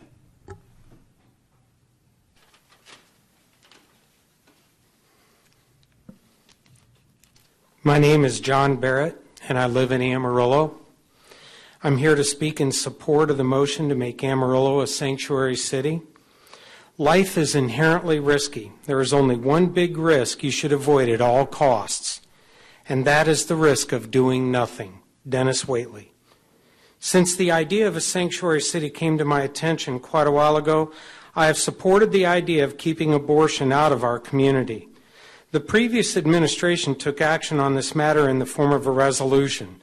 But as we all know, a resolution is like jumping off a cliff and trying to knit yourself a parachute on the way down. There has been much debate on this matter. Some of the core debate is the constitutionality of the abortion trafficking portions of the ordinance and the duplicity of the ordinance and so forth. I would note that 4 counties and 69 cities here in Texas have already taken action and enacted this ordinance. I would also note that, in my opinion, the constitutionality of this matter has already been tested, inasmuch as I'm unaware of the ordinance being challenged as such. Furthermore, those challenges that have been brought forward have also been successfully thwarted. The first public meeting on this matter lasted well into the evening. I took notes on those who opposed the ordinance shortly after the public input began.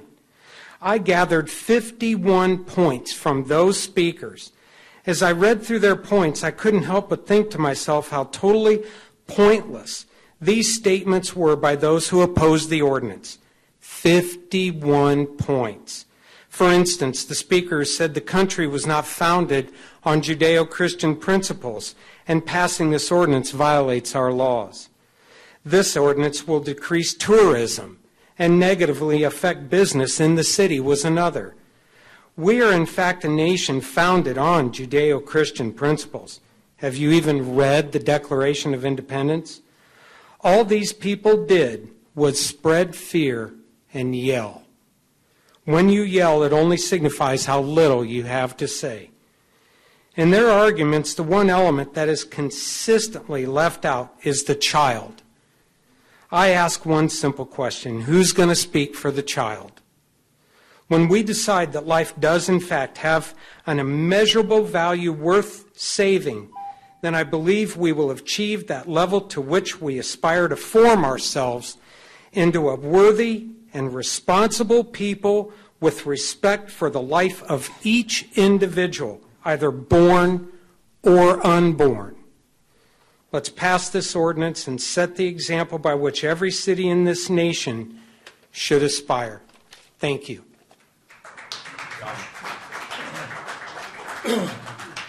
Brian Arvello. And on deck after Mr. Arvello will be Ed Heath. Hello, Council. I'm Brian Arvello. I live here in Amarillo, and I'm here to speak against the ordinance. I don't think we need it. That's about it. I will talk a little bit longer since I have 3 whole minutes. I believe what everyone has said before me has been great, all of the people who are against having this ordinance. And there is very little I can say to top any of that off, but I believe it is our duty as citizens to speak about what we care about and to stand up for what we think is right. And I do not believe that this ordinance is right, so I'm going to stand against it, and with my other fellow citizens who think so as well. Thank you. Thank you, sir. Ed Heath. And after Mr. Heath will be Serena Heath. Councilman, Mayor, we're going to go ahead and hold our comment until the meeting that you scheduled for next week, since you announced that. So, or the 19th, sorry. And so we're just going to withhold it for right now.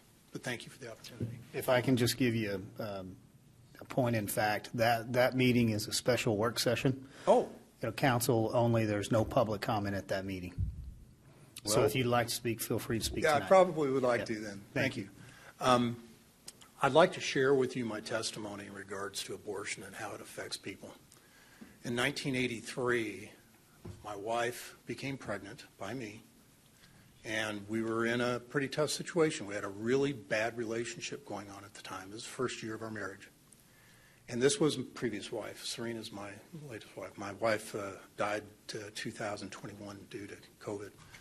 But she went to Planned Parenthood. Planned Parenthood sent her to Lubbock. There was not a lot of conversation that went on between me and her in regard to her choice. It was her choice. The problem with that is that I have paid for the last 40 years for her choice. It was revealed to me that it was probably a boy that was aborted. So I never got the opportunity to play ball, to watch him play football, or anything else for that matter. He'd have been 40 years old. He might have been sitting up there with you right now. Now, I do need to tell you, I am not a citizen of Amarillo. I live out north of town. My wife has property, residential property here in town. Since we just got married, we're combining our residences. But this ordinance impacts the surrounding area, right? Because we're talking about highways and so forth. But it has caused irreparable harm to me, and I never got that choice.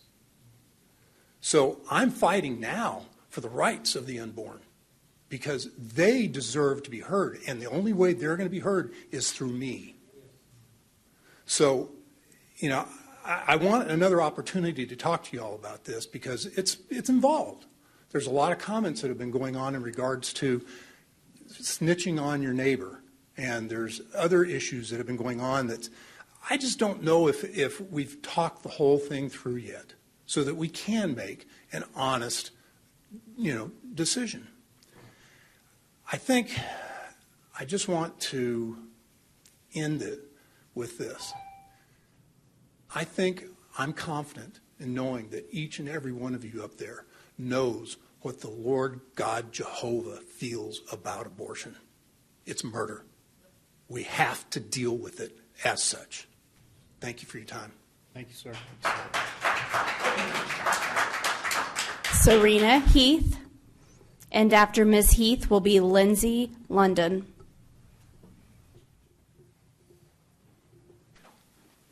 Mayor, Councilman, I just want to thank y'all so much for letting us have a voice in this. It's impassioned on both sides. I appreciate where y'all are sitting because it's a hard decision. You're hearing things from both sides. Two voices that come to play in this is Mr. Dixon and Ms. Carmona. Take those out of the equation. You get a lot of rhetoric, good rhetoric. I was born and raised in Amarillo, Texas. I graduated from Palo Duro High School. My mother had a home here for adults that were disadvantaged. I've got a history here.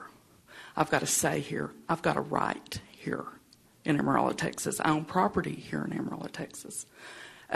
I voted in the last councilman's elections. I'm a voter. I'm a taxpayer. I have a voice, and I appreciate y'all giving us all the right to come up and speak our hearts, our passions, our God-given rights on one side, our rights on another side for freedom of speech. We live in the United States of America, and we get to do that. That's amazing to me. But we also live in Amarillo, Texas, and we have a foundation of God, country, strong desires, strong passions, and those are going to come into play. But when it's all said and done, at the end of the day, you lay your head down on your pillow, and it's you against your maker, or for your maker, however you want to put that. It's not about God at this point. It's not about green shirts and all that kind of stuff. It's about what the law has put down into place. The Heartbeat Act, right? We've got abortion banned in the state of Texas right now. Let's go back and see what we've got on the books. What happened this week, even? The Supreme Court upheld something.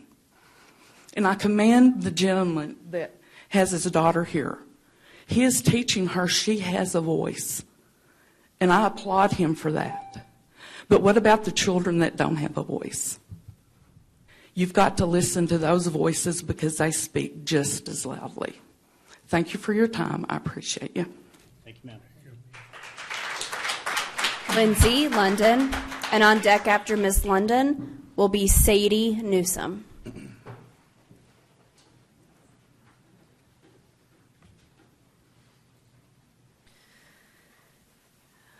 Good evening, Council. My name is Lindsay London. I'm a citizen of Amarillo, and I'm one of the co-founders of ARFA. You've all gotten to know our group very well over the last few months. There was quite a hubbub and confusion for folks on both sides of this issue about showing up today. It appears that the de facto leader of the anti-abortion movement in Texas decided he would not come when he determined that he would not get the attention or the platform that he was hoping for. For the record, he was the one that initiated the mobilization today, not us, but yet he isn't here. Our community wasn't worth the drive to him unless he could have his desired influence and audience. ARFA and our supporters will continue to engage with our city on any opportunity to speak our opinions on this potential ordinance, because unlike outsider lobbyists trying to come in and influence our city council, Amarillo residents are the ones that will have to face the fallout of any decisions that the five of you make. Outside lobbyists can do their work and then leave us in the rearview mirror to hit their next target. They will not have to face the impact of their meddling within our community or their meddling within our private lives. Once again, as members of ARFA, we stand in full opposition to any ordinance that could cause further harm to those who support people seeking legal abortion services outside of the state. Our presence tonight here is nowhere near our full supporter show out across the city. Many have decided to save their time and energy for when this is formally on the agenda, and we will stay vigilant for when that happens. We also ask for transparency from our city officials by requesting that we be given the opportunity to review any ordinance that has been drafted as soon as possible to keep the community informed and involved with the decision making that will affect them. We appreciate the mayor and councilor's willingness to listen to us, and we hope that our dialogue will continue. Our commitment is to our community and everyone who would be negatively impacted by a restrictive ordinance that duplicates or reaches beyond existing state law. We have no plans of stopping or backing down. We will show up regardless of fanfare or press or any of it to fight for what's left of reproductive rights in the Panhandle. This is particularly crucial in cases like we saw just this week, Kate Cox, who had to flee her home state in order to receive the deeply necessary life-saving medical care while carrying a child with a lethal fetal anomaly, because politicians like Ken Paxton would rather grandstand to extremist religious ideology than actually take care of his constituents in a deeply personal time of need. I recently sat in on a crime prevention luncheon where it was made clear that both the police and prosecutors in Potter County are significantly understaffed. Do we really want to bring in an unnecessary ordinance that duplicates state law to further clog up their already limited resources? Our city has real crime and problems to be concerned with. We implore you to save your efforts for things that truly help our town to become a healthy and safe place, not government overreach or ideological optics to increase your favor with your base. We urge you again and again and again to base your decisions for our community in the reality of our diverse needs and perspectives, not ideology. Remember that you represent all of us and not just those who agree with you. Thank you. Sadie Newsom. After Ms. Newsom will be Anne Marie Risotto. Mayor Stanley, Council, great to see you. Thank you for having all of us. I'm Sadie Newsom. I am an Amarillo resident. I'm a native Amarilloan, a passionate professional, dedicated family member, and an active participant in the community. I've probably sat through meetings with many of you. I think most Amarilloans would agree that we are a city built on freedom, community, and a pioneering spirit.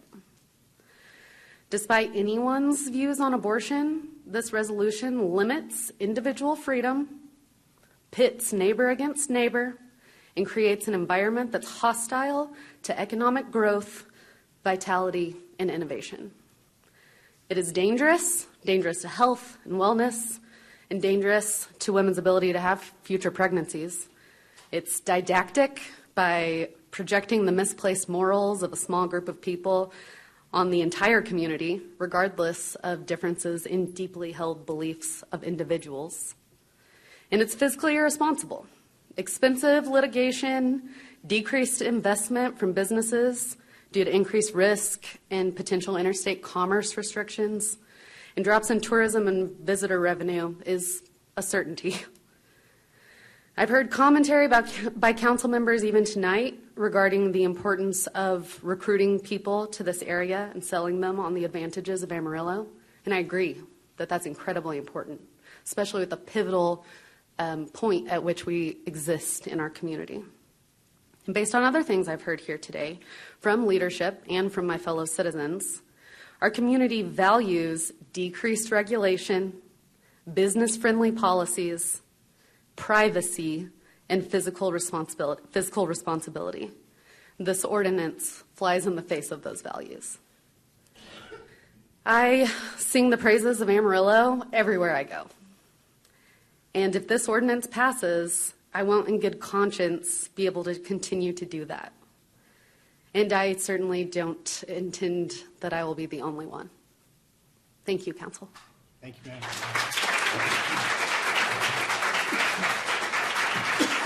Anne Marie Rosato. And on deck after Anne Marie will be Wendy Frick. So I'd just like to fact check from the 11/16 meeting. David Galagos, a New Mexico senator, came up here and made untrue statements in regard to New Mexico abortion facilities. He claimed that the Satanic Temple was given $10 million for an abortion facility and they are harming Texas women.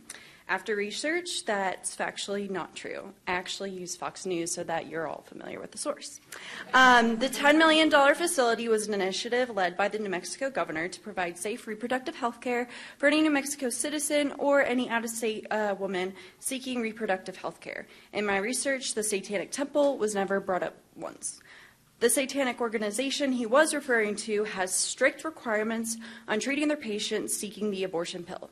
Those requirements include patients must be 17 years old and a New Mexico resident with a valid New Mexico address.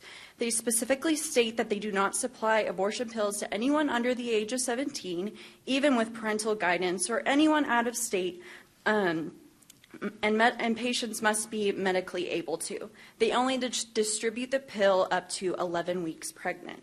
All this can be found on the tsthealth.org website. Making statements such as these, especially as a senator, is very untrue, and it's known as apostrophe propaganda. It is dangerous misinformation to further a harmful anti-abortion and anti-women agenda.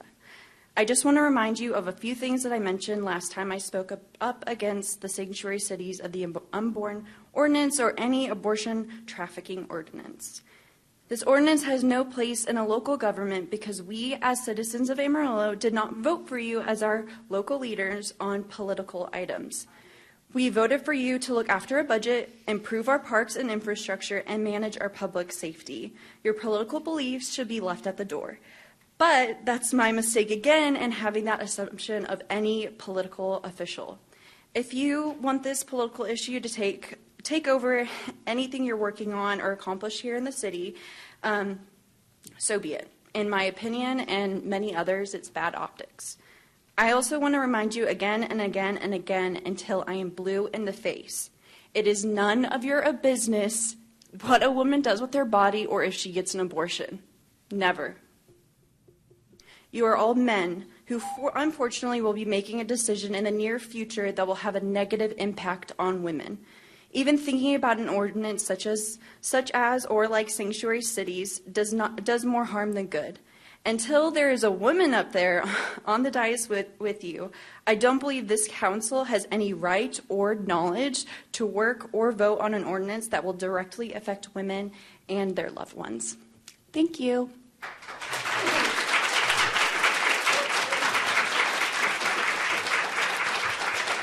Our last speaker signed up is Wendy Frick.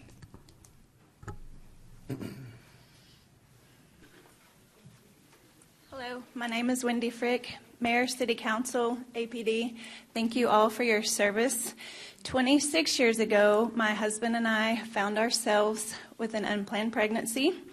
And I would just like to say that the Amarillo area is one of the best places for moms, preborn babies, children that have needs, dads. We have gotten so much support here. I know that is not the case everywhere, and I cannot speak for the whole state or the whole nation.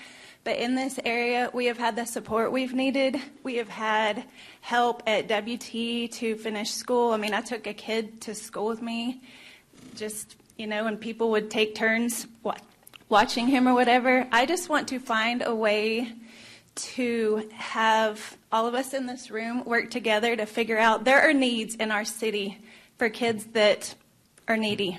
And I'm sorry, that sounds redundant, but we've got to find a way to have conversations outside of this 3 minutes. But this is a great place for people that are hurting, and this is a great place for preborn babies to get the help they need. Thank you. Thank you, ma'am. Mayor, that concludes everyone that signed up today. Okay. Thank you, Ms. City Secretary.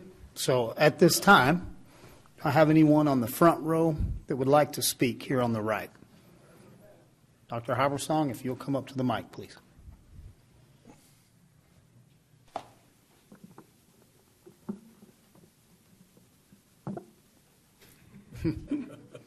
Close enough. Well, I have a voice. Thank you. I'm Wolf Habersang. I live in Amarillo since 1978. Many of you were not here then. I am talking about a different topic. I am deeply concerned from what I see in my practice, and I want to suggest to the Council that we need to look at what truly is informed consent very specifically with regard to the COVID vaccinations.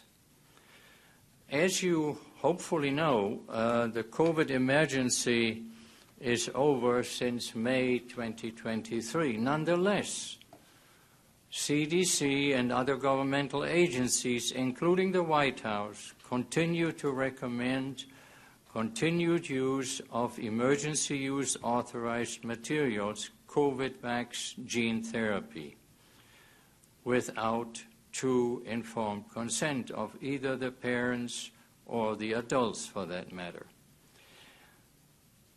The present status of the vaccines in Texas and the U.S. is EUA, which means emergency use authorized. What does that mean? That means we have no clue, but we think it's needed. That was okay in the beginning, because really nobody knew, and the one who knew lied, okay? At the start, it is understandable, but now we are 3 years plus in, and we have vaccine adverse event reporting system data which show that hundreds of children died after the vaccine. The vaccine is still not approved for nobody. It's authorized. And authorized is a very bad word because that means I have the power and I tell you and I don't need any data. That's very bad. We have children who die of myocarditis after the vaccine. And since I said I want to talk about informed consent, let me give you the American Medical Association code. You have to have a diagnosis. You've got to explain to the person nature and purpose of the intervention and the burden of the procedure, expected benefits, and all options, including not doing anything, not treating, which means you say no. All options would include change your diet, if you eat yourself in trouble, there's really nothing I can do. Because 1933 to 1945, including World War II, the ethical guidelines were broken by the German Medical Association and the German physicians, other healthcare professions. The Nuremberg Code was developed, 1948. And basically, in one sentence, it says, informed consent is required. There is nothing without it. Well, it is essential that informed consent includes, these are the side effects, and if with these knowing these side effects, you want to do the procedure or whatever, you're free to do so. Thank you, Dr. Habersong. Appreciate you being here tonight. Thank you. Thank you, sir. Anyone else on the front row to my right that would like to speak? No? So we're over. Anyone on the second row here on my left? Second row here, Miss Lindsay. Anyone else? No? Third row here on my far left. Okay, yes, ma'am.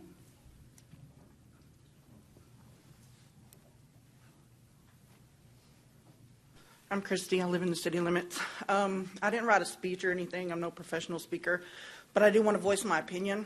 First of all, I'm so glad that all of y'all are here today. That means none of you were aborted, so that's good.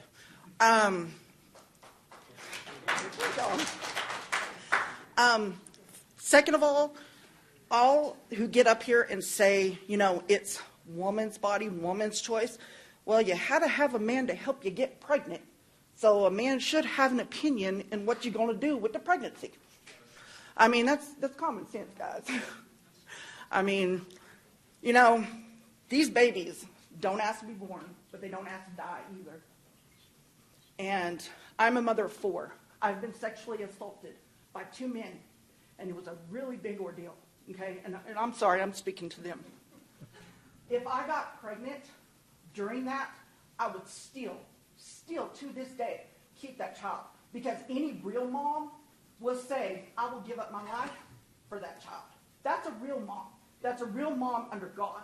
That is not somebody in green sitting in the courtroom.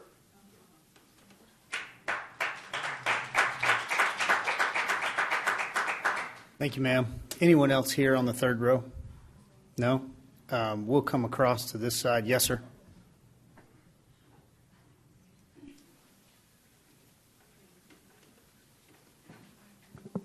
Hello. My name is Tommy Stidham. I do live in the city limits. With the threat of Christian nationalism in our country and those whom are Christians saying that religious freedom is being threatened, as we've heard tonight, I would like to remind the council that the people who stand for this ordinance have nothing being taken away from them. Their babies are not being aborted. Their bodies are not being controlled. It is important to note that every person standing for this ordinance has referenced Christianity in their testimony, and not one person opposed has referenced their religion. Nothing is being taken from those opposed. Excuse me. Yeah. Those opposed, excuse me. Those for the ordinance have nothing being taken away from them. They wouldn't get an abortion anyways because the religion restricts them. Ours, I say ours because the people I love and surround myself with, my community, are being attacked by this, and therefore so am I vicariously. Our beliefs do not restrict us from this. So why do those supporting this ordinance feel such a calling to control our actions and choose what our bodies go through? This is not a battle for abortion, this is a battle for control, as the Christian nationalist intention has been since the beginning of this brawl. I stand in opposition for this ordinance with those who will continue to suffer if this were to be passed. Thank you. Sir, could I get you to repeat your name? What was your name? Tommy Stidham. Stidham. Thank you, Mr. Stidham. Anyone else here on the third row to my right that would like to speak? Yes, ma'am.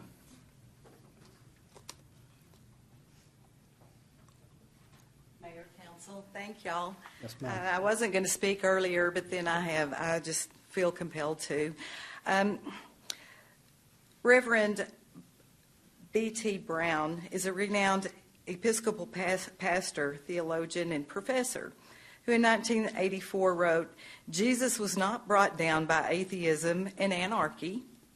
He was brought down by law and order allied with religion," which is a deadly mix. "Beware of those who claim to know the mind of God and who are prepared to use force, if necessary, to make the others conform. Beware of those who cannot tell God's will from their own." Gentlemen, we're here because of a made-up fallacy by man who decided their population needed to increase because all us baby boomers are retiring here, and we've got to pay for that. We've got to catch up, and there's not enough younger people that can match the numbers of the baby boomers. And of course, throwing the aspects of religion, we would replace them in who would replace them and supplement Social Security to pay for the baby boomers' retirements. And of course, throwing the aspects of religious fear-mongering and guilt would be a great tool for them to use, and that is exactly what this man did in 1973 after Roe versus Wade. And now along comes Mark Lee Dixon. He's a self-proclaimed virgin. He says he will never marry or bear children, and he claims to be a pastor. I looked online last night and I found out just how easy it is to become an ordained minister in the state of Texas. So why is he so fired up to hurt women? At the October meeting, the council stated their bias was pro-life, which I believe is against y'all's own rules. You were reminded of the obligations to the city of Amarillo and the separation of church and state on numerous occasions during that meeting. Then you allowed Mark Lee Dixon to have the last word. Fear-mongering at its finest. I hope you do not allow that to happen in the future. I would also like to ask each of you, who invited Mark Lee Dixon here to Amarillo? Even if you didn't invite him and he approached you, why would you ever think that this would be a good thing to do?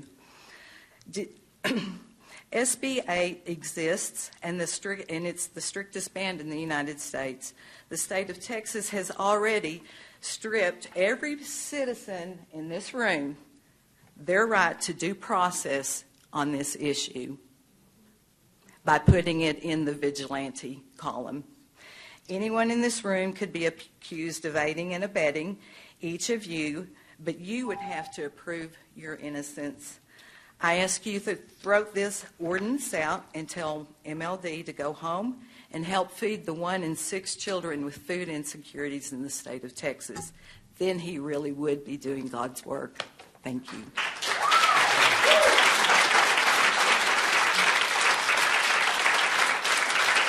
Ma'am, may I get your name, please, for the minutes?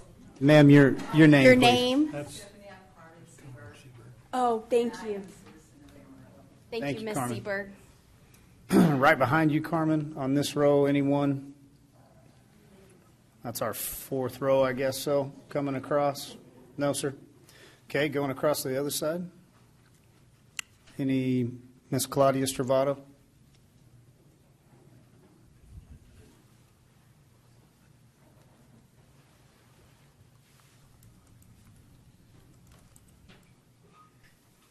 I really did sign up online. I don't know what happened to it. I'm Claudia Stravato. I live in Amarillo. I'm old enough to have lived during the time when abortion was illegal and the largest cause of death of women was botched abortions. I also lived during the 50 years that it was legal. I'm speaking today against the proposed city ordinance to make Amarillo a sanctuary city for the unborn.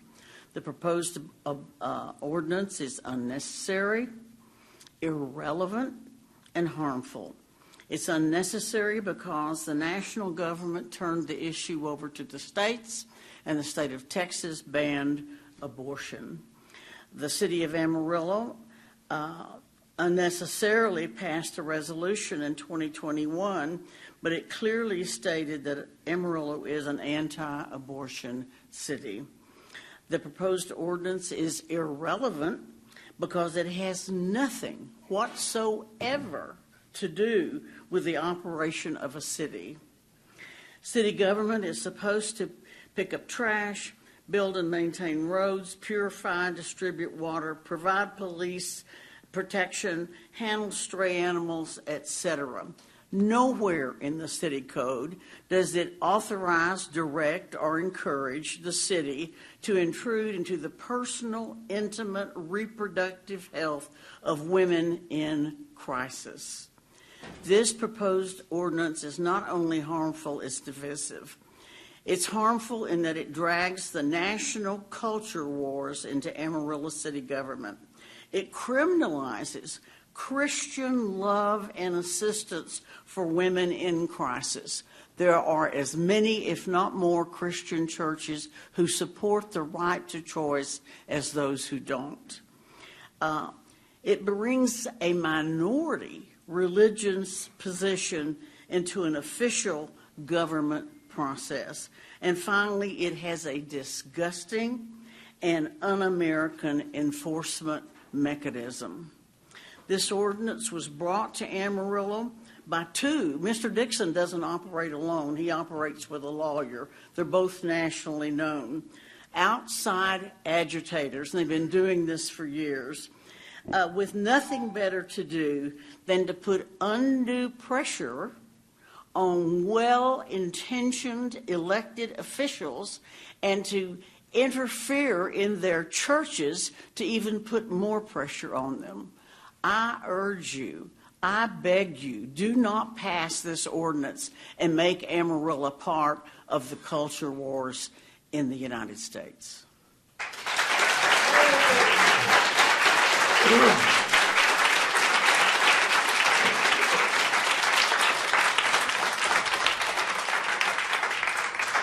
Thank you, ma'am. If you give us your name one more time. My name is Carol Ann Stewart, and I am an Amarillo citizen, and I am sorry that you've been talked down to so much tonight. First off, I am an adopted mother of 5 children, 5 wonderful children, and now grandmother of 15. I am raising one of my grandchildren who is almost 8 and had to stop my day to take care of my granddaughter because of daycare issues. I was proudly in 2013 at Austin with HB2 when we were marching for closing the clinics that were unsafe and the women were dying from botched abortions.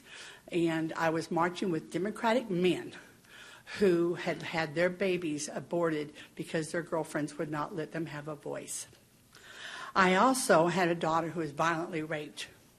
And when she found out she was pregnant, when we were leaving the health department, she says, because I'm adopted, I am not going to have this baby be aborted.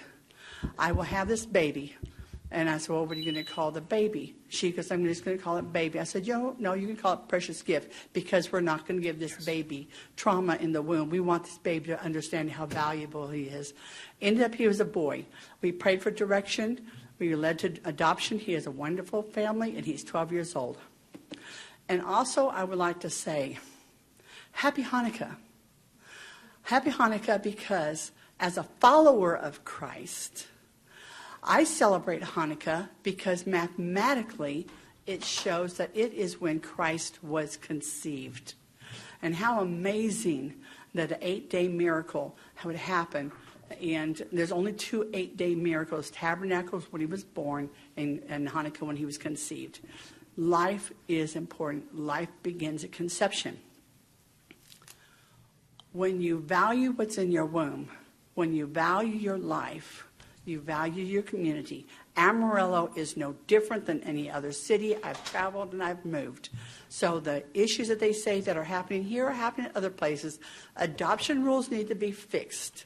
There are things that we need to do, but we do not need to have transported babies or transported dead babies and their blood on our hands. And we do not need the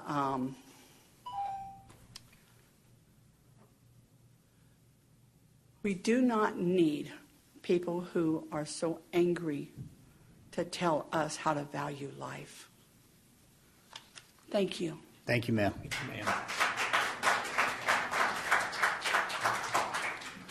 Okay, if we go back to the fifth row, do we have anyone on the fifth row coming across here that would like to speak? Yes, ma'am.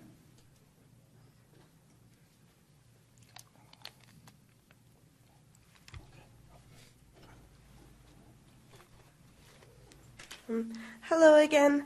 My name is Stephanie Madrigal, and I live here in Amarillo, and I have for most of my life. I own a small business, and I'm working towards becoming way more active and finding my voice in this community. Thank you again for allowing us to speak. I'm just really thankful for that. So my first thing that I want to say is I understand that this might be one of our last times to get to speak to you guys before we go into the special session and get to watch you very meticulously. And I just want you to look in the faces of those that you represent, everyone, both sides, and know that the opinions of childbearing people in general and those that cannot conceive, and those that choose not to conceive, are all the people that you are representing. I want you to also think about the repercussions that we would have to raise kids in or live in after the fact. I also would like to ask you guys to think of the future of this city. And we've had the talk of attracting talent has been a huge thing. I really want to be a leader in this community so badly, but I cannot find it in myself to put myself in a city that I'm afraid to be a woman and afraid in my own body to be able to call this a home, let alone learn to lead it. And it's hard because I really, really love Amarillo. I love the kindness and the joy, and it's wonderful. And I see something like this, and I know it would take so much of it. Again, as a former school teacher, a former English teacher, I'm terrified of the repercussions of anything that pits neighbor against neighbor. And even in the sense of Christianity, as you have all so ardently told us that you are, I just need you to know that that's not a vision of love. And in your other position, that's not of justice, to be able to bring something that can harm so many people without due process. Sorry, I'm sad that I have to be here, but I know you keep hearing it over and over. I'm going to keep saying it. Please, guys, remember separation of church and state. Please. There is no person in this room that would deny. We know what you believe. There is nobody that would question it. But I ask you to remember that you represent all of us. And in me wanting to become a leader, show me the way to truly lead Amarillo into something great. Thank you, ma'am.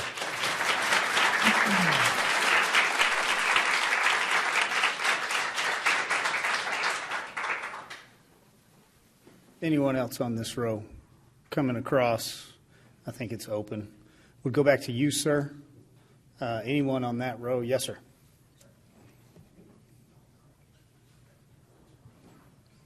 Smaller sign this time, but you still had a sign.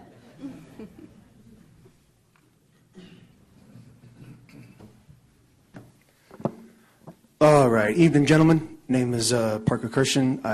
Like I said last time, I do not reside in the city of Amarillo, but I spend much of my time here for work and also to have fun, so I consider it a home. I just want to thank all of the fellow men that decided to show up here in opposition to the ordinance, because, you know, women should not have to carry the torch alone. They need, like, all hands on deck to help them out. And let's see. And I don't have a whole lot to add to what the people on the opposition ordinance side have to say. You know, I agree with pretty much everything that they said. Really, I'm here to offer some rebuttals to what the pro-ordinance side has said, mainly to some of their rhetoric that they have presented. For instance, they've been making reference to the Bible and God and wanting to, you know, obey his command of protecting life. I'm just curious, like, where exactly in the Bible does it say you are not allowed to abort an unborn fetus? Can you point out like the chapter and verse specifically? And then also, it's funny that one of the previous ladies that spoke here wished y'all happy Hanukkah to support the ordinance and claimed that life begins at conception when you can ask most Jewish religious scholars about when they believe life begins at conception, and they will tell you that it does not believe at the moment of conception, but rather at the moment of first breath, once the baby has already exited the birth canal and drawn their first breath. And another question I wanted to ask is, how can you claim to be pro-life when your ideology, conservatism, has no problem with the death penalty? How do you square away that hypocrisy in your brain? And then finally, I wanted to point out an instance where a piece of the Bible is actually pro-abortion. I'll give you like abbreviated version. In Numbers chapter 5, verses 11 through 31, in Mosaic law, there is a test to see whether a woman has been unfaithful to her husband, a pregnant woman. She will potentially deceive she's pregnant. She will be given an abortifacient, and if she ends up plopping an unborn fetus on the ground, that means that she was unfaithful to her husband. But if nothing happens, according to religious law, then she did not go around messing with other people. So if you look at it, the Bible is actually pro-abortion. And that's all I have to say. Thank you.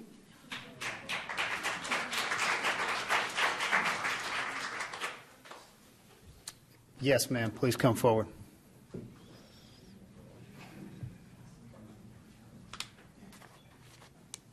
Hi, my name is Ashley Alcorn, and I'm a Amarillo resident and a licensed clinical social worker. I'm a therapist here in Amarillo and work with populations that will be impacted by the sanctuary city of the unborn ordinance if it's passed. I have no doubt this ordinance will cause harm. I know you've heard the facts from ARFA and other community members about the negative consequences of this ordinance, so I won't repeat what has already been said.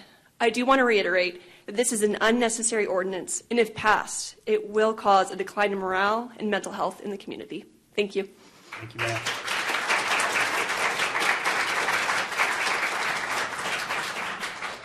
Anyone else on that row? Yes, sir.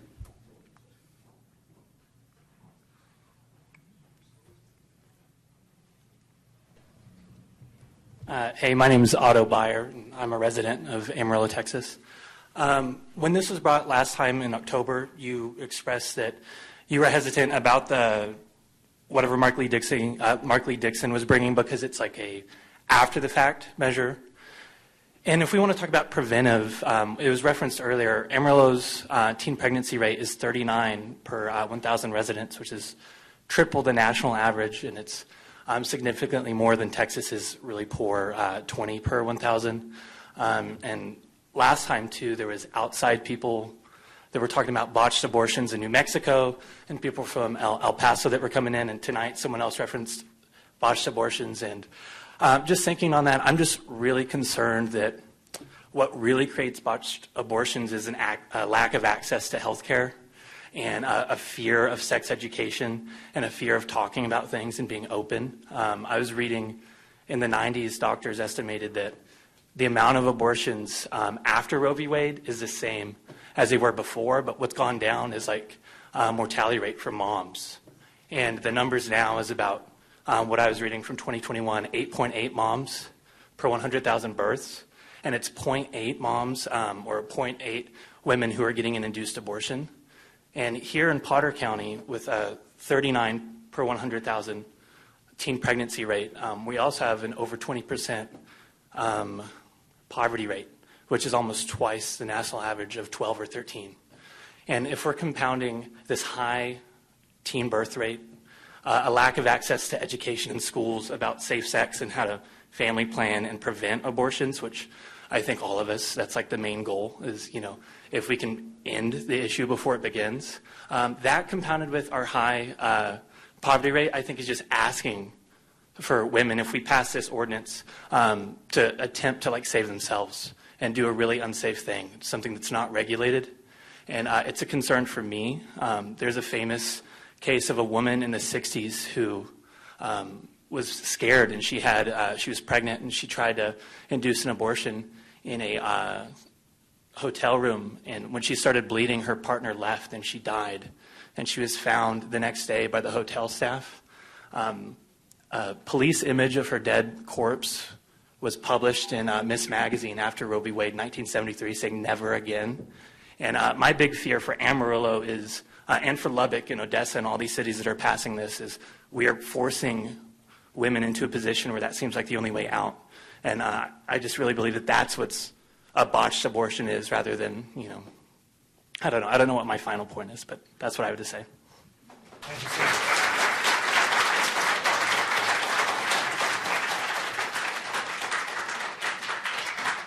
Anyone else on this row here? No? I believe we're going to come right across the row there. Anyone else to my left side in that? Are we on the 5th or the 6th row? Anyone in the row behind you?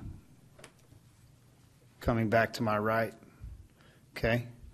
And then I know both spoke. Do we have anyone else here that would like to speak? Yes, ma'am. If you come forward. Yeah, no problem. I'll just try to keep you alive. I need a few more votes out of you. Good evening. Good evening. I'm Jana May. I'm a resident of Amarillo. I work here in Amarillo. I pay taxes. My husband and I have a business here in Amarillo. And I wasn't going to come down here tonight because out of respect for you all to not have to have another late night. But I was at home watching, and I had a lot of comments tonight have been brought up about Mark Lee Dixon and about him being an outsider coming into our town and everything. Well, I just want you all to know, all of you, that he was invited here, and he was invited by me.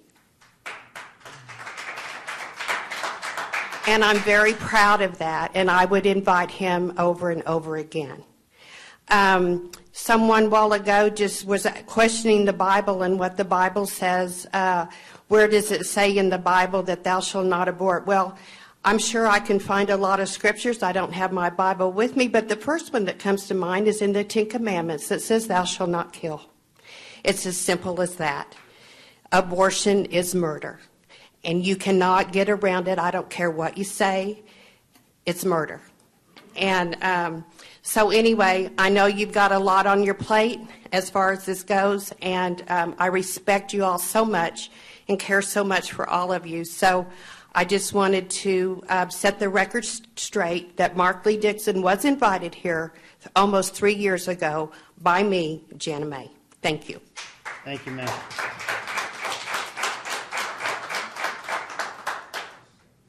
Do I have anyone else on the back row? Anyone standing back there that would like to speak? Yes, sir. Lucas Gray, for the record. Thank you.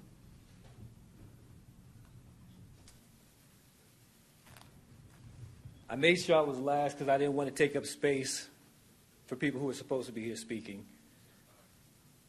Say what now? Oh, okay. Can y'all hear me? Yes, sir. Okay. Because I usually speak pretty loud. Let me appeal to this. We're Amarillo.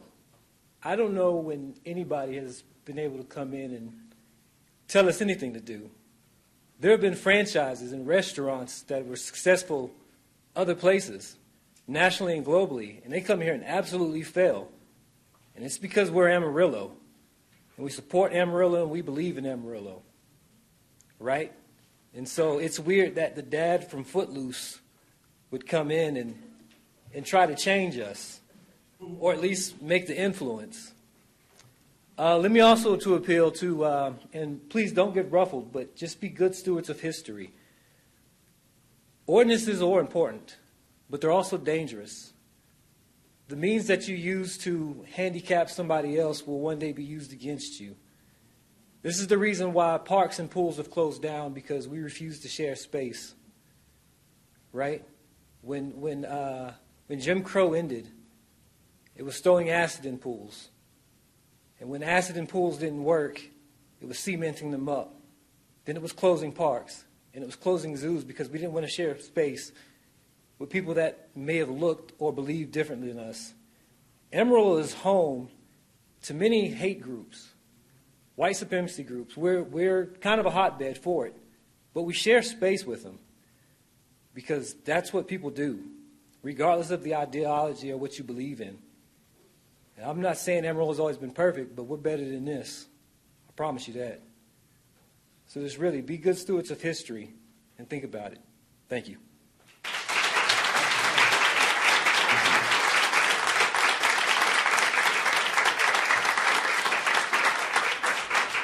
Do I have anyone else here that'd like to speak? Okay.